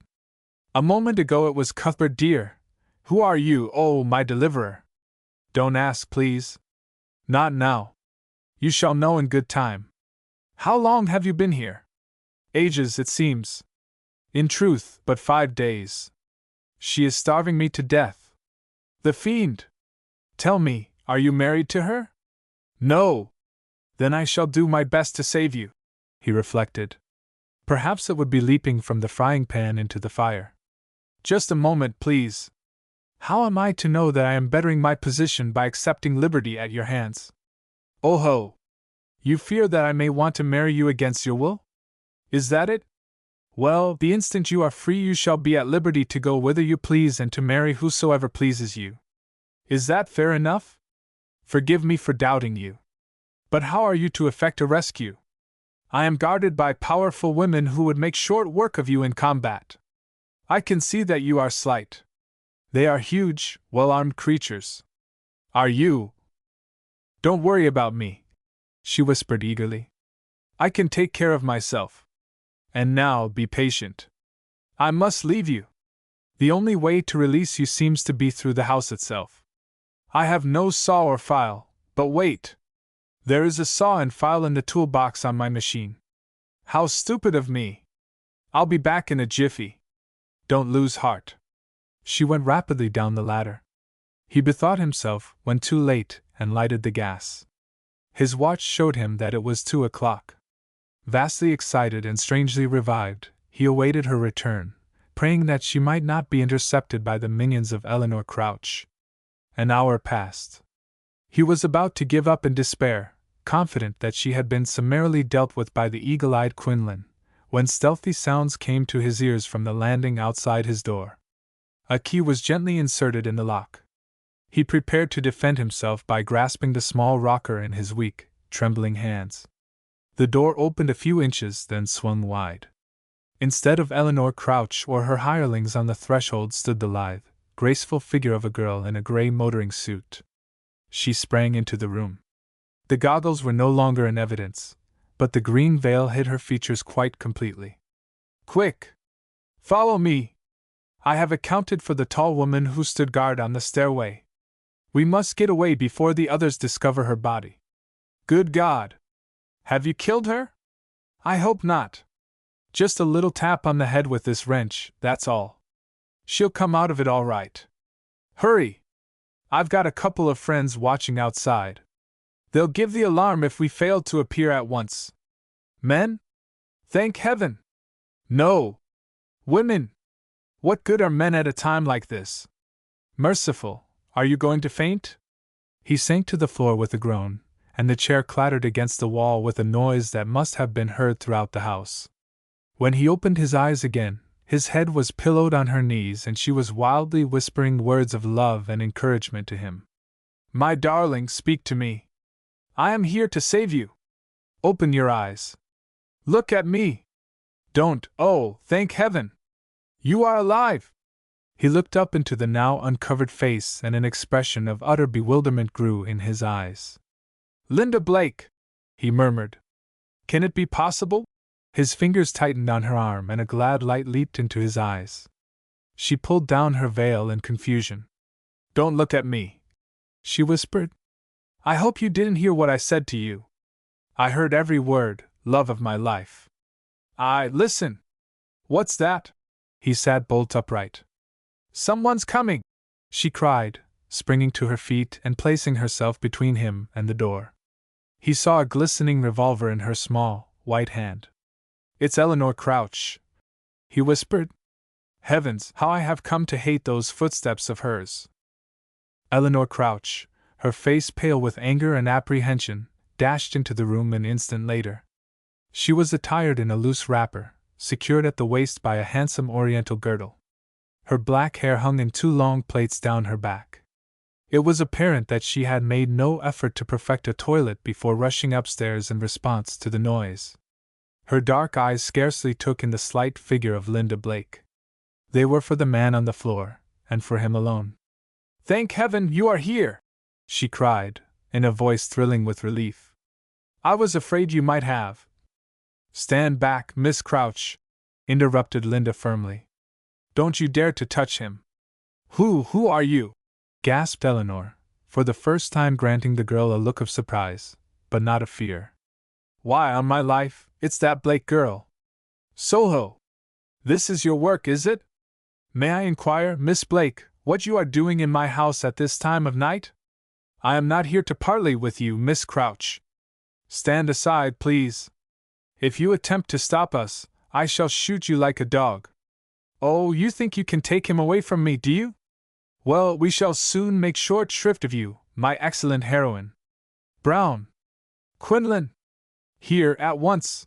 She called angrily down the stairs. Linda smiled. I think you'll find that my friends have taken care of Brown and Quinlan. As if to prove the declaration, a ringing voice came up the stairway from far below. Are you all right, Linda? It was a woman's voice, and it was full of triumph. We've fixed these two muckers down here. Shall we come up? Stay where you are, girls. I can manage nicely by myself, thank you, called Linda. Then she turned to the infuriated Eleanor, who had shrunk back against the wall, panting with rage and disappointment. You'd better come with us peaceably, my woman, she said coldly, still keeping the revolver leveled at the person of her rival. Don't make any trouble for us. If you show fight, we'll be obliged to. Here! Eleanor Crouch suddenly threw herself forward. The movement was so unexpected that she was upon Linda before the girl could fire. Twice the revolver was discharged in a vain attempt to end the struggle at its beginning, and both bullets came so near to hitting Reynolds that he hastily rolled under the bed, from which position he watched the contest in some security but with a great deal of interest. The combatants swayed back and forth across the narrow room, locked in a tight embrace. The Crouch woman was the larger and stronger, but her adversary was lithe and sinewy and as cool as a veteran in the line of battle. She succeeded in tripping the heavier woman, resorting to a new trick in wrestling that had just come into practice among athletic women, and they went to the floor with a crash, Reynolds' rescuer on top. He crawled forth to assist her, keeping his eye on the pistol all the while. Weak as he was, he succeeded in sitting upon Miss Crouch's head while Linda attempted to secure her arms with the thick veil she had torn from her hat.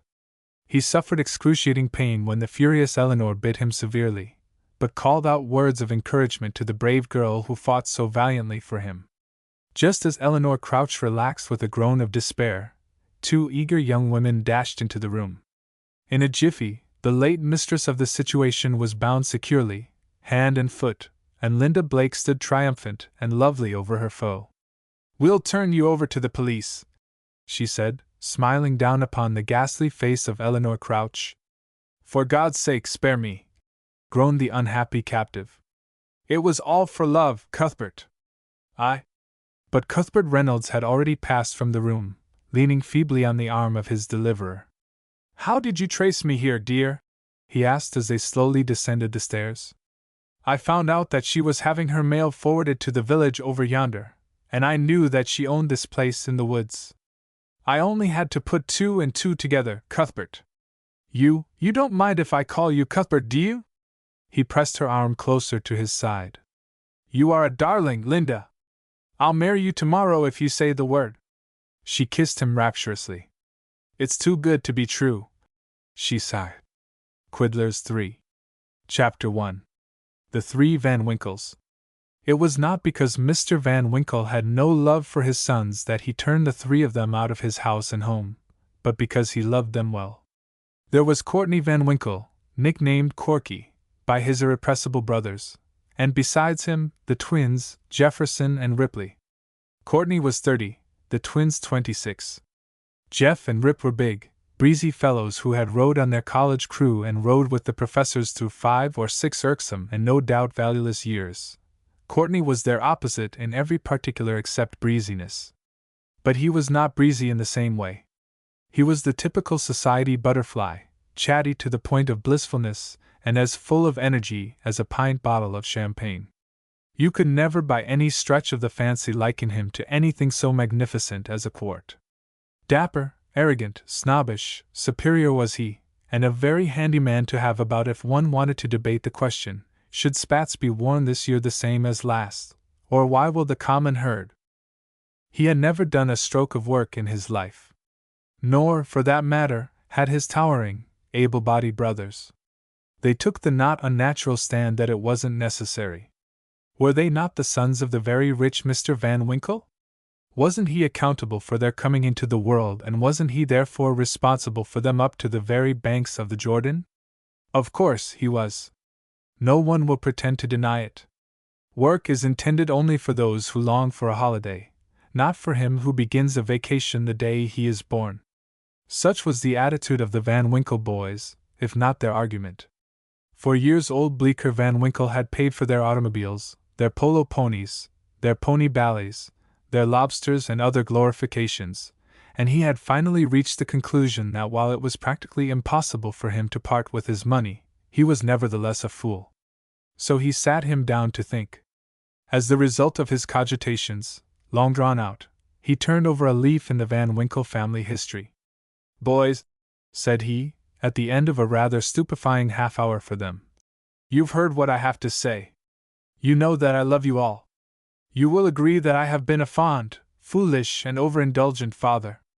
As I've said before, it is my fault entirely that you are triflers and spendthrifts. I should have done better by you. You are college men. At least, you are called college men, because, with the unceasing aid of well-paid tutors, you managed to get your degrees. I regret, however, to say that you are not educated men. You are socially cultivated, but that's all. I am to be blamed for all this. Now I am paying the penalty. What I have just disclosed to you is the result of painful deliberation and with your welfare in mind, not my own. You have agreed at last to my proposition, not, I fear, willingly, but because there is no alternative. I have given Jeff and Ripley an excellent education in baseball, swimming, golf, and Broadway. No doubt either of you could get a job as a professional baseball player. Courtney has been thoroughly polished by contact with society. He should have no trouble at all in earning quite a decent living by teaching the nouveau riche how to behave in polite society. If, in 10 years, you all come to me and convince me that you have actually acquired something of a fortune without any assistance from me, I shall be happy to kill the fatted calf and divide it with you. Please bear in mind the little statement in regard to my last will and testament. Get it into your heads clearly. At my death my fortune goes to the three of you, share and share alike, but it is to be held in trust for 10 years thereafter, principal and income intact. Note that, please, and income. It is possible, even probable, that I may alter the will later on, but now it stands in just that way." They looked at each other blankly for a long time after the old gentleman left the room. The expression in Courtney's cockadoodle face was beyond description. The world had come to an end. The twins were unable to lounge with their accustomed ease and elegance. They sat bolt upright for perhaps the first time in their lives. To them, the world was just beginning, and it was a hard, cold, unfriendly world that lay before them. In exactly 1 week from that day the three of them were to start out in the world to make men of themselves. Each was to have $2,000 in money, and each was to start the journey free from debt. Mr. Van Winkle agreed to square up every pecuniary debt of honor and every debt of folly.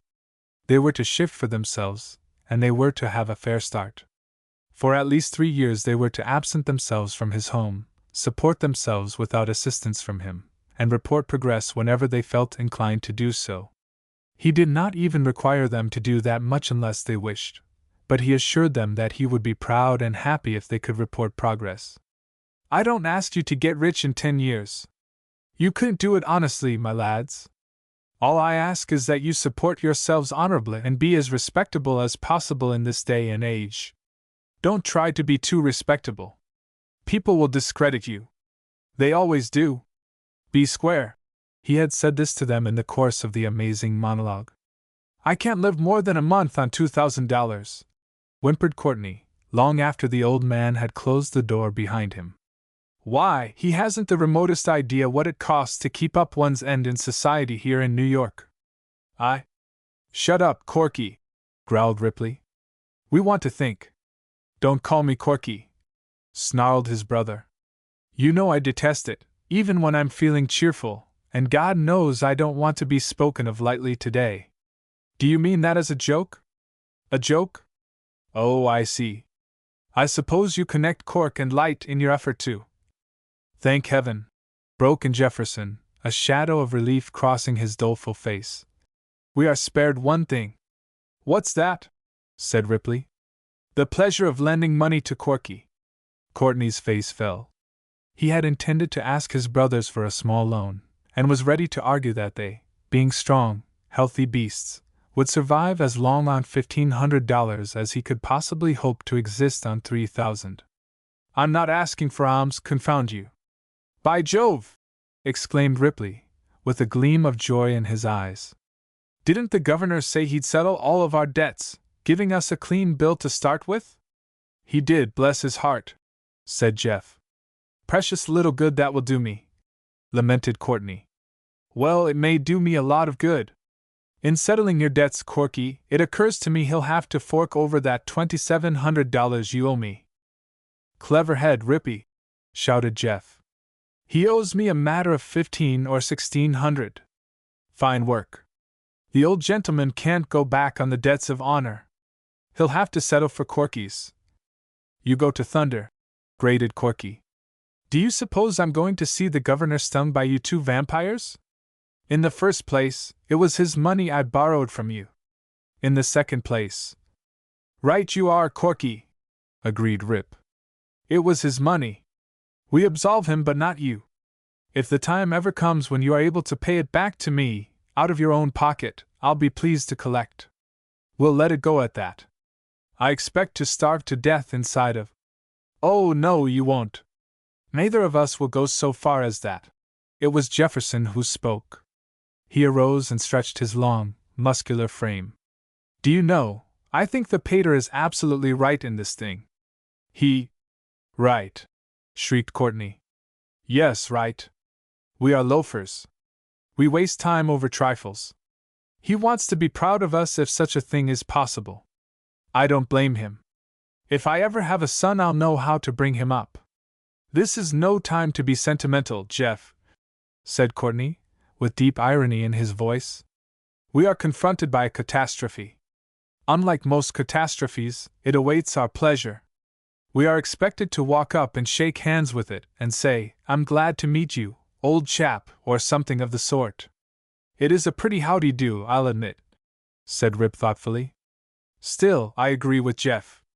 The governor's right. You always agree with each other, said Courtney, pacing the floor in his despair.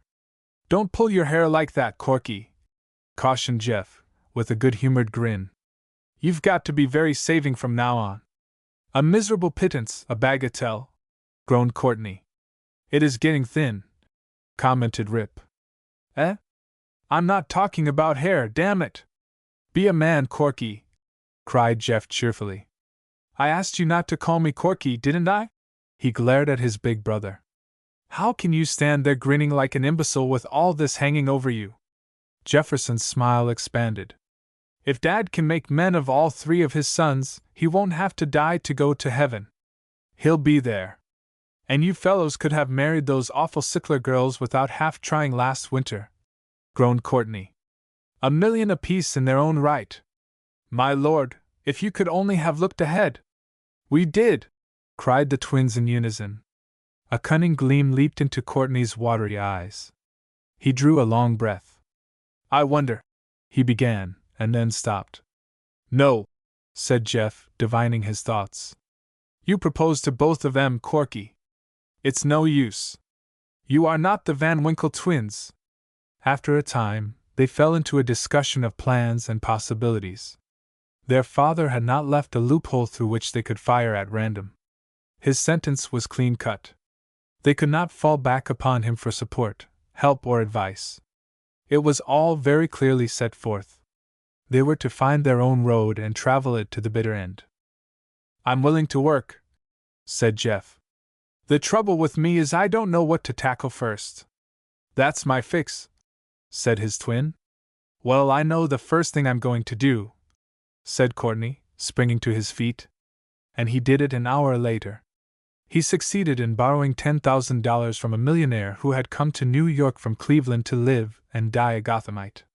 With sublime disregard for the thing called conscience, Courtney included this new debt in the list to be prepared for his father, and permitted the old gentleman to settle without so much as a qualm of self-reproach. He considered it high finance, I believe. His brothers lived up to his estimate of their astuteness by never even thinking of a ruse so clever. Corky congratulated himself on getting a long start over them. Moreover, he had something else in mind. It will be disclosed later on. A week later Mr. Van Winkle said goodbye to his sons, and they set out upon their travels somewhat after the fashion laid down by those amiable gentlemen who conceived fables and fairy tales and called them the Arabian Nights. You may recall the 3 sons of the merchant, and the 3 princes, and the 3 woodmen, not to speak of innumerable trios who served Messrs. Grimm and Anderson with such literary fidelity. The Van Winkle brothers started out rather late in life to make men of themselves. Inasmuch as they elected to start in separate and distinct grooves, and as their courses were not what you might call parallel, we are likely to gain time and satisfaction by taking them up one at a time. We must not lose sight of the fact that they set out to acquire 3 separate and distinct fortunes. Courtney set sail almost immediately for a land where Corky was an unheard of appellation, or epithet as he was wont to regard it, and where fortunes hung on bushes, if one may be allowed to use the colloquialism. He went to France. It may seem ridiculous to seek fortunes in France, but he was not looking for French fortunes. He was much too clever a chap for that.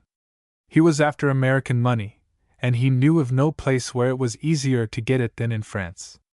By France he meant Paris. If one is really smart, one can find a great many American dollars in Paris.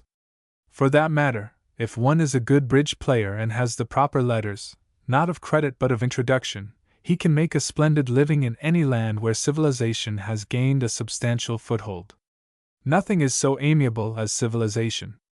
It actually yearns for trouble, and it will have it at any cost. It is never so happy as when it is being skillfully abused.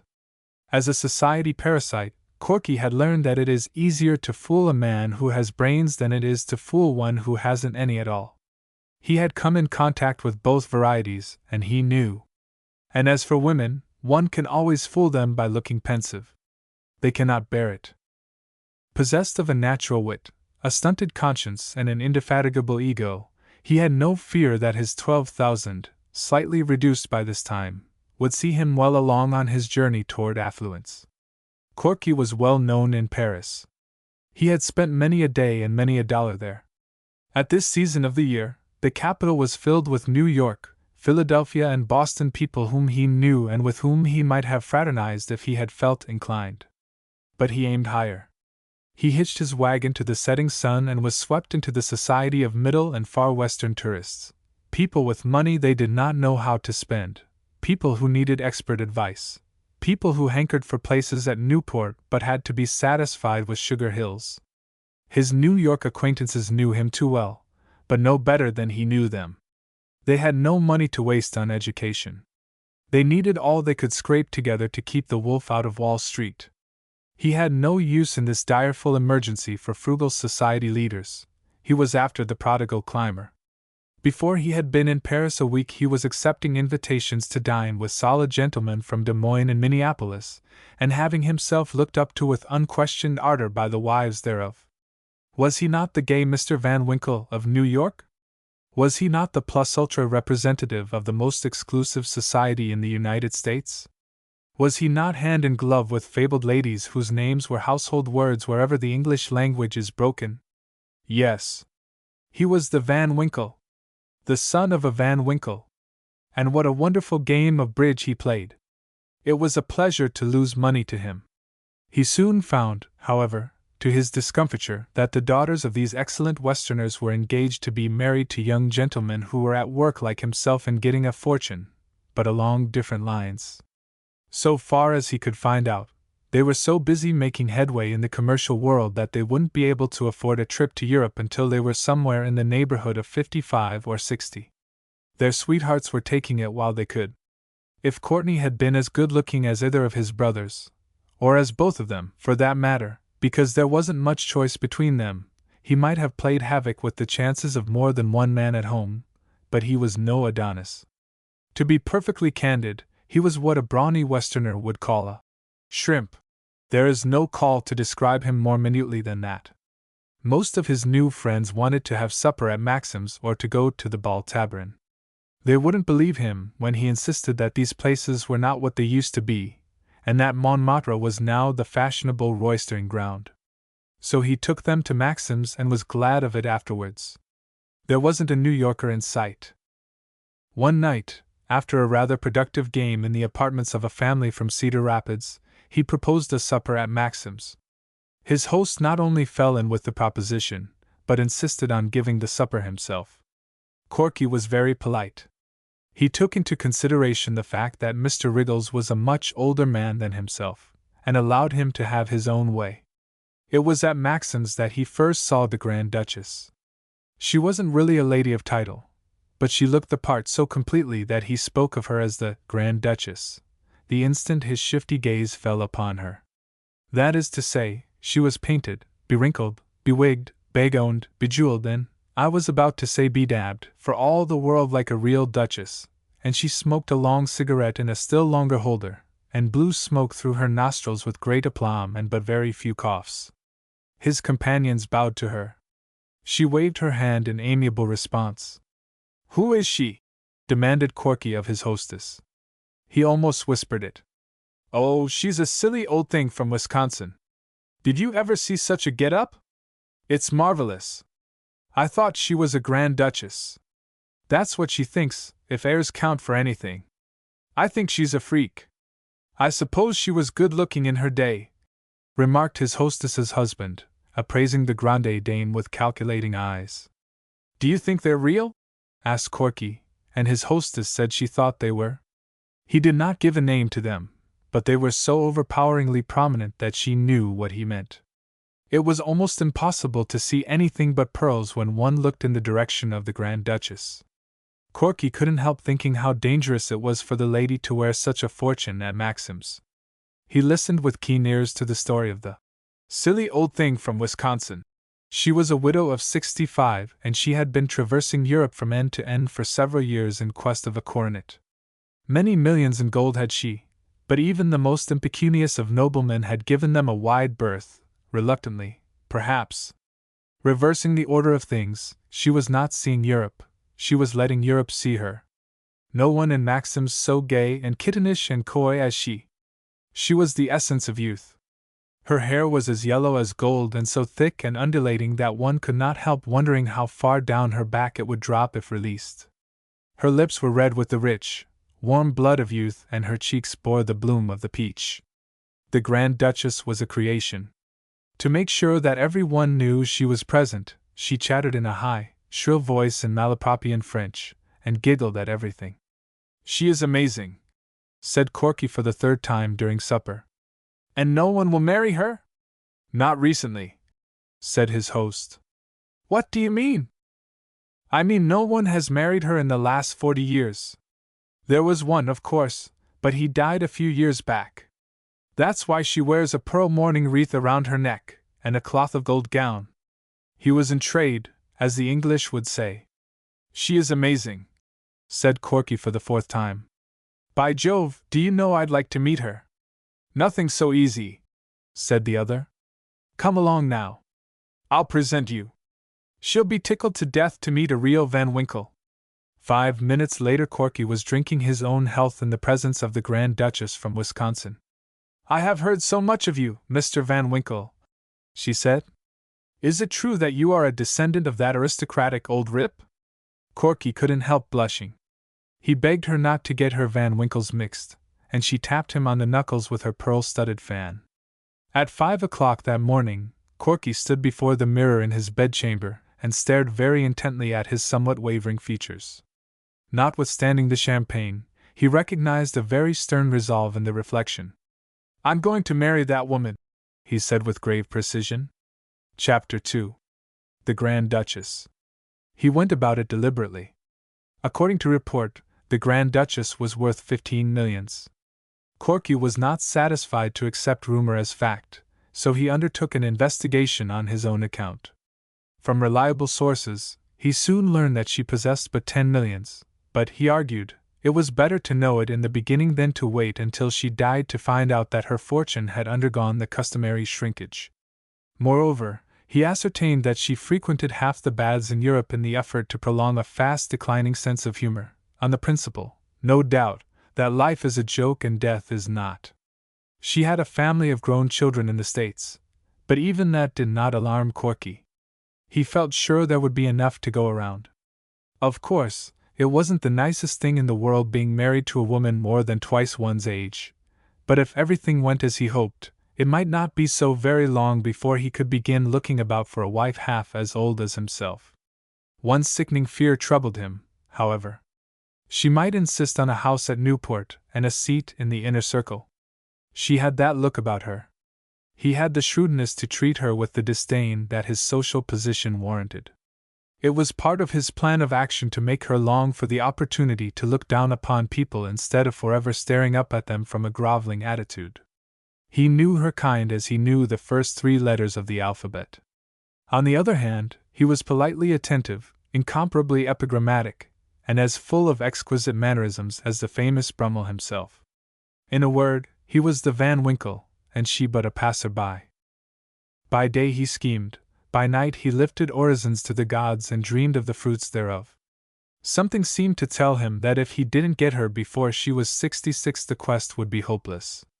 Experience had shown him that women see themselves as they really are after they are past 65. Moreover, they become absolutely insane on the subject of self-preservation so far as money is concerned. They seem to feel that their rainy day is imminent, if not actually at hand. No matter how many millions they may possess, they lurk in the shadow of the poorhouse. Men at 65 become pedagogical and sour, perhaps, but they are not as much worried by thoughts of the poorhouse as they are by visions of the playhouse. Corky was to be seen everywhere with the Grand Duchess. We may as well continue to speak of her as the Grand Duchess since everyone in Paris was calling her that, now that she had been so aptly dubbed by the clever Mr. Van Winkle. He drove in the Bois with her, and he drove without shame or embarrassment. He was the life of her big and little feasts at Pre-Cataline and d'Armenonville. He sat in her box at the opera. He translated the conspicuously unspeakable passages in all of the lively but naive comedies. He ordered her champagnes and invented hors d'oeuvres so neoterical in character that even the Frenchmen applauded his genius. And through all, he was managing very nicely to keep his 12,000 snugly to himself. There were times when he could have cursed his own father, and perhaps did, but that is not relevant to this narrative. In proper sequence he led the Grand Duchess through all the reflected phases of society, and came at last to the juncture where his own adroitness told him it was time to speak of the glories of Newport and the wonders of New York as seen only from the center of the inner circle. There was a vast difference between the outer rim and the inner circle. He did not say it in so many words, but she had no trouble in divining it for herself. She was dazzled. She was beginning to understand that a palace in Fifth Avenue was no more than a social sepulchre unless it could be filled day and night with the kings and queens of Gotham. She felt very small, coming out of the Middle West. It wasn't very difficult for him to secure for her an invitation to the American ambassador's ball, or to the Pacific functions ordered by the French president, but it was not so easy to bring about introductions to the New York women of fashion who happened to be in Paris from time to time during the summer. The Grand Duchess read the newspapers. She always knew when New York notables were in the city, and she was not slow to express a desire to meet them. He could arrange it, of course. And then, on meeting them, she would at once insist on giving a dinner or a supper at Pre-Cataline, or, on finding that they couldn't scrape up a spare evening, to make it afternoon tea. Poor Corky shriveled at such times. "If she wasn't so damned girlish," he used to say to himself. "Tell me," she said to him late one afternoon as they were driving home through the Champs-Élysées, "is it true that servants' wages are lower in New York City than any place else in the country? I've always heard so." She was looking at people through her magnificent lorgnon, and people undeniably were looking at her. There were many wonderful women in the Bois that day, but none so worthy of a stare as she. Corky pricked up his ears. It looked like a feeler. "Perceptibly lower," he said. "And food is higher, they say." "Ah," said he, "but so are the buildings. How much do you think I could live on per year in New York? Why do you inquire?" "For instance," said she. It grated on his nerves when she used such expressions as, "for instance." "Well, it depends on how well you intend to live. I want to live as well as anybody else." "Then I should say that you couldn't very well manage on less than 10,000 a year." He knew he was equivocating, but was fearful that if he said 100,000 she would take alarm. "That isn't very much," she said, with a perplexed frown. "I had an idea that if I wanted to live in style it would cost somewhere around 75 or 100,000. I know a woman from Iowa who lives at the Ritz-Carlton and goes about some, although not in the real smart set, and she says it costs 5 or 6,000 a month, just puttering. Maybe you've met her out in society. Her name is Bliggs." "Bliggs? Name's not familiar." "Of course, you can spend 100,000 easily in New York if you get into the right set," he said. "That's just the point," said she. "If I get into the right set. I've got ample means, Mr. Van Winkle, if—" "They scorn money," said he flatly. She drew in her breath quickly. "I suppose they do," she sighed. "Sometimes I really believe it's a handicap to have a lot of money. I know a good many charming Western women who have married into the smart set," he said slowly. "And did they stick?" she inquired. "Stick?" he gasped. "I mean, did they make good, that is, were they permanently received?" "Oh, yes. Some of them have become leaders. It's really only a matter of marrying the right man." She was silent as they drove across the Place de la Concorde. "I suppose it's almost out of the question unless one does marry into it," she said finally. "Or up to it," he suggested. His sordid little heart was beating rather jerkily. "Won't you stop in and have tea with me?" she asked suddenly. He thought rapidly. "I'm sorry. I'm having tea with some New York people at the Ritz. Awfully sorry. People I shouldn't like to offend or I'd send an excuse. You understand, I hope." Her jaws were set. He shot a furtive glance at the thickly plastered face and inwardly pitted himself, while outwardly rejoicing. "Some of the people who entertain baboons at dinner, I suppose," she said through compressed lips. He smiled. "And poodles," he supplemented with perfect amiability and more truth than he knew. She sniffed. "I'm afraid you don't approve of our little larks. We've got to have something new once in a while or we'd die of ennui." Was her simple response, but he noted the pensive, wistful look in her eyes. She set him down at his hotel. "Can't you dine with me at 8:30? I shan't ask anyone else. I'm terribly blue today. You will come and cheer me up, won't you?" "With pleasure," he said, bowing very low over her gloved hand, which was amazingly lumpy with invisible rubies and diamonds. "So good of you." While dressing for dinner, he repeated the oft-repeated process of reducing the Grand Duchess to a tangible result. Supposing she had as many as 15 years longer to live, and supposing her income to be only $400,000 a year, there was still compensation in the calculation that he would be but 45 and that no matter how extravagant she might become there was small likelihood of the principle ever being disturbed. On one point he meant to be very rigid: she should be kept out of Wall Street. Furthermore, allowing for the shares that would go to her 3 grown daughters and their husbands, if they had them, he could be reasonably certain of at least $3 million. 15 into 3 million goes 200,000 times, according to long division. $200,000 a year is what it came to in round numbers.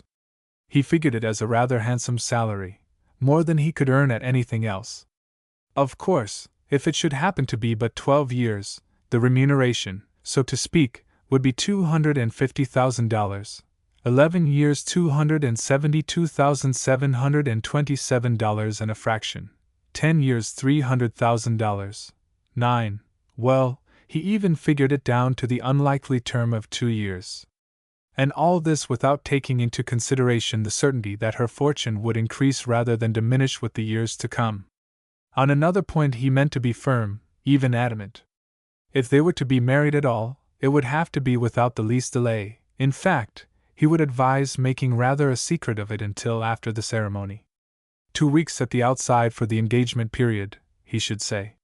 Something told him that if her daughters got wind of the affair they would have the Grand Duchess locked up in a sanitarium for the remainder of her days. Besides, the suspense would be terrific. They dined tête-à-tête. She had gorgeous apartments in the Élysée Palace Hotel, a private dining room and a beautiful view of the great avenue. The evening was warm. The windows were open and from the outside came the noises of a Parisian night. A soft July moon lent radiance to an otherwise garish world, and a billion stars twinkled merrily. It seemed to Corky, as he looked up into the Melodome, that he had never known the stars to twinkle so madly as they twinkled on this fateful night. There were moments of illusion when he was sure that the moon itself was twinkling. He laid it to his liver. The little gold clock on the mantelpiece was striking 10 when he began clearing his throat for action. He always remembered that it was precisely 10 o'clock, because he had to look intently at the diminutive face of the thing to make sure that it wasn't striking 20 or 30. It seemed to go on forever. They were still in the dining room and quite alone. For some uncanny reason the Grand Duchess had not giggled once since the coffee was served. She was ominously patient. "I've been thinking about what you said this afternoon," said Corky irrelevantly. She had just mentioned the weather. "Indeed?" "Yes. You put an idea into my head. Now, please don't say it. It's such a beastly banal joke, don't you know, that one about ideas. Would you mind answering a few questions?" She began fanning herself. "If possible, Mr. Van Winkle," she said. "But I can tell you in advance that I never tell anyone my age." "Quite right," said he in a matter-of-fact tone. "It's nobody's business." He appeared to be thinking. "Well, go ahead and ask," said she. "I don't know just how to begin." "What is it you want to know?" she inquired encouragingly. "How old are your daughters?" "Oh!" she exclaimed, leaning back in her chair in a sort of collapse. "What do you want to know that for?" "Well, I'm leading up to something else, if you must know." She brightened up a bit. "They're rather young, of course." "Naturally," said he. "But how young?" "Mary is, let me see, I can't just recollect." "You needn't be afraid to tell me the truth," he said graciously. "It won't make the least difference." "Well, Mary is 33. She's the married one." "Edith. Is one of them married?" he exclaimed, his face clouding. "She's divorced at present. She married a scamp in the East who wanted her for her money and—" "Never mind," interrupted Corky hastily. "I don't care to hear the family scandal. Where does she live?" "New York City, most of the time. You may have seen her. She goes out a great deal, I hear. I'm not certain whether she's gone back to her maiden name or retains her ex-husband's. His name is Smith." "I see," said Corky abstractedly. "Good looking? Mary?" "Yes, indeed. Stunning. I'm sure you'll admire her, Mr. Van Winkle. I wish you'd call me Courtney." "I suppose I might just as well begin," she said resignedly. He started, and was silent for a moment. "The others, are they married?" "No, Edith is 25 and Gwendolyn 23. They're at home." "Why don't they travel with you?" She looked positively aggrieved. They are really very domestic in their tastes, said she. They were over with me 3 years ago, but prefer America. Are they engaged? Not to my knowledge. They'd tell you if they were, wouldn't they? If they thought it was any of my business, she said sharply. Corky was in no condition to flush. It was a pallid hour for him. I suppose they have ample means of their own, he ventured. They manage pretty well. Was nothing left to them outright? Some real estate. I see. Everything else went to you. Oh dear, no. He left $10,000 to his only sister. I sued to get it back, but lost. I always hated her. There was considerably more than $10,000 in the estate, of course, he said quickly. She smiled and closed one eye very slowly. I should rather think so, she said. He was silent, pondering deeply. Can you think of anything more to ask? I'm trying to think if there is, he replied frankly. She gave him a few minutes. I can't recall anything more at this moment, he announced. Oh, just a moment. Was there anything mentioned in the will about your never marrying again? Not a word, said she triumphantly. Good, said he, and arose somewhat unsteadily from his chair. The Grand Duchess held up her hand to check the words on his lips. Sit down, she said brusquely. I've got a few questions I'd like to ask of you, Corky. Corky! Good Lord, don't call me that. Where did you hear that name? I saw it in the Herald.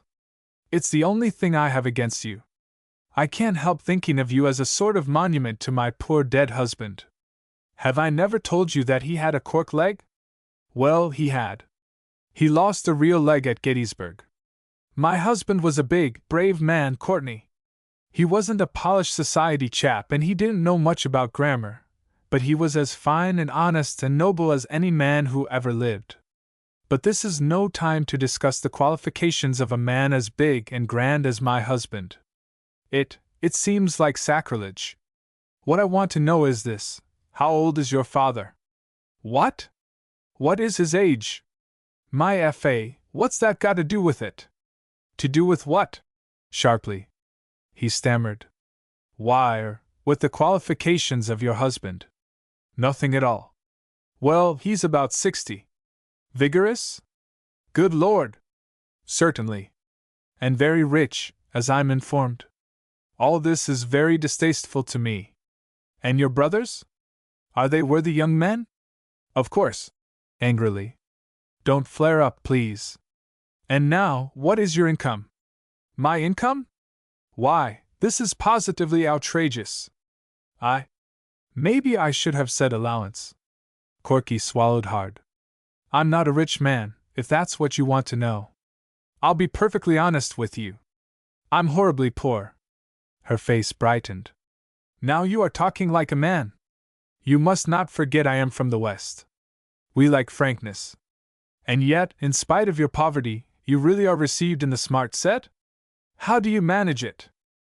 Men are always in demand, admitted Corky, making a wretched error in diplomacy. He was thankful to see that it went unnoticed. That is, men who are worthwhile. The Grand Duchess settled back in her chair, and softly patted her coiffure, choosing to stroke the curls immediately above her ears. Well, she invited calmly, deliberately. I'd like to marry you, said Corky. Do you expect me to say yes? I do. Well, I'll let you know in the morning. I prefer to have my answer now. I've got to think it over. Haven't you been thinking it over for some time? He demanded impatiently. I'll admit that I am in love with you, she said coyly. He shuffled his feet uneasily. And you also will admit that I am in love with you, won't you? Are you? How can you ask? Well, prove it. Won't I be proving it beyond all question if I marry you? She sighed. That isn't the way I was wooed years ago. You forget that it was long before my time. Custom changes, my dear. I love you in the present, up-to-date fashion, not as they did in the unsettled West. She pondered. How much of an allowance will you expect? Whatever you choose to settle upon me, I shall be happy to divide equally with you. That's the only way we can carry on our social campaign. Well, I'll marry you, Corky. He blinked his eyes 2 or 3 times. When? He inquired, and absently looked at his watch. Next Saturday, she said. Good, said he. When he got back to his hotel, he found awaiting him there a letter from his brother Ripley. The news it brought caused him to thank his lucky stars that his fortune would be safe on Saturday. Jefferson and Ripley were making their fortunes in a Middle West city, following the ancient and honorable pursuit of the golf ball as instructors in rival country clubs. They seemed to be a bit uncertain as to what they would follow during the winter, but both of them were thinking rather seriously of getting married. The news that caused Corky's eyes to bulge came in the last casual paragraph of the letter. Oh, by the way, wrote Rip, the governor has just been married. I suppose you haven't heard of it. He had his appendix out 6 weeks ago and married his night nurse as soon as he was up. Well, so long. I'm giving a lesson at 10:30. Good luck. Chapter 3. The Twins. The twins went fortune-seeking in a more complacent way. They were big and hardy, and the world had no real terrors for them. As twins should go, they fared forth together in quest of the road to wealth. They had been told that it lay toward the west, and that it grew broader as one drew nearer the land of the setting sun. The West was the place for young men with ambitions. That expression had been ding-donged into their ears by college mates from Los Angeles and Seattle ever since they had learned that these two towns were something more than mere dots on the map. They had heard so much of the two cities that they decided to try Omaha or some other place of that character before definitely putting their strength against the incomprehensibly sagacious gentlemen who were responsible for the supremacy of Seattle and Los Angeles over all other towns on the continent. As was their wont, they went about the thing casually, and without worry. They could not buckle down to work until after the wedding of a friend in Chicago, a classmate at college. He had asked them to act as ushers. The twins were especially well qualified to serve as ushers. Since graduating, they had performed that service for no fewer than 20 members of the class, and were past masters at the trade. It was only fair and right that they should usher for old Charlie Whistler, although the name was not quite as familiar as it ought to have been. They couldn't quite place him, but so long as he had done them the honor to ask them to take part in his wedding, they were reasonably secure in the belief that he was all right. Before leaving New York, they spent several $100s on a joint wedding present, a habit acquired when they first came out of college and which clung to them through many marriages, no doubt because of the popularity of the phrase, "Know all men buy these presents," etc. They were somewhat surprised on reaching Chicago to learn that Charlie Whistler did not live there at all, but in W., a thriving city not far removed from the Illinois metropolis. They could not have been expected to know that dear old Charlie lived in W., when they didn't even know there was such a place as W. to live in. They heard all about the place from Charlie, however. It seemed to be a city of distilleries. Everybody there was rich because everybody owned a distillery. "Come out and visit us," said Charlie after he had told them what a wonderful place it was. "I'm so busy I can't take more than 2 weeks for a honeymoon. Any time after the 1st of June will be convenient, boys. I'll show you a real town." "There's only one real town," said Jefferson, his mind drifting back to Manhattan Island. "Only one," said Ripley. "Bosh! Say, how many distilleries has New York got? Answer that, will you?" "I don't know, but I'll bet $10 we could drink up in 3 months all the whiskey you can make in W. in a whole year." Charlie was silenced. He could only remark, "Well, there's more money in making it than there is in drinking it." The twins assented. "Anyhow, I wish you fellows could come out and see what we've got there. I'd like to get some of the Van Winkle millions interested in our village." The twins exchanged glances. "The Van Winkle money is pretty well tied up," said Jeff. "Well, it won't be forever, will it? I want to get you young fellows interested. And say, I can introduce you to some of the finest girls this side of paradise. The burg is full of 'em. Why, I've heard New Yorkers say that they'd never seen so many pretty women or better dressed ones than we've got right therein." "I know," interrupted Rip. "That's what you hear in every city in America, big or little. And it's always the poor, impressionable New Yorker who says it, The fellow who has to put up with the depressing homeliness and dowdiness of Fifth Avenue. Give us a rest, Charlie. Have you got a baseball team there? Demanded Jeff sarcastically. Sure. A peach, too. We're leading the league. What league? The Pewee Valley League, of course. 2 country clubs, too, with brand new golf courses. Oh, we're getting to the front, let me tell. Why 2? Charlie stared. Great Scott! Haven't you heard? It's been in all the papers. The Row in the Wayside Country Club? It's only 2 years old, but by George, they've had enough quarrels to last a New York club a century. There was a split last fall, and a new club was formed, the Elite Country Club. All the nicest people in town belong to the elite. Lot of muckers run the Wayside. If you dash. Which one has the distilleries? Asked Pip. Both. The whiskey people can't very well discriminate, don't you see? Same as the breweries. It's good business for them to support both clubs. Good Lord, it's 6 o'clock. You fellows will have to be at the church at 7 sharp, you know. Better dress pretty soon. So long. See you later. The long and short of it was that the Van Winkle twins did go out to W. They remained in Chicago for 3 weeks looking for work at teas, bridge parties, theater parties, and luncheons at all of the country clubs. They played golf and tennis when not engaged in looking for work. Their joint $4,000 pooled had dwindled to barely half that amount, but they were cheerful. Their only prayer was that no one else in the class of '08 would decide to get married before the summer was over. W is a thriving, bustling, aggressive town in the Mississippi Valley. It is not necessary to describe it in detail. The Van Winkles were put up at the Commercial Club, the W Club, and the 2 country clubs. Charlie Whistler attended to that. He was so proud of his 2 distinguished ushers that he sadly neglected his bride in showing them off to acquaintances during the first week of their stay. Almost the first thing he did was to introduce them to the Barrows sisters, treasured by W as her fairest daughters.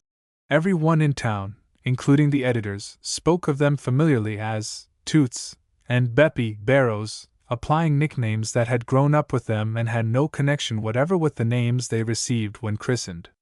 They were young, rich, lovely, and apparently heart-whole. Charlie Whistler, being newly wedded, wanted everyone else in the world to get married. He was continually saying that there was nothing like it, and resented some of the ironic rejoinders of men who had been married all their lives, to hear them talk about it. So he made haste to introduce the twins to the beautiful Barrows girls. With a perfectly beautiful fidelity to the fitness of things, the 2 Van Winkles fell prostrate before the charms of the 2 young ladies, and spent nearly a month looking for work in their delightful company. It was not until they realized that their funds were reduced to almost nothing that they came down to earth with a thud. They had less than $100 between them and destitution. Sitting in the shade of a huge old oak near the first tee on the Elite Club course, awaiting the appearance of the young women with whom they were to play a mixed foursome, the twins fell to discussing a subject they had dreaded to contemplate, much less to broach. "Jeff," said Rip, poking a dandelion with the head of his mashie, "lend me 50 till next week." "50 what?" inquired Jeff gloomily. "Cents, of course," said Rip. "But I'll take it in dollars if you happen to have them." "We're up against it, old boy," said his brother, lighting a fresh cigarette. "What's to be done? I suppose we'll have to clear out," sighed Rip. "We can't go on in this way. They are the finest, best girls I've ever known, and it's a bloody shame to go on." "Right-o! We've just got to clear out while our credit is good. I hate to do it, though. I don't mind confessing that I'm heels over head in love with her. It's a damned shame, isn't it? You're no worse off than I am," groaned Rip. "We are a nice pair of Romeos, aren't we? Good Lord, what will they think of us when they find us out?" "Well," mused Jeff, "they're sensible darlings. Maybe they'll understand." "Never! These Western girls are not brought up to understand such blighters as we are. We are a species known only to the effete East. No, they will not understand. God knows I'm willing to work. The trouble is, I haven't time. Well, we'll have to work, steal or starve. I can't steal and I won't starve. I'm afraid we'll have to move on farther west. Cowpunching isn't bad if one. Here they come. Not a word, old boy. We'll talk it over tonight. It's my notion we'd better move on tomorrow while we've got the wherewithal. I'm not mean enough to borrow money from Whistler, and I haven't the face to ask Uncle George to help us out. Darn him, I think he's the one who put it into Father's head to do this. S.H. hissed the other, coming to his feet as the trig figures of the Barrows girls drew near. Sorry to keep you waiting, said Toots, the elder of the two. Mrs. Garvin was telling a story in the locker room. Toots was an exquisite blonde, tall, slender, and lithesome. I've been slicing horribly of late, Mr. Van Winkle, said Beppy, frowning prettily. Can you straighten me out? What am I doing that's wrong? She was dark and brilliant, and quite as tall as her sister. One would go miles to find two more comely maids than these. Standing too far away from the ball, said Jeff, to whom the remark was addressed. I don't see why the club doesn't hire a professional, complained she. He could get rich showing the members how to play the sort of golf they needn't be ashamed of. 3/4 of them don't know the difference between a mashie and a mid-iron, said Toots. We learned in England, you know. By Jove! Exclaimed Rip, apropos of nothing. A great light beamed in his face. By Jove! Repeated Jeff, divining his thought.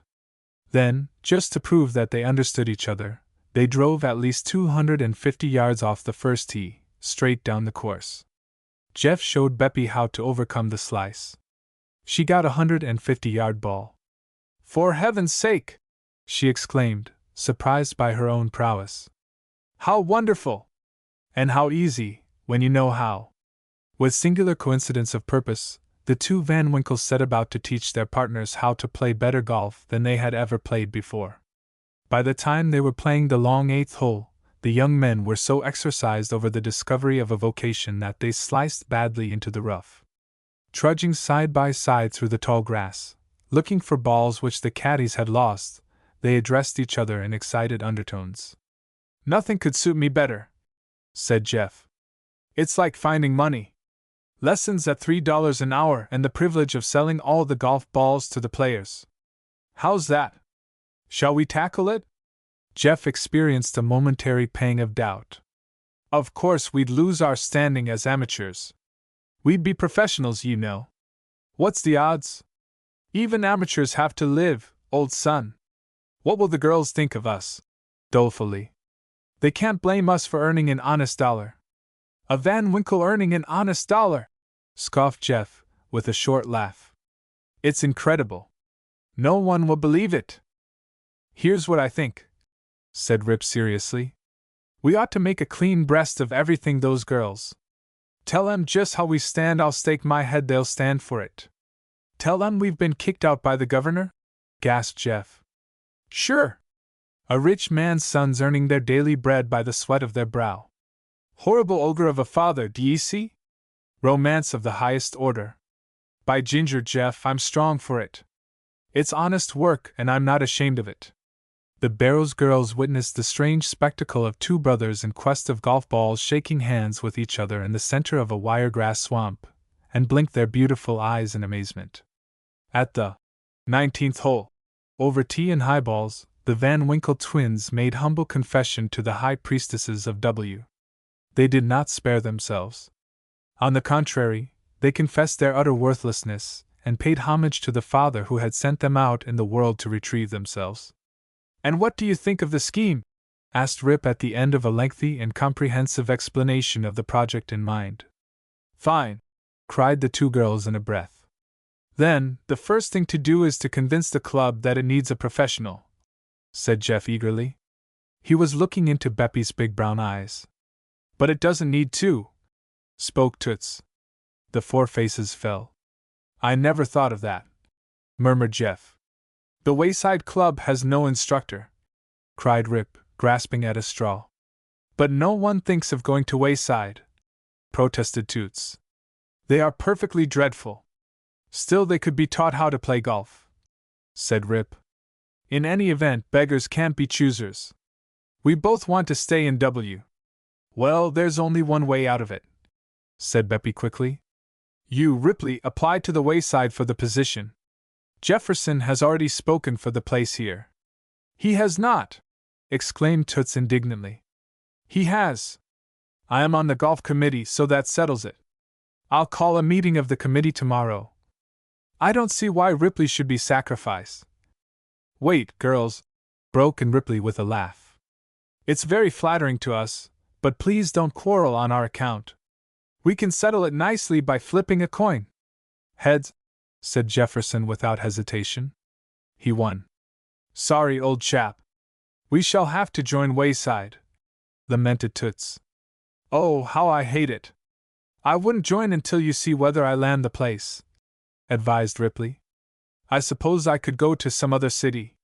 Both girls uttered such a harmonious protest against that alternative that he said he wouldn't consider leaving his brother for anything in the world. I know the president of Wayside, said Beppy consolingly. He used to be in business with father. I'll see him tomorrow and tell him, See him today, advised Toots firmly. You are adorable, whispered Rip as he walked beside her toward the automobile. I wish I could do something to show how much I appreciate your friendship. Her response was a most enchanting smile. Under his breath he said, Gad, I'd like to kiss you. It is barely possible that thoughts speak louder than words and that she heard him, for she said something in reply under her own breath that would have made it a very simple matter for him to kiss her if he had been acquainted with the silent tongue. The Van Winkle twins, in anticipation of success crowning their efforts to become professional instructors in the two country clubs, outlined a splendid and cunning campaign for themselves.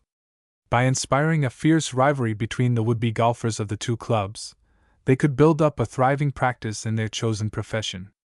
The rivalry was already bitter along other lines. If they could get the men of the clubs into a fighting humor over the golf situation, there would be no end to the lessons they would demand of their instructors.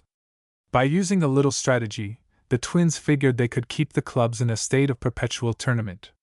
The results would be far-reaching and gratifying. Before the end of the week, the redoubtable sons of old Bleecker Van Winkle, leaders of cotillions in the 400 and idols of Newport and Bar Harbor, according to the local press, were installed as instructors in the rival clubs. Everybody in town, except the conspiring Barrows girls, regarded the situation as a huge joke. The fashionable young bloods were merely doing it for the fun of the thing. That was the consensus of opinion. The news was telegraphed to the New York papers and the headlines in Gotham were worth seeing. The twins winked at each other and played golf. Be it said to their credit, they were soon earning $25 or $30 a day, and saving half of it. So intense was the golf fever in W, that the middle of July found the links of both clubs so crowded that it was almost impossible to play with anything except a putter. Nearly every foursome had a gallery following it, and no one spoke above a whisper after he entered the club grounds, so eager were the members to respect the proprieties of golf. Men who had but lately scoffed at the little white ball now talked of stymies and lies and devits as if they had known them all their lives. Hooks, tops, and slices were on every man's tongue, and you might have been pardoned for thinking that Bunker Hill was smack in the center of W, and that Colonel Bogey had come there to be beaten to death in preference to being executed in any other city in the world. The merry Van Winkles, good fellows and good sports that they were, thrived with the game, and kept straight down the course of true love as well. Jeffy, said Rip one evening after returning from a rather protracted call on Toots Barrows, I have asked her to marry me. So have I, said Jeff, who had returned with him from the Barrows home. I wonder what the governor will say. I'm not worrying about him. I'm wondering what the girl's mother will say. No one will say we are marrying them for their money, that's positive. Everybody here thinks we've got millions and millions. Oh, by the way, did she accept you? Certainly. Did she accept you? Of course. Another thing, did she say anything to you about hurrying the thing along a bit, so as to have it over with before her mother gets wind of it? By George, she did. That's odd, isn't it? She's afraid her mother will object to her marrying a New Yorker. Got some silly prejudice against the 400. I said it couldn't happen any too soon for me. We had a sort of a notion next week would be about right. It suits me, said the other. They shook hands. I want to say here and now that I love her with all my heart and soul, and I'll never let her rue the day she married me. I love her, old son. Not a blamed bit more than I do, said Jeff fervently. She's the best ever. The next morning they saw by the newspaper that their father had married his night nurse in the hospital, and was going up into Maine to recover. That same day, on the 7th tee of the elite course, Toots promised to marry Ripley 2 weeks from Wednesday. At Wayside, Beppy told Jefferson she would marry him at the same time, but I think it was on the 9th green. Mother will be wild when we cable the news to her, said she. Chapter 4. All Van Winkles. The fortnight between that fateful day on the links and the Wednesday aforesaid was full of surprising complications for the Van Winkle and Barrows families.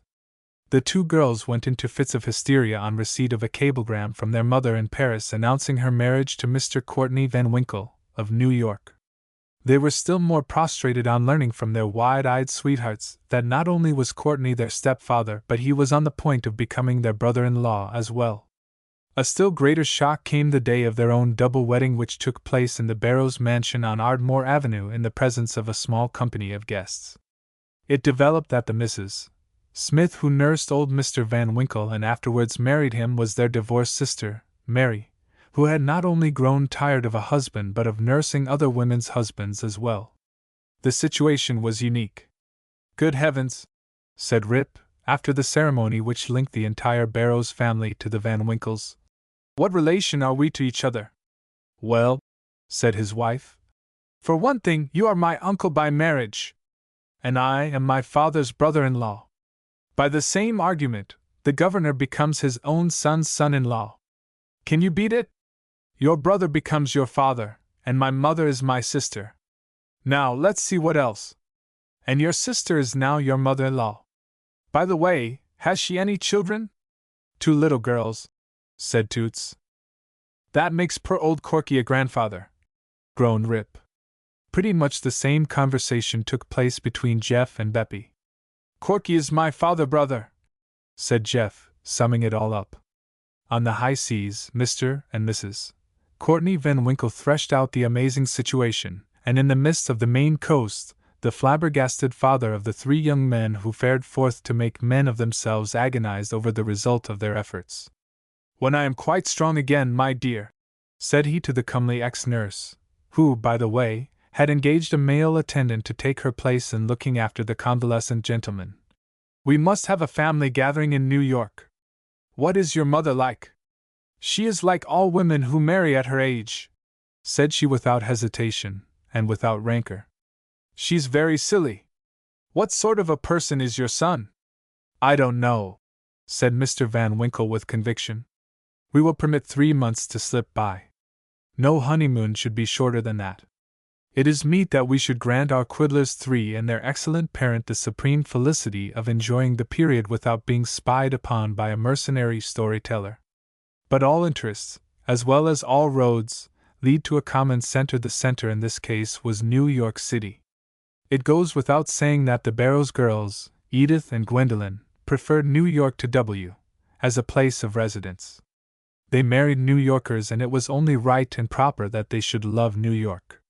Possessing a full third of the enormous fortune left by their distilling father, they maintained that they could afford to live in New York, even though their husbands remained out of employment for the rest of their natural lives. We already know that Mrs. Corky Van Winkle longed for a seat among the lofty, and that Mrs. Bleecker Van Winkle had married at least 2 gentlemen of Gotham in the struggle to feel at home there. Therefore, we are permitted to announce that Jefferson and Ripley Van Winkle resigned their positions as golf instructors the instant the wedding bells began to ring, and went upon the retired list with the record of an honorable, even distinguished career behind them. They said something about going into the street, and their amiable and beautiful wives exclaimed that it would be perfectly lovely of them. But, they added, there was really no excuse for hurrying. We come now to the family gathering in the palatial home of Mr. Courtney Van Winkle, just off Fifth Avenue, on the Near East Side, and it is December. Corky's wife bought the place furnished. He couldn't stop her. The only flaw in the whole arrangement, according to the ambitious Grand Duchess, was the deplorable accident that admitted a trained nurse into the family circle. It would be very hard to live down. She never could understand why Mr. Van Winkle did it. The twins and their brides were occupying enormous suites at one of the big hotels, pending the completion of a new and exclusive apartment building in Fifth Avenue. They had been in town but a week when Courtney and the Grand Duchess returned from Virginia Hot Springs, where they had spent November. Old Mr. Van Winkle was just out of the hospital after a second operation, an adhesion. He was really unfit for the trip uptown from the old Van Winkle mansion. Nevertheless, he made it rather than disappoint his new, I use the word provisionally, daughter-in-law, who had set her heart upon having the family see what she had bought. I am not quite certain that she didn't include Corky in the exhibit. There were introductions all around.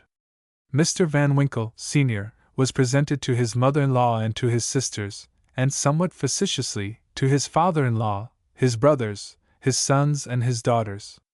Corky had the pleasure of meeting his 3 sons-in-law, his 3 daughters-in-law, his 2 sisters, his brothers, his father and his granddaughters-in-law.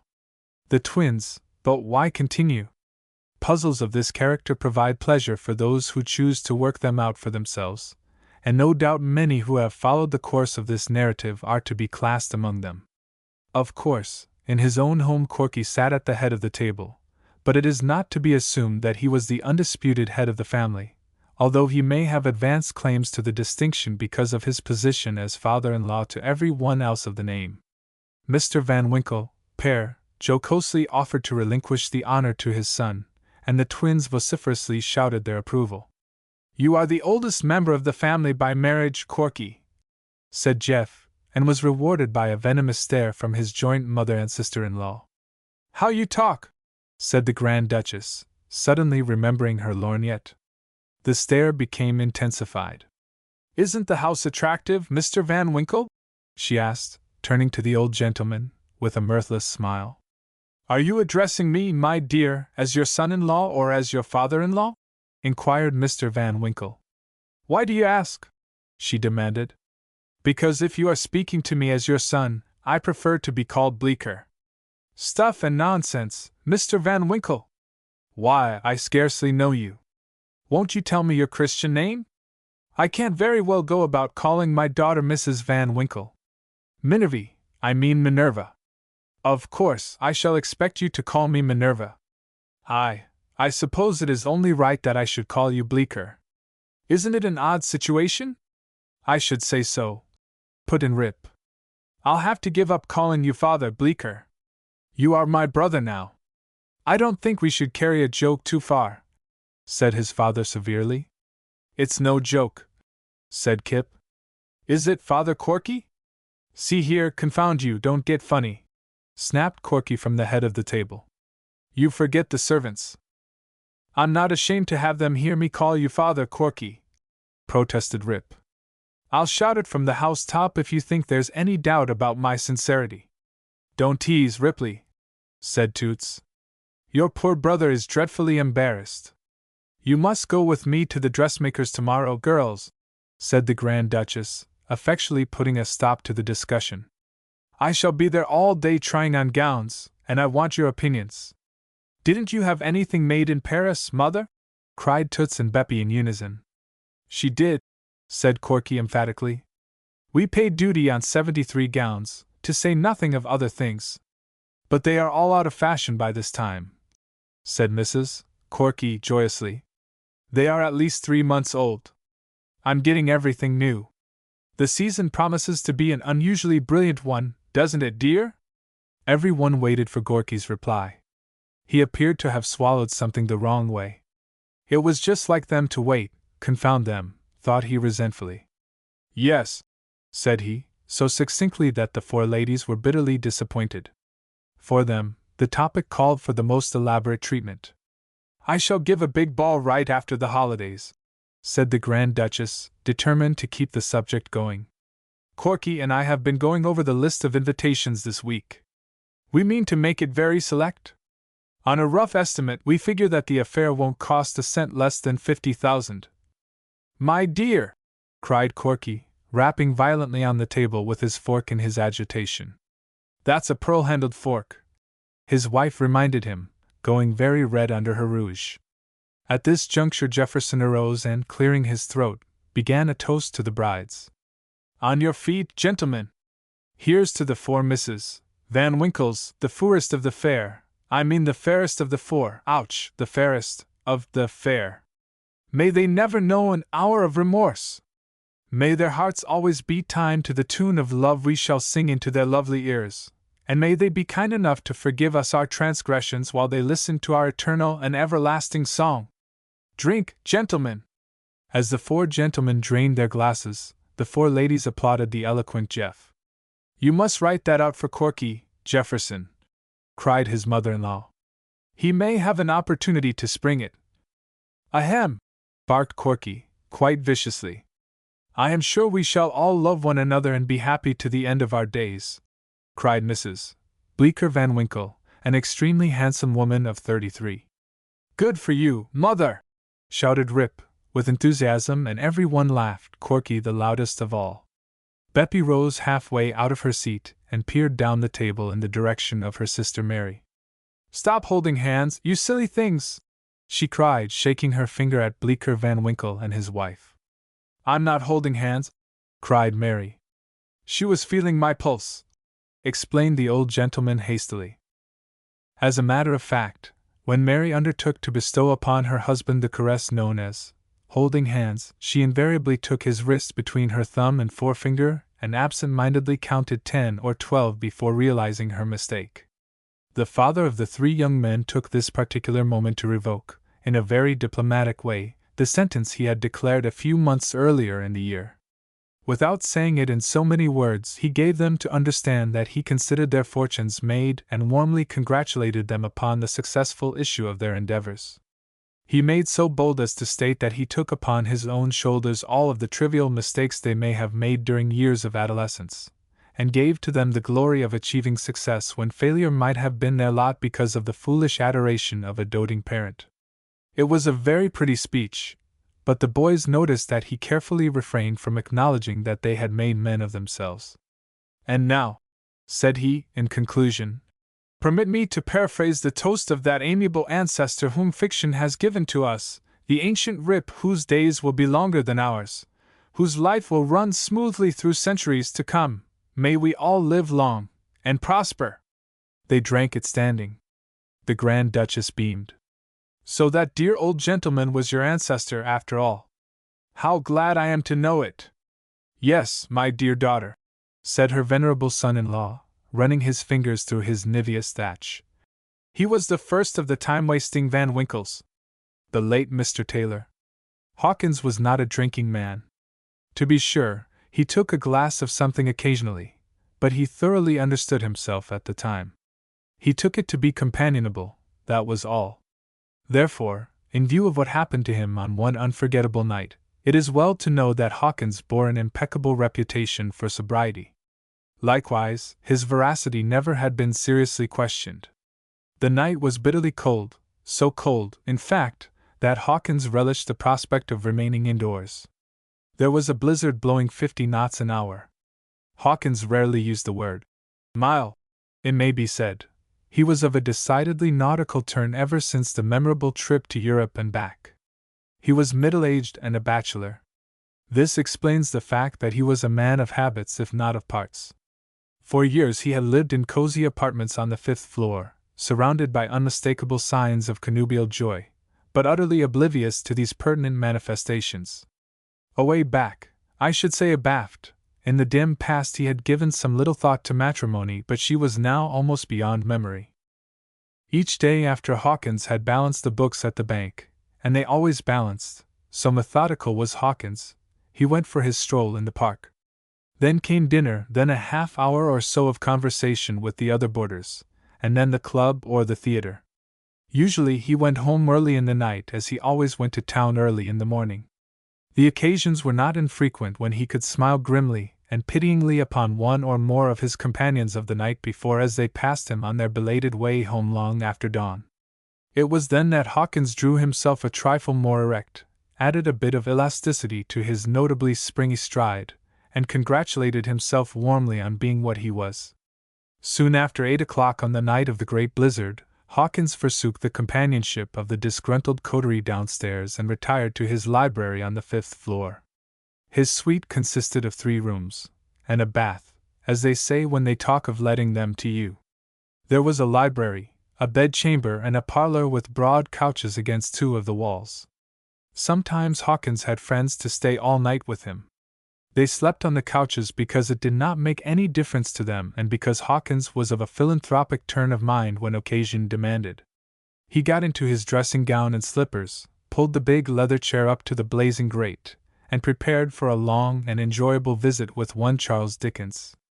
A young woman of charm and persistence had induced him, only the week before, to purchase a full set of Dickens with original Cruikshank engravings, although Hawkins secretly confessed that he was skeptical, and it was not like him to spend money without getting its full value in return. It was with some show of gratitude then that he looked upon the blizzard which kept him indoors for the night.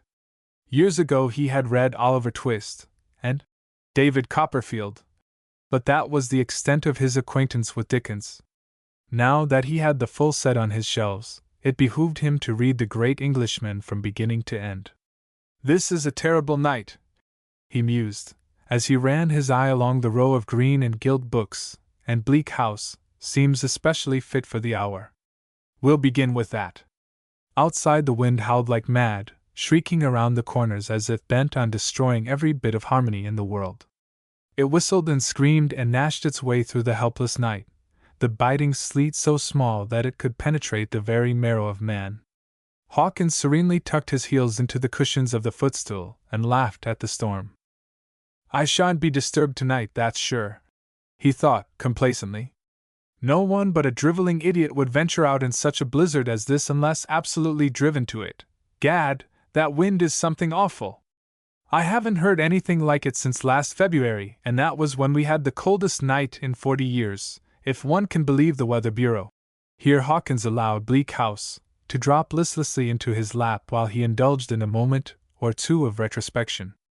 "Let's see. That was said to have been the deadliest cold snap Chicago has ever known. Scores of people were frozen to death on the streets and many of them in their homes. I hope there is no one so luckless as to be homeless tonight. The hardiest man would be helpless. Think of the poor cab drivers and, oh, well, it doesn't help matters to speculate on what may be happening outside. I shudder to think, though, of what the papers will tell in the morning." The midnight hour was close at hand before Hawkins reluctantly and tenderly laid Bleak House on the library table, stretched himself, and prepared for bed.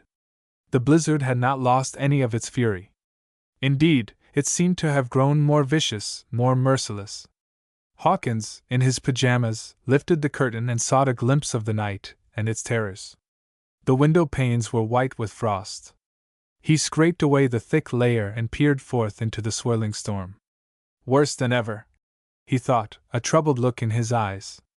"Poor devils, whoever you are, I feel for you if you're out in all this." He turned off the lights, banked the fire on the grate, and was soon shivering between the icy sheets of his bed. It seemed to him they never would get warm and cozy, as he had so confidently expected. Hawkins, being a bank clerk, was a patient and enduring man. Years of training had made him tolerant even to placidity. As he cuddled in the bed, his head almost buried in the covers, he resignedly convinced himself that warmth would come sooner or later, and even as the chills ran up and down his back he was philosophic. So much for system and a clear conscience. Gradually the chill wore away and Hawkins slumbered, warm and serene despite the wrath of the winds which battered against the walls of his habitation. At just what minute sleep came he did not know. He heard the clock striking the hour of 12. Of that he was sure, because he counted the strokes up to 9 before they ran into a confused jangle. He remembered wondering dimly if any one had been able to distinguish the precise instant when sleep succeeds wakefulness. At any rate, he slept. The same little clock struck twice a few minutes after a sudden chill aroused him to consciousness. For a moment or two he lay there wondering how he came to be out of doors. He was so cold and damp that some minutes of wakefulness were required to establish the fact that he was still in his own room and bed. It struck Hawkins as strange that the bedclothes, tucked about his head, seemed wet and heavy and moldy. He pulled them tightly about his shivering body, curled his legs up until the knees almost touched the chin, and yes, Hawkins said damn twice or thrice. It was not long until he was sufficiently awake to realize that he was very much out of patience. Presently he found himself sniffing the air, his nostrils dilating with amazement. There was a distinct odor of earth, such as one scents only in caverns or in mossy places where the sun is forever a stranger. It was sickening, overpowering. Hawkins began to feel that the chill did not come from the wintry winds outside but from some cool, aguish influence in the room itself. Half asleep, he impatiently strove to banish the cold, damp smell by pulling the coverlet over his head. His feet felt moist, and his knees were icy cold. The thick blanket seemed plastered to his back, wet and rank with the smell of stagnant water. "What in thunder is the matter with me?" growled he, to himself. "I never felt this way before. It's like sleeping in a fog or worse. A big slug of whiskey is what I need, but it's too infernal cold to get out of bed after it. How the dickens is it that typhoid fever starts in on a fellow? Chilly back and all that, I believe, but I can't recall anything clammy about it." The more he thought of it, the more worried he became, more earnest became his efforts to shut out the chilly dampness. It occurred to him that it would be wise to crawl out and poke up the fire in the next room. Then he remembered that there was a gas grate in his bedroom, behind the bureau. Of course, it would be quite a task to move the bureau, and even then he might find that the gas pipe was not connected with the burner. The most sensible proceeding, he finally resolved, would be to get up and rebuild the fire and afterward add an overcoat and the cherished steamer rug to the bed coverings. Damper and damper grew the atmosphere in the room. Everything seemed to reek with the odor of rotting wood and moldy earth. His nostrils drank the smell of decaying vegetation, and there seemed to be no diminution. Instead, the horrible condition appeared to grow with each succeeding breath of wakefulness. The palms of his hands were wet, his face was saturated. Hawkins was conscious of a dreadful fear that he was covered with mildew. Once, when he was a small boy, he had gone into a vault in the cemetery with some relatives. Somehow, the same sensations he felt on that far-off day were now creeping over him. The room seemed stifled with the smell of dead air, cold and gruesome. He tried to convince himself that he was dreaming, but it was too easy to believe the other way. Suddenly his heart stopped beating and his blood turned to ice, for there shot into his being the fear that some dreadful thing was about to clutch him from behind, with cold, slimy hands. In his terror he could almost feel the touch of ghastly fingers against his flesh. With rigid, pulseless hands he threw the soggy covers from his face and looked forth with wide, startled eyes. His face was to the wall, his cringing back, to the open room. Hawkins was positive that he had heard the clock strike 2, and he knew that no hour of the winter's night was darker. And yet his eyes told him that his ears had lied to him. It was not inky darkness that met his gaze. The room was draped in the gray of dawn, cold, harsh, lifeless. Every object on the wall was plainly visible in this drear light.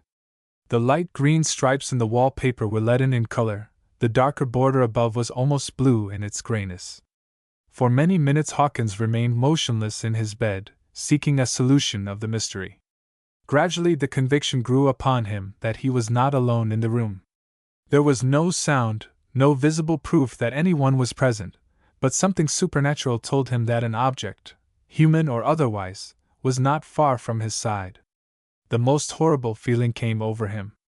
He was ready to shriek with terror, so positive was his belief that the room was occupied by some dreadful thing. Even as he prepared to turn his face toward the open room, there came to his ears the most terrifying sound. Distinctly, plainly he heard a chuckle, almost at the bedside. A chuckle, hollow, sepulchral, mirthless.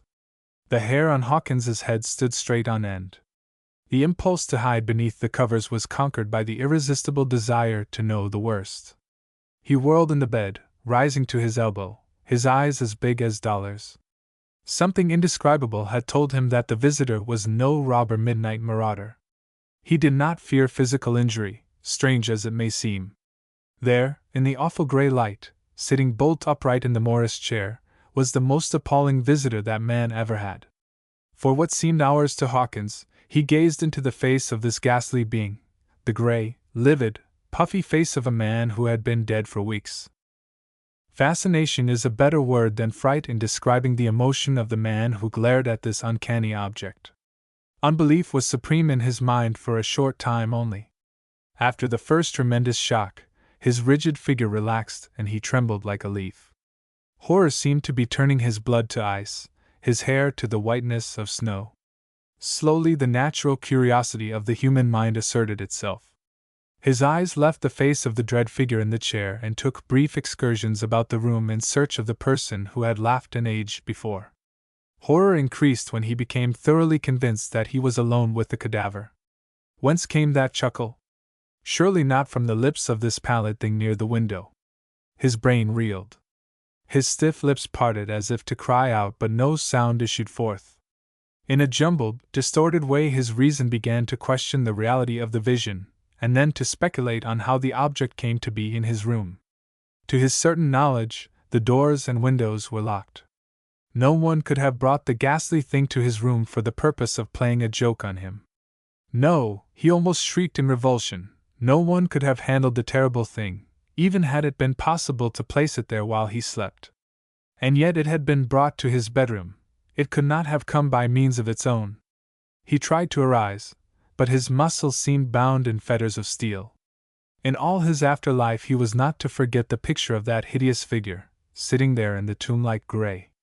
The face was bloated and soft and flabby, beardless and putty-like, the lips thick and colorless, the eyes wide, sightless and glassy.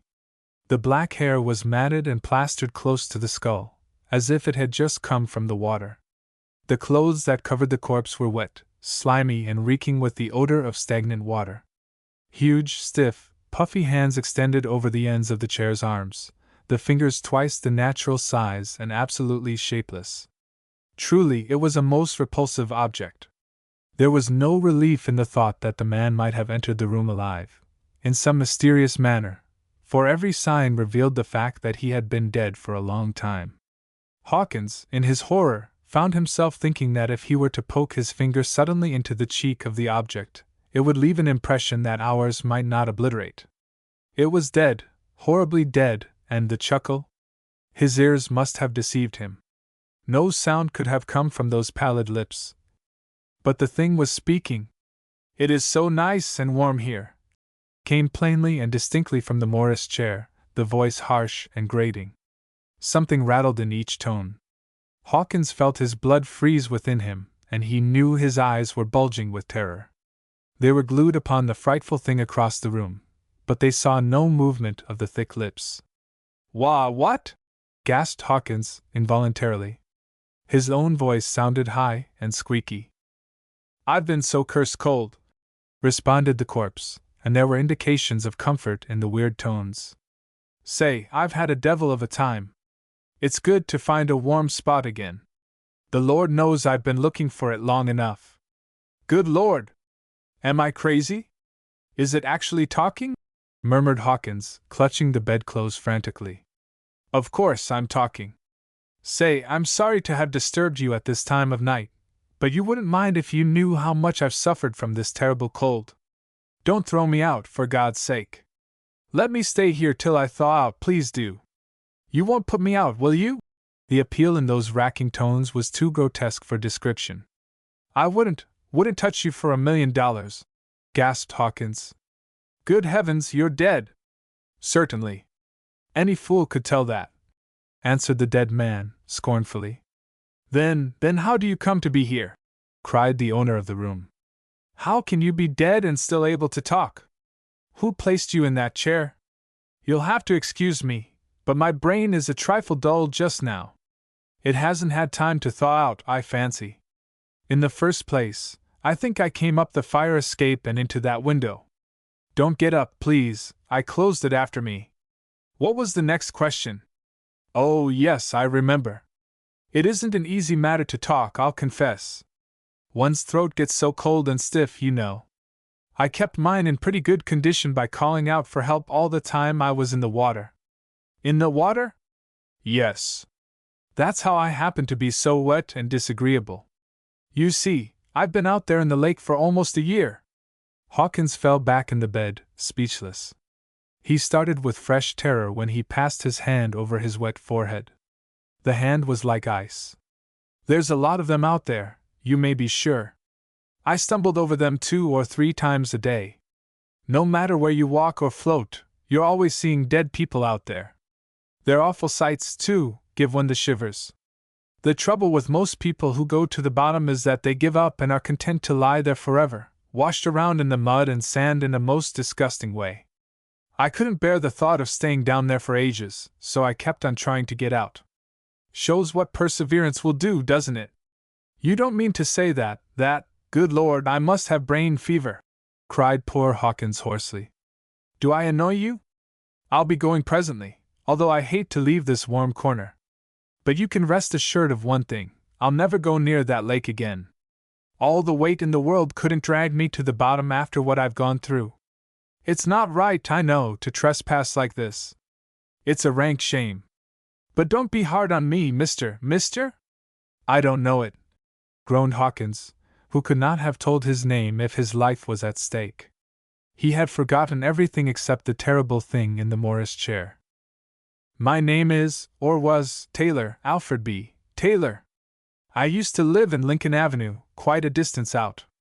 Perhaps you have heard of me. Didn't the newspapers have an account of my disappearance last February? They always print such stuff, so I'm sure they had something about me. I broke through the ice off Lincoln Park one day while walking out toward the crib. I remember, Hawkins managed to whisper. You were the Board of Trade man who took one chance too many, completed the dead man grimly. A Board of Trade man often gets on very thin ice, you know. The sepulchral laugh that oozed from those gray lips rang in the listener's ears till his dying day. These clothes of mine were pretty good the day I went down, but the water and the fishes have played havoc with them, I'm afraid. It strikes me they won't hold together much longer. You don't look as though you'd hold together very long yourself, ventured Hawkins, picking up a little courage. Do I look that bad? Asked Mr. Taylor, quite ruefully. Well, I dare say it's to be expected. I've been plodding around on the bottom of the lake for a year and the wear and tear is enormous. For months I was frozen stiff as a rail. Then summer came along and I was warmed up a bit. The terrible cold snap we're having just now almost caught me before I got out of the water. The trouble was, I lost my bearings and wandered miles and miles out into the lake. Then it was like hunting a needle in a haystack to find dry land. I'm sure I traveled a circle for hundreds of miles before I accidentally wandered upon the beach down there by the fresh air place.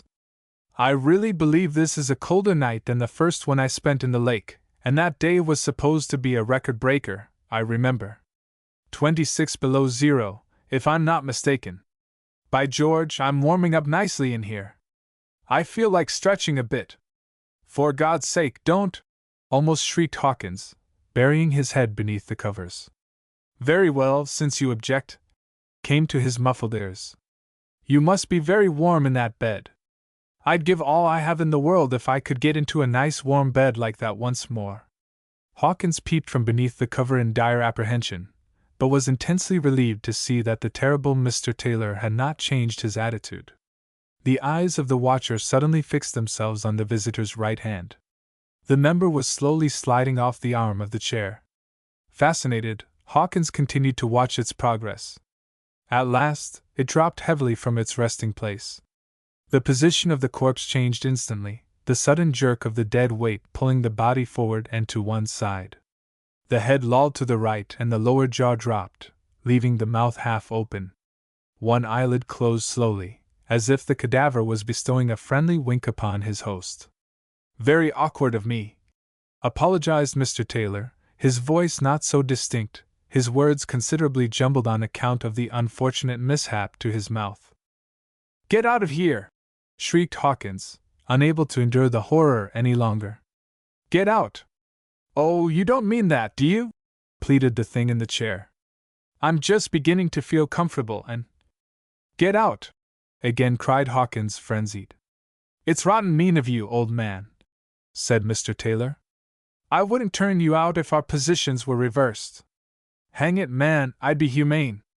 I'd ask you to get into bed and warm up thoroughly. And I'd set out the whiskey, too.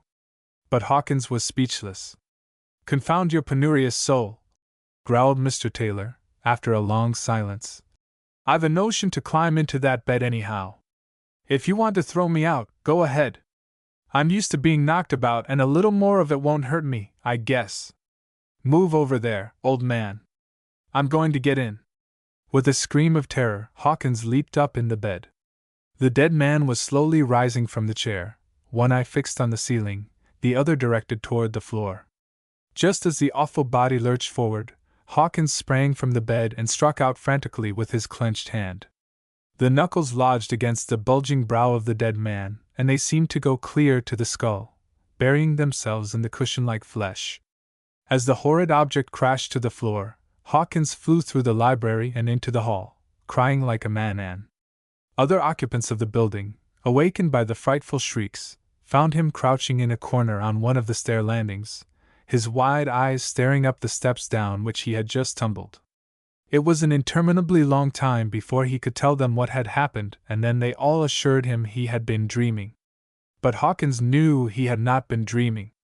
3 of the men who went to his bedroom came hurriedly down the stairs, white-faced and trembling. They had not seen the corpse, but they had found plenty of evidence to prove that something terrible had been in Hawkins' bedroom. The window was open and the chair which stood in front of it was overturned, as if someone had upset it in crawling out upon the fire escape platform. One of the men looked out into the night. He saw a man crossing the street in the very face of the gale, running as if pursued. It was too dark to see the man's face, but the observer was sure that he turned twice to look up at the open window. The figure turned into an alley, going toward the lake. The Morris chair was wet and foul-smelling, and the floor was saturated in places. A piece of cloth, soaked with mud, was found beneath the window sill. Evidently it had been caught and torn away by the curtain hook on the window's sash. Hawkins would not go near the room, and it was weeks before he was able to resume work at the bank. And stranger than all else, the dead body of a man was found in the snow near the fresh air sanitarium the next morning, but no one could identify the corpse. The man had been dead for months. The $10 bill. A Christmas Story. Mr. and Mrs. Digby Trotter had been married just 5 years. 5 years before Digby had gone to his father to tell him that he intended to marry Kate Anderson. The old gentleman grew very red in the face and observed, more forcibly than considerately, "You must be a deodegast idiot. You get married? And to that brainless little fool whose father exhorts or extorts religion for $600 a year at that miserable little church over there on Queen Street. Is that the girl you mean?" And then Trotter père ceased speaking to look searchingly into his son's face. An embarrassed smile brightened his grim old countenance, and he went on, good humor growing stronger in each succeeding word. "You rascal! Why did you tell me that? Do you know, for a moment I actually thought you were in earnest, and, well, damn! It did work me up a little. I ought to have known better too, but then you did say it as if you meant it. Excuse me, boy, I guess I'm the fool myself." "That remains to be seen, sir," was the most polite thing that his son could say under the circumstances, taking his hands out of his pockets and putting them back again at once. "You see, it's this way, father, you laughed too soon. It's not so devilish much of a joke as you think. I meant it." Mr. Trotter's smile faded away as does the sunshine that hides itself in the dusk of eventide. Father and son grew warm in the discussion of this most amazing determination on the part of the latter, and it all came to a sharp end when both lost temper. When Digby jammed his hat down over his eyes, buttoned close his overcoat, and dashed out of the bank into the street, he might have been heard to say, as a parting shot, "I'll marry her now if I starve for 2,000 years." And marry her he did. Trotter, Sr., did not attend the wedding, did not send the young couple a present, nor a greeting. In fact, he did nothing but ignore them completely. He had told Digby that he would never forgive him and had gone so far as to call on poor little Dr. Anderson, the unfortunate possessor of a pretty daughter and a $600 charge, expressing himself as earnestly averse to the union of their children. When he had concluded his interview with the minister, the latter was extremely pale and nervous, but he was master of the situation. He stood, holding open the door to his plain, pitiful old study, and Mr. Trotter, very much injured and crestfallen, was passing out with these words stinging his ears. "I am sorry, sir, just as sorry as you. I like Digby. He is a good, open-hearted boy, but I had hoped to see Kate better wedded." Then he closed the door and seated himself in the old cushioned chair, staring at the grate until the glare seemed to hurt his eyes. At least, they grew very hot and dry, then streaming wet. And so they were married 5 years ago. Since then their struggle had been a hard one. Both ends would not meet, no matter how firmly Digby persevered in his efforts to bring about such a union. He would not, could not ask his father for assistance, nor would that patient, faithful little wife have permitted him to harbor such a design had he weakened in his avowed intention to get along without a dollar from Dad. Notwithstanding their feeble warfare against privation, in which defeat hovered constantly over fields where victory seemed assured, theirs had been a happy sort of misery. Digby loved Kate and Kate worshipped him. His pity for her was overwhelmed by the earnestness with which she pitied him. No struggle of his failed but that she shouldered and bore the failure with him, cheering him when he felt like lagging, smiling when he despaired the deepest. Between them a speck of joy grew larger, brighter each day despite the gloom that surrounded it. Their child was their one possession of worth, 4-year-old Helen, sunny-faced Helen, Helen who suffered none of the pangs because of the sacrifices made by those whose darkness she illumined. Trotter had married Kate with a heart overrunning with the glorious ambition of untried youth, the happy confidence of strength, fully convinced that nothing was necessary toward securing success save the establishment of a purpose. And that is quite the fact. They began with $1, and they had seen but few, since the beginning, that they could call their own. Too late did Digby learn that he knew but little and that the world was full of young men whose beginning in life had been so much worse than his that necessity had made them equal to the struggle for which he had been so illy prepared by an indulgent parent. Digby found the banks in which he had hoped to secure positions thronged with clerks and accountants who had worked slowly, painfully from the bottom upward. Gray-haired men, whose lives had been spent in the one great battle for gold, told him of their years in the patient ranks. Thoughtful-faced young men told him how they had been office boys, messenger boys, even janitor boys, in the climb up the Matterhorn of success. Here he was a man of 25, strong, bright, and the possessor of an unusual intelligence, a college man, a rich man's son, but poorer than the smallest clerk that had ever bent his throbbing, ambitious head over the desk in his father's bank, and who had often envied the life of his employer's son. Now that son was beneath them all because he did not know how to work. Work, toil, slave. The definition of success. At first the failures originating from inexperience had been of small consequence to Digby. His old-time independence resisted the harsh criticisms of his first employers, and he had, on more than one occasion, thrown away fair positions because the spirit could not endure the thumb of mastery. For months he rebelled against the requirements of servitude, but gradually it dawned upon him that though the rich man was his father, he was no longer the rich man's son. So, when the first year of their wedded life had rolled by, Digby Trotter, still neat, still independent, yet not so defiant, wore a haggard look which could no longer be disguised. The once fashionable garments were beginning to look shabby. His recently purchased clothing had come from the bargain counters in cheap, ready-made establishments. His once constantly used evening dress suit hung in a closet, lonely and forlorn, minus the trousers. He was keeping the books in a streetcar office, and his salary was $40 a month. When, at the close of their first happy, miserable year, her father died and their baby was born, many changes came. They were forced to take the house for themselves and had to be accountable for the rent. Dr. Anderson had given them the right to call his home their own so long as he should live, and it was the earnings of 2 men that kept the little establishment crowded with happiness, if not comforts, during his lifetime. One day a blow came to them. The landlord ejected them. Kate wept as she passed out through the little front gate, leaving behind the dear old home with its rose bushes, its lilacs, its gravelled walks, perhaps forever. Digby buttoned his coat tightly about his thinning figure and scowled as he followed her through the gate. He scowled at that invisible fate which preceded them both. Now, at the end of 5 years, they were living in a tenement house, a crowded, filthy place, ruled by a miserly, relentless landlord, whose gold was his god. The young husband had been employed by many men and in many occupations during these 5 years. Fate pursued him always, despite his dogged determination, his earnest efforts to surmount the obstacles which crowded his path to happiness and peace. If a reduction was necessary in a working force, he was one of the first to go. If any one was to be superseded by a new and favored applicant, he was the one.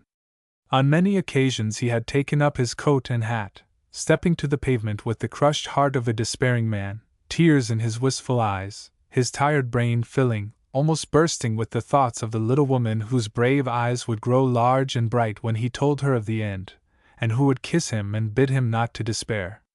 He could almost hear her suppressed sob as he thought of her head upon his shoulder, her soft voice blaming herself for having dragged him down to this. In this warfare of poverty they had seen many hungry days, many hardships, but neither had relinquished faith in Digby's ability to baffle adversity and stem the tide. Like tennis balls, they had been batted from one end of the year to the other, and now, at this time, Digby Trotter and wife had become members of New York's floating population. Seldom did they live in one place more than 3 months, sometimes less than one. Frequently they moved because their surroundings were so distasteful to Kate, whose natural sense of refinement was averse, not to poverty and squalor, but to the vice with which it often is associated in districts where an ignorant and vicious element flocks as if drawn by the magnetism of sin. A man of strong will was Digby, and a woman of wonderful strength of purpose was his wife, or he would have lost heart, and lost her in the end. Only once had he come home to her intoxicated, driven to it through despair and by what he thought to be approaching illness. On awakening from the drunken sleep, shame made him fear to meet the eyes of her who suffered with him. But she had gently said, "Don't be ashamed, Digby, poor dear boy. You couldn't help it, I know.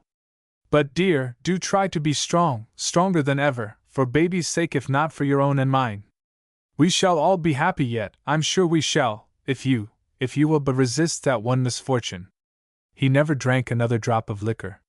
Then, at last, the brave little woman took in plain sewing, greatly to Digby's anguish and mortification. Never had he felt so little like a man as when she showed so plainly that it was necessary for her to assist in the maintenance of the little household over which he presided. The few dollars that she could earn kept them supplied with food, at least part of the time. His odd jobs helped. The dollar that he earned once in a while was made to go a long way. Not once did she complain, not once did she cry out against the son who had taken his father's curse for her sake. There are but few women who would be so considerate. When he came home at nights, climbing the wearisome steps that led to their miserable home near the roof of the vast building, he knew that she would smile and kiss him, that the baby would laugh and climb gaily upon his knee, and he knew that he would not have to tell her that he had failed to find the coveted employment. His face would be the indicator, and beneath her first smile of welcome, he could always distinguish the searching glance of anxiety. Under her warm kiss he could feel the words, "Poor boy! I am sorry, you have tried so hard." Their home was poor, poorer than Digby had thought any man's home could be, but there was no sign of the filth that characterized the condition of other homes in the house. Mrs. Trotter kept it clean, kept it neat, and kept it as bright as possible. While they were as poor, if not poorer than the other inhabitants of this roofed world, they were looked upon as and called the aristocrats. No poverty could remove nor deface the indelible stamp of superiority which good blood and culture had given them as birthrights. Their apparel was cleaner than anything of its kind in the building, fairly immaculate when compared with the wretched garb of the beings who were looked upon as human but who were, well, they were unfortunate to have that distinction. Something less would have been more fitting. When occasion presented, Digby would bring home flowers, plucked from the gardens that he passed. Kate would bedeck the room with the blossoms, her eyes glistening as she thought of the lovely spot she had known 5 long years ago. Once in a while the more beautiful of his tributes would adorn her cold black hair, lending wealth to what seemed so much like waste. They had curtains for their windows, too, muslin, of course, and although the windows were almost paneless, they presented quite a homelike appearance, especially from the street, 8 floors below. Heavy wads of cloth served as glass in most of the vacant places, but they did not serve well as light filters. Besides all these valuables they owned a bedstead, a stove, some chairs, a table, a sewing machine and a mirror. Not another family in the house owned a mirror. But they were lovers ever, the same, sweet comrades in love. The baby was their Cupid at whose shrine they worshipped. She ruled their affections and there was no kingdom wider than her domain. Digby, covered with shame, despair and bitterness against the world, turned himself loose into the pasture of joy when she cooed her authority, romped like a boy whose heart had never felt as heavy as a chunk of lead, talked to her, sang to her with a voice that had never felt the quiver of dismay. Upon these sad pleasantries Mrs. Trotter smiled her worship.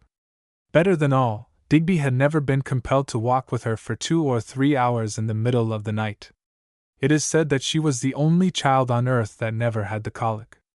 On the 23rd of December in the year of our story, Digby had gone, bright and early, to the Big Queen's ware store of Balling and Peat, word having reached him that they needed extra help during the holidays.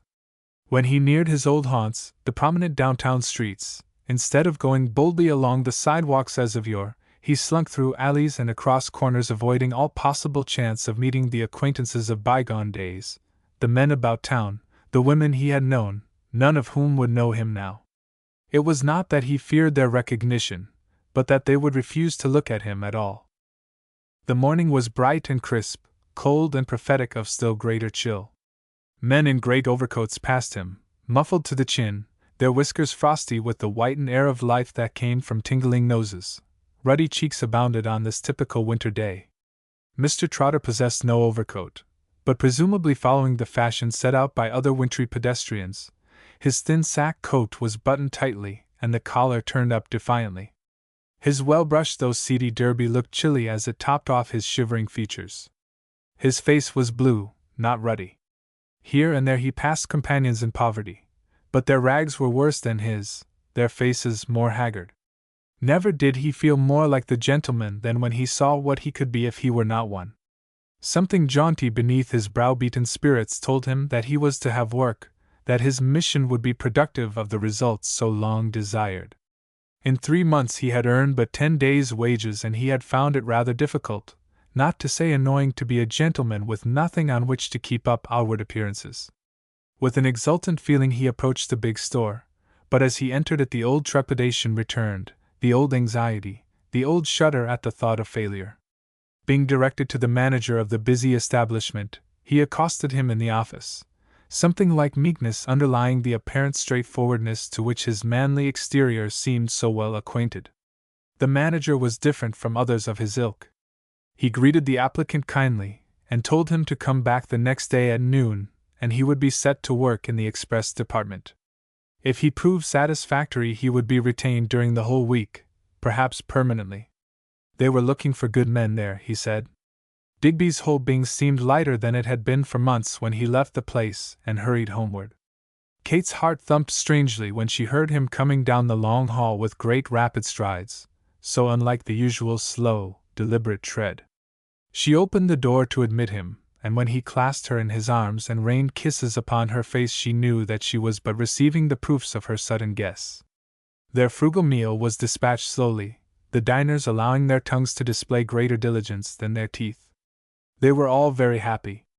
The great rush of business was at its height when Digby strode between the counters of Balling and Peat's store the next day noon, on his way to the office. Hundreds of people thronged the place, and he could not help thinking of the days when he, a lad, had accompanied his mother to this same great store where purchases were made that now seemed like dreams to him. The smallest priced article that stood on the counters was now beyond his power of possession. Mr. Sampson, the manager, was in the office when Digby entered. "Ah, you are here, I see," he said, but his voice was not so friendly as it had been on the day before. "I am sorry, Mr. Trotter," volunteered Digby, forgetting to add the servile. Sir? His heart was cold with apprehension. We were forced by rush of business this morning to put extra men to work much earlier than I had expected. Not knowing your address, I could not notify you, and we have filled the places with men who came in early. We did not expect the rush quite so early, you see. I am sorry, sir. Perhaps we can do something for you later on. Digby's eyes were misty, but there was a gleam of proud resentment beneath the mist. His first thought was, how can I go home and tell her of this? Have you nothing else, sir, that I can do? He asked, from the depths of his disappointment. He actually hated the man who had failed to remember him. Unreasonably, he knew, but he hated him. Nothing, I believe, Mr. Potter. No, there is nothing at all. Good day. The manager turned to his desk, and Digby, smarting to the very center of his heart, shot a glance of insulted pride toward him, while beneath his breath there welled the unhappy threat. I'll some day make you remember me. I'll not always be at the bottom. Defiantly he strode from the office, banging the door after him indignantly. The manager looked around in mild surprise and muttered, Poor devil! I suppose he hasn't had a drink all day. When Digby reached the sidewalk, the bright sunlight sent him tumbling back into the reality of his position. Hardly knowing what he did, he turned the corner, meeting the cutting wind from the west. The moisture that came into his tired eyes as he walked dejectedly along, however, was not caused by the wind. It came from the cells of shame, disconsolation, and despair. Ahead of him on the busy thoroughfare walked an old-time friend, Joe Delapere. But a few years ago they had been boon companions, running the same race, following the same course together. Now one slunk along, shorn of his rapid spurs, while the other sped the gay course in happy unconcern. If Joe had a care, it was over his love affairs, and, as he had admitted, they were annoyances more than cares after he had ceased to care. Digby was bitter against the world he had once inhabited, his father more than all the rest of it together. That was the difference between their ways of looking at the world. Delapere stepped to the edge of the sidewalk and hailed a cab, a sudden and increasing flurry of snow changing his desire to walk into the necessity of riding. Cabby came dashing up, and Joe pulled forth his well-filled purse. Get me to No. Morton Avenue in 5 minutes and another $1 is yours. Be brisk, now! Selecting a bill, he handed it to the driver and sprang into the cab. To his box climbed the well-urged driver, crack went his whip, and once more the boon companions went their different ways, in different fashion. But as Delapere thrust his purse back into his coat pocket, something fluttered to the gutter. Digby's hungry eyes saw at a glance that it was a bank note, and calling to the cabman, he rushed to curbing and fished the bill from the slush. A $10 bill. And the cabman had not heard his shout. Putting his cold fingers to his lips, he gave vent to that shrill whistle which always attracts the attention of Jehu.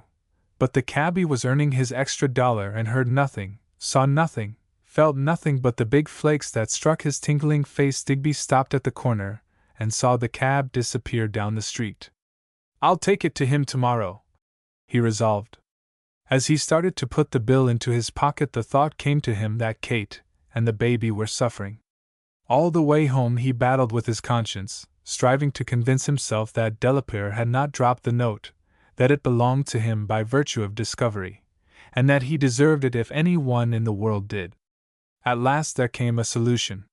He would explain it all to Kate and take her advice. He knew she would insist that he take it to the owner at once, and his conscience was temporarily eased. But he would have to confess that he had failed to find work. Ah, that was the rub. Another thought. Why should he tell her he had failed? Why not deceive her? He had the amount of a week's wages in his pocket, and he had but to absent himself from the house during the days to carry out the deception. Conscience was gone. Everything was gone except the desire to shield the ones at home. At 5 o'clock he climbed the stairs, feeling like a joint thief and millionaire, possessing the sort of conscience that both ignore. Kate met him at the door of their room, and he smiled gaily as he kissed her, then snatched the baby from between his feet, where she had planted herself precipitously. Kate was looking at him when he took his seat near the stove in which burned the remnants of store boxes that he had found that morning. His eyes could not meet hers when she asked, "Is it all that you thought it would be, Digby?" Yes, I am pleased with the place. I only hope it will be permanent. Didn't they give you any satisfaction about the time that they will need you?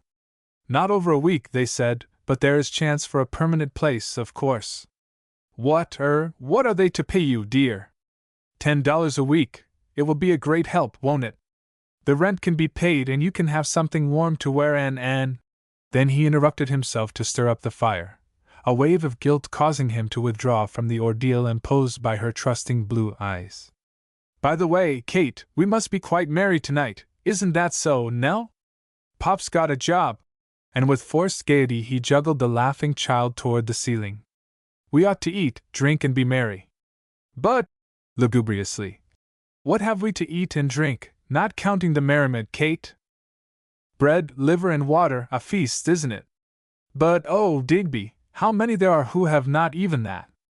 And tomorrow is Christmas, too. What shall we have for our grand dinner? We'll have to have a change, to be sure. You can warm over the water, liver, and bread. I have a few cents left, dear. I could have sent with you for a few little extras for tonight, too. I wish I had. It would be so jolly, wouldn't it? I haven't had a cent for so long that I don't know how it would feel. Keep your money, Kate. I'll have some tomorrow. I have made arrangements to draw my pay every day. He felt like a murderer as he sat there with that fortune in his trousers pocket. Then he danced and romped with Helen as only he could romp. In the midst of one of the wildest figures, Kate suddenly seized his arm and cried, "Digby Trotter! Stoop over, this instant! Why, what kind of a wife am I? Good gracious, but you need a patch there, it's positively disgraceful. How long have you been going around with that hole there?" "I don't know, in fact I had not observed it," he answered, like a shamefaced boy. "And your coat is so short, too. Take them off at once and I'll put a patch there before I do another thing. I'll have to go to bed, my dear. Can't you patch them with them on me?" "Of course not. I'd certainly sew them fast to your person." "Go to bed, if you please, then. I'll promise not to be long." And so the head of the house had to go to bed while its mistress repaired the garment.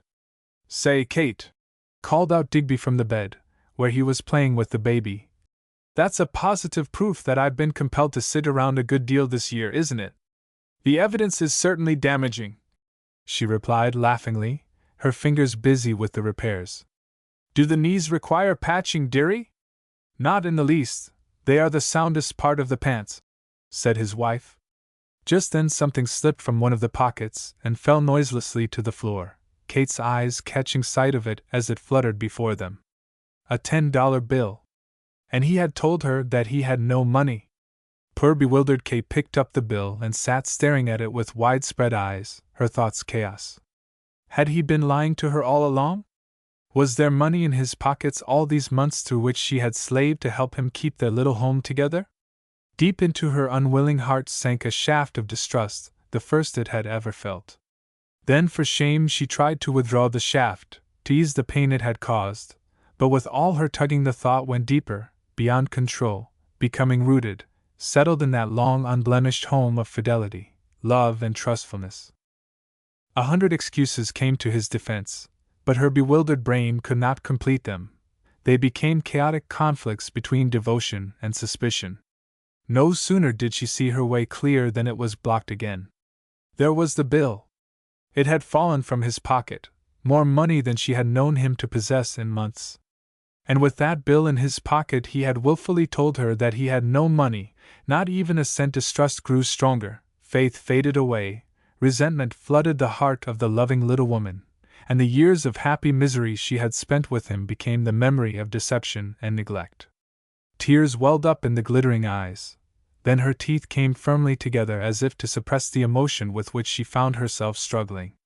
The bitterness of reproach came to her as she turned toward the bed on which frolicked the husband and the child. The child. He played, toyed with the little one, whose every want he had forgotten, with money in his selfish pockets. His wife found herself beginning to hate, to despise him. But words refused to come, the reproach was unuttered, for a sudden thought intervened.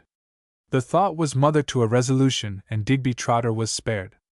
"I guess I'll go downtown," said Digby when he stood clothed as he had been before Kate discovered the necessity for a patch. "Perhaps I can get a chance to help some one of the storekeepers this evening and earn enough to get up a little dinner for tomorrow." He was buttoning his little coat tightly around his neck as he made this declaration, and he noticed that Kate did not respond. "Come, kiss Papa goodbye," he cried to the child, and the response was ready, eager. Then he looked at Kate's quiet figure bending over the sewing near the candle flame. A cold chill shot over him, piercing deeper than the chills of the night without. Something like fear, suspense, grew in his heart as he bent his eyes upon the form of one who had never allowed him to leave her presence without a kiss, a cheery word. For an instant the thought came to him that she had at last ceased to love the useless beggar, the robber of her joys, the man who had dragged her from comfort to this life of squalor. With inconsiderate swiftness came the memory of the days when he and the same Joe Delapier had been rivals for her love, both rich and influential. She had chosen the one who bore her down. Perhaps now she was regretting the choice in a heart that longed for the other. She had spoken of Joe frequently during the past 2 weeks and had told him of numerous accidental meetings with his old-time rival. But in an instant more, his heart had revolted against this gross suspicion, hardly formed, and he almost cursed himself for the moment of doubt. "Dear, dear little Kate." "Kate," he said, "aren't you going to kiss me?" He was astonished by the flushed face she turned toward him and at the wavering eyes which met his in a fashion so strange that he felt a second chill go through his being. "Certainly, dear," she said, coming to his side. "Baby shall not undo me in politeness." "Affection would sound better," he said, taking her cold, almost lifeless hands in his. He stooped to kiss the lips upturned to his, but drew back, a dismal uncertainty taking possession of him. "What is the matter, Kate? Tell me, dear. Don't you want to kiss me?" He could not prevent the moisture from dimming his eyes, drawn by the pride which felt itself put to shame. "I'll kiss you whether I want to or not," she said, smiling vaguely, and their lips met, both cold, fearful. As Digby hurried down the long, narrow stairways and out in the biting air, his fear and apprehension grew.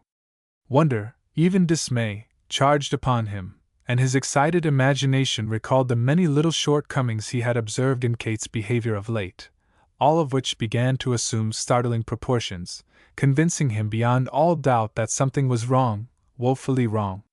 Could it be possible that he had lost her love, her respect? Had she at last ceased to love the unfortunate being who had battled so feebly in her behalf? Ah, his heart waxed sore. He felt not the frost without, but the chill within.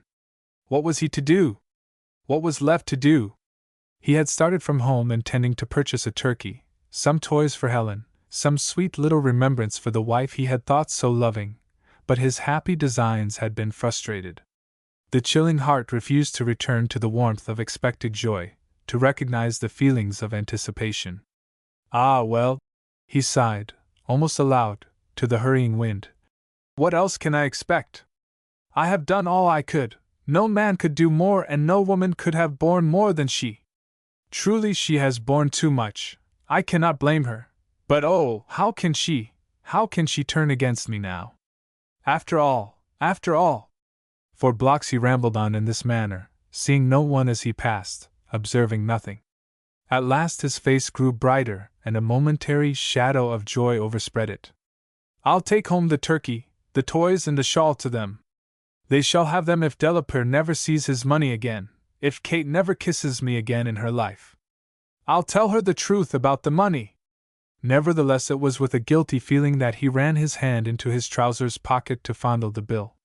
The fingers wriggled around in the depths, poking into every corner, searching most anxiously. Then the other dived into the opposite pocket, and the fingers found no bill.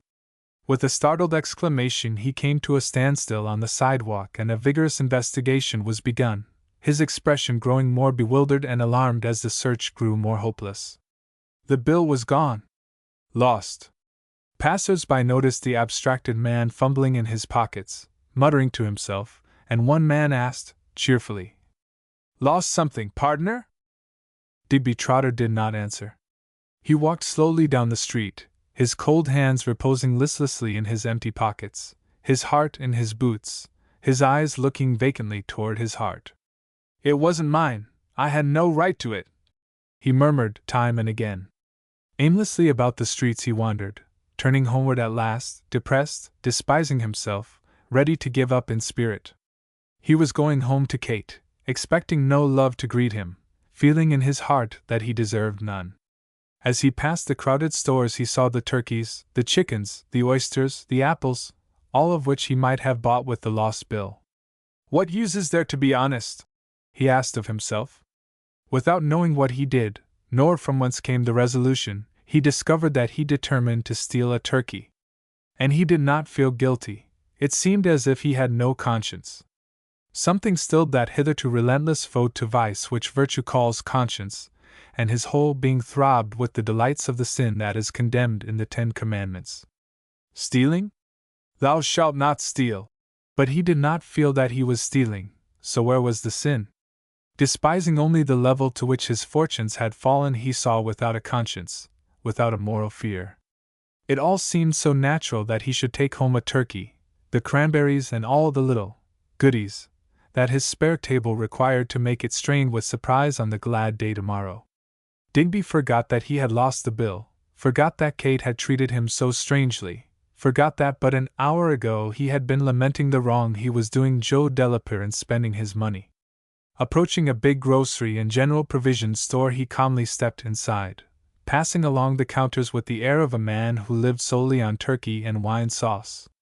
Scores of purchasers thronged the big establishment, and dozens of clerks were kept busy, providing for them.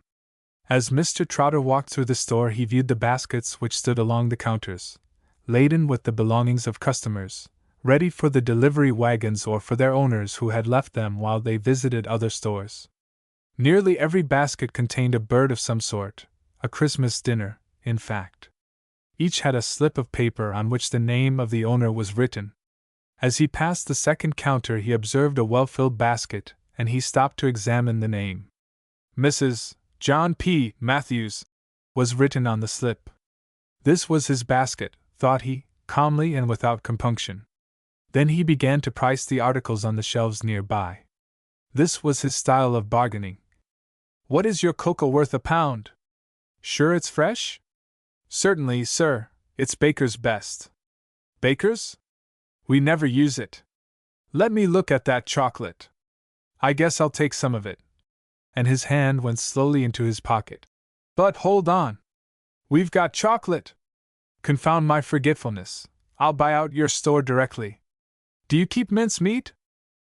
"Yes, sir, over at that counter." "Just step over there, please. Mr. Carew will wait on you." Digby felt that he had established an identity at the counter on which stood the Matthews basket, so he walked over to the other counter, priced sweet potatoes, and was immediately directed to the provision department in the rear. He found the potatoes too high, the apples too sweet, the macaroni too old, and the buckwheat not the brand he used, all of which was quite true. 10 minutes later he drifted back to the second counter, smiled cheerfully at the clerk, picked up the basket and started for the door, stopping beside a barrel of dried apples to run his fingers through the contents and to nibble one of the gritty chunks. He was squeezing his way hastily through the crowd, nearing the door, when a hand was laid firmly on his left shoulder. Turning quickly, he found himself gazing into the face of a stranger, fairly well dressed and not overly intelligent in appearance. "Is that your basket, sir?" asked the stranger calmly. "Of course it is," exclaimed Digby, hastily, a red flush flying to his now guilty cheek, fading away, as the snow goes before the sun, an instant later. "Caught. I think this basket belongs to a lady, sir." "My wife," interjected the culprit. "She was with me and went on to another store." "Why, what do you mean?" he suddenly demanded, realizing that it was high time to appear injured. "Do you think I'm a thief?" "No, sir. But will you tell me your name, or your wife's name?" "Merely to satisfy me, you see. I'm a watchman here." "Matthews is my name, sir, and so's my wife's, John P. Matthews." "Is that satisfactory?" The man slowly turned over the slip in the basket and read the name. "Are you quite sure that it is your name?" he asked, deliberately, looking keenly at Digby. "Certainly. Do you think I don't know my own name?"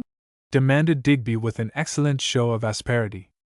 Then this is not your basket, sir, and I am sorry to say that you will have to be detained until you can give a satisfactory explanation. Digby's eyes fairly stuck from his head and his face was as white as the proverbial sheet. Not Mrs. Matthew's basket, he stammered, clutching the slip in his trembling fingers. His eyes grew blurred with amazement an instant later.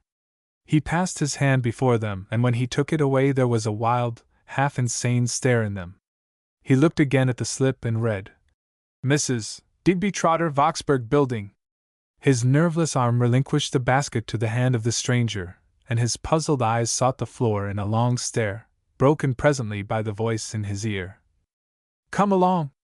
Step back here with me. Digby shook the man's hand from his arm and, as he turned to follow him, asked hoarsely, Where is she now? Who? My wife, of course, Mrs. Trotter. Well, you're a bird, exclaimed his guardian. How about Mrs. Matthews? Good heavens, what have I done? I look here, man. It's a mistake. No, you don't, mistakes don't go. A man ought to know his own name. Digby saw no one, heard no one but the man beside him as he stumbled along, pleading with his eyes, his mouth, his every expression.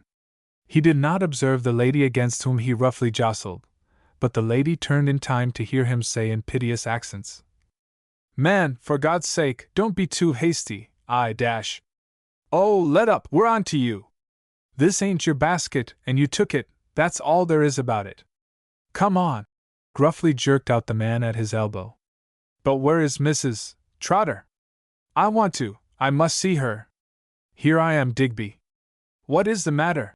Cried a well-known voice in his ear. That voice had never sounded so sweet to him, nor had its sweetness ever sounded so much like condemnation to his wretched soul. Kate! He gasped. What is it? She demanded hurriedly. What does this man want? The man was staring blankly at the pair, stock still with amazement. He says I have been trying to steal this basket. It's yours, isn't it? Tell him so, Kate, quick! Cried the miserable man with the plaintive coat collar turned up about his neck. This is our basket, sir, indignantly exclaimed Mrs. Trotter. I know it is yours, Mrs. Trotter. I saw you buying the stuff, but don't haggle here any longer, exclaimed Mr. Trotter boldly now. Let go of my arm. I beg your pardon, sir. If the lady says it's all right, why it is, but you know you said your name was. You lie, sir, said Digby sternly. I never said anything of the kind. Mrs. Trotter, have you paid for this stuff? No, I was not through ordering, but what does all this mean, Digby? Whispered the mystified savior, feeling herself the shamefaced center of a group of wondering people. Never mind now, said her husband with dignity. And you, sir, unpack this basket. We don't want a cent's worth of your goods. Oh, Digby, began Kate. My dear Mr. Trotter, began the luckless attaché, but Digby silenced them both by suddenly grasping his wife's arm and striding toward the door. He defiantly, conscience-stricken, she bewildered beyond all hope of description. A moment later they were on the pavement, and Digby was racking his brain for an explanation. How was he to account to her for his possession of that basket, even though it was hers? It did not occur to him to wonder how she came to be the owner of the coveted basket, his penniless Kate. Digby, what did that man mean? Asked Kate, finally pulling her wits together. There was something like sternness in her voice, something like resentment, something like tears. He tried to look into her eyes which were upturned to his so anxiously, but he could not. There was something creeping up in his throat that compelled him to gulp suddenly. A rush of shamed degradation flashed over him, overwhelming him completely, and before he could prevent it his honest, contrite heart had spoken. Little girl, God forgive me, I was trying to steal that basket. He felt her start and gasp, and he could distinguish the horror, the shock in her eyes, although he did not see them. Her hand relaxed its clasp upon his arm, and her trembling voice murmured, Oh, Digby! Oh, Digby! Don't, for heaven's sake, don't, Kate! Don't blame me! I did it for you, for the baby. I couldn't see you hungry on Christmas. And here the tears rolled down his cheeks and the words came thick and choking. Kate, I don't think I committed a crime, do you? Say you don't think so, darling. You were stealing, she whispered numbly. For you, darling, please forget it. I can't say anything more. Her clasp tightened again on his arm and he felt the warm spirit of forgiveness, of love communicating with his own miserable self. No word came to either as they faced the cutting wind, bound they knew not whither, so distraught were they with the importance of the moment. Suddenly he stopped as if struck by a great blow. A glare came to his eyes and his brain fairly reeled. Pushing her away at arm's length from him, he gave expression to the sudden thought which had so strangely affected him. Where did you get the money to buy that stuff with? He demanded, and there was anger, suspicion, almost terror in his voice. His ready brain had resumed the thoughts of an hour ago. He saw but one solution, and it came rushing along with the reawakened thoughts, firing his soul with jealousy. Joe Delapere had been providing his wife with money. He could not be mistaken. Horrible! Horrible! But back came her answer, equally severe, and if as from a sudden recollection, also. Where did you get it? Get what? He demanded harshly. Joe Delapere! Joe Delapere! Joe Delapere! That lover of old filled his brain like a raging fire. You know what I mean, Digby Trotter. What is it that you mean? Where did you get that $10 you had in your pocket today? Oh, heaven! Gasped Digby, almost falling over. Then he burst into rapturous laughter, and right there on the sidewalk, embraced her vigorously. Not all the riches in the world could have purchased the one moment of relief. What 10? He cried. Was that the 10? Oh, you dear, dear little Kate, did you do it? I thought I had lost it on the street. Oh, this is rich. And he laughed heartier than ever. Stop, she cried, her face flaming. Where did you get it? Why did you tell me that you had no money? Have you been doing this all along, all these bitter years? He sobered up in an instant, for he saw the situation as she had seen it. Why, Kate, now listen a minute. You probably won't believe me, but I swear to you I found that bill. Found it? She sneered. That's very likely, isn't it? I knew you'd say that, but I found it, just the same, he went on patiently. Joe Delapere dropped it as he was getting into a carriage. Yes, he did, now, and he drove off before I could pick it up and return it to him. I kept the money, intending to give it back to him. That's true, dear, so help me God. Don't you believe me? He was very, very much in earnest, but she was woman enough to question further. Why didn't you tell me of this before? Because I didn't get that place at Balling and Feats, and I didn't have the heart to tell you I had failed again. I kept the hill just to deceive you. Heaven is my witness that I intended to pay it back to Joe, but the temptation was too great. I couldn't resist. Don't you understand now, dear? I wanted it for you and Helen. You don't know how I prized it. It meant so much. Why, when I started downtown to buy the little dinner that I afterwards tried to steal. From me, she interrupted. Yes, from you. I felt so happy in that I was sinning gently for you. Then I missed the bill and, well, the other followed. You know what I mean. You don't think I'm a real thief, do you, Kate? No, no, dear, forgive me, she cried, with true wifely penitence. I see it all and I love you for it, better than ever before. She squeezed his arm tightly, and squeezed her eyelids vainly. But you must never do it again, she cautioned tenderly.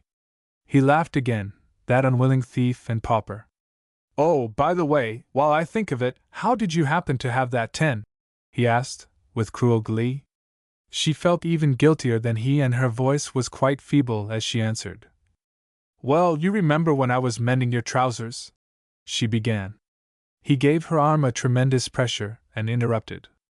But the hole wasn't in the pocket, dear, was it? Oh, you'll forgive me, won't you truly, Digby? She almost wailed. But you were stealing, he said solemnly, recalling her condemnatory words. Don't say it that way, Digby, she protested, so faintly that his heart smote him, and he changed the subject with almost ridiculous haste. Hadn't we better go to another grocery and buy our Christmas dinner? He suggested. No, indeed, she exclaimed. With what could we buy it? With your 10, I mean. Digby Trotter, we may carry on our nefarious robberies as individuals, but I don't intend to form a partnership in the business. I don't approve of doing it collectively. But what will we do with the money? Burn it? I thought you wanted to give it back to its owner. But he won't miss it, not just yet anyhow, he expostulated. Neither shall you are never to see it again, she said firmly, clasping the little purse defiantly. Well, I guess you're right. We'll do without our turkey dinner. It's pretty rough, though, when we are nearer being millionaires than we have been in months, he said regretfully. I couldn't eat a mouthful of turkey bought with Joe Delaper's money, she said, and he felt his heart throb joyfully for some strange cause. Homeward they wended their disconsolate way, her arm through his, clinging fondly to him, he proud of the honor she was bestowing upon him. Poor lovers! In spite of all, he felt better for that which had happened. He had begun what might have been a career of crime. Circumstance and her sweet influence had averted that career. She, too, had learned a lesson, deeper in its meaning than any logic could have been. She had distrusted him. Honor, love, and duty bound them together again. They were going home to dine on dried beef, water, and perhaps bread, Christmas Day, too. Firmly they turned their wistful eyes from the shop windows. They had nothing in common with them, save desire.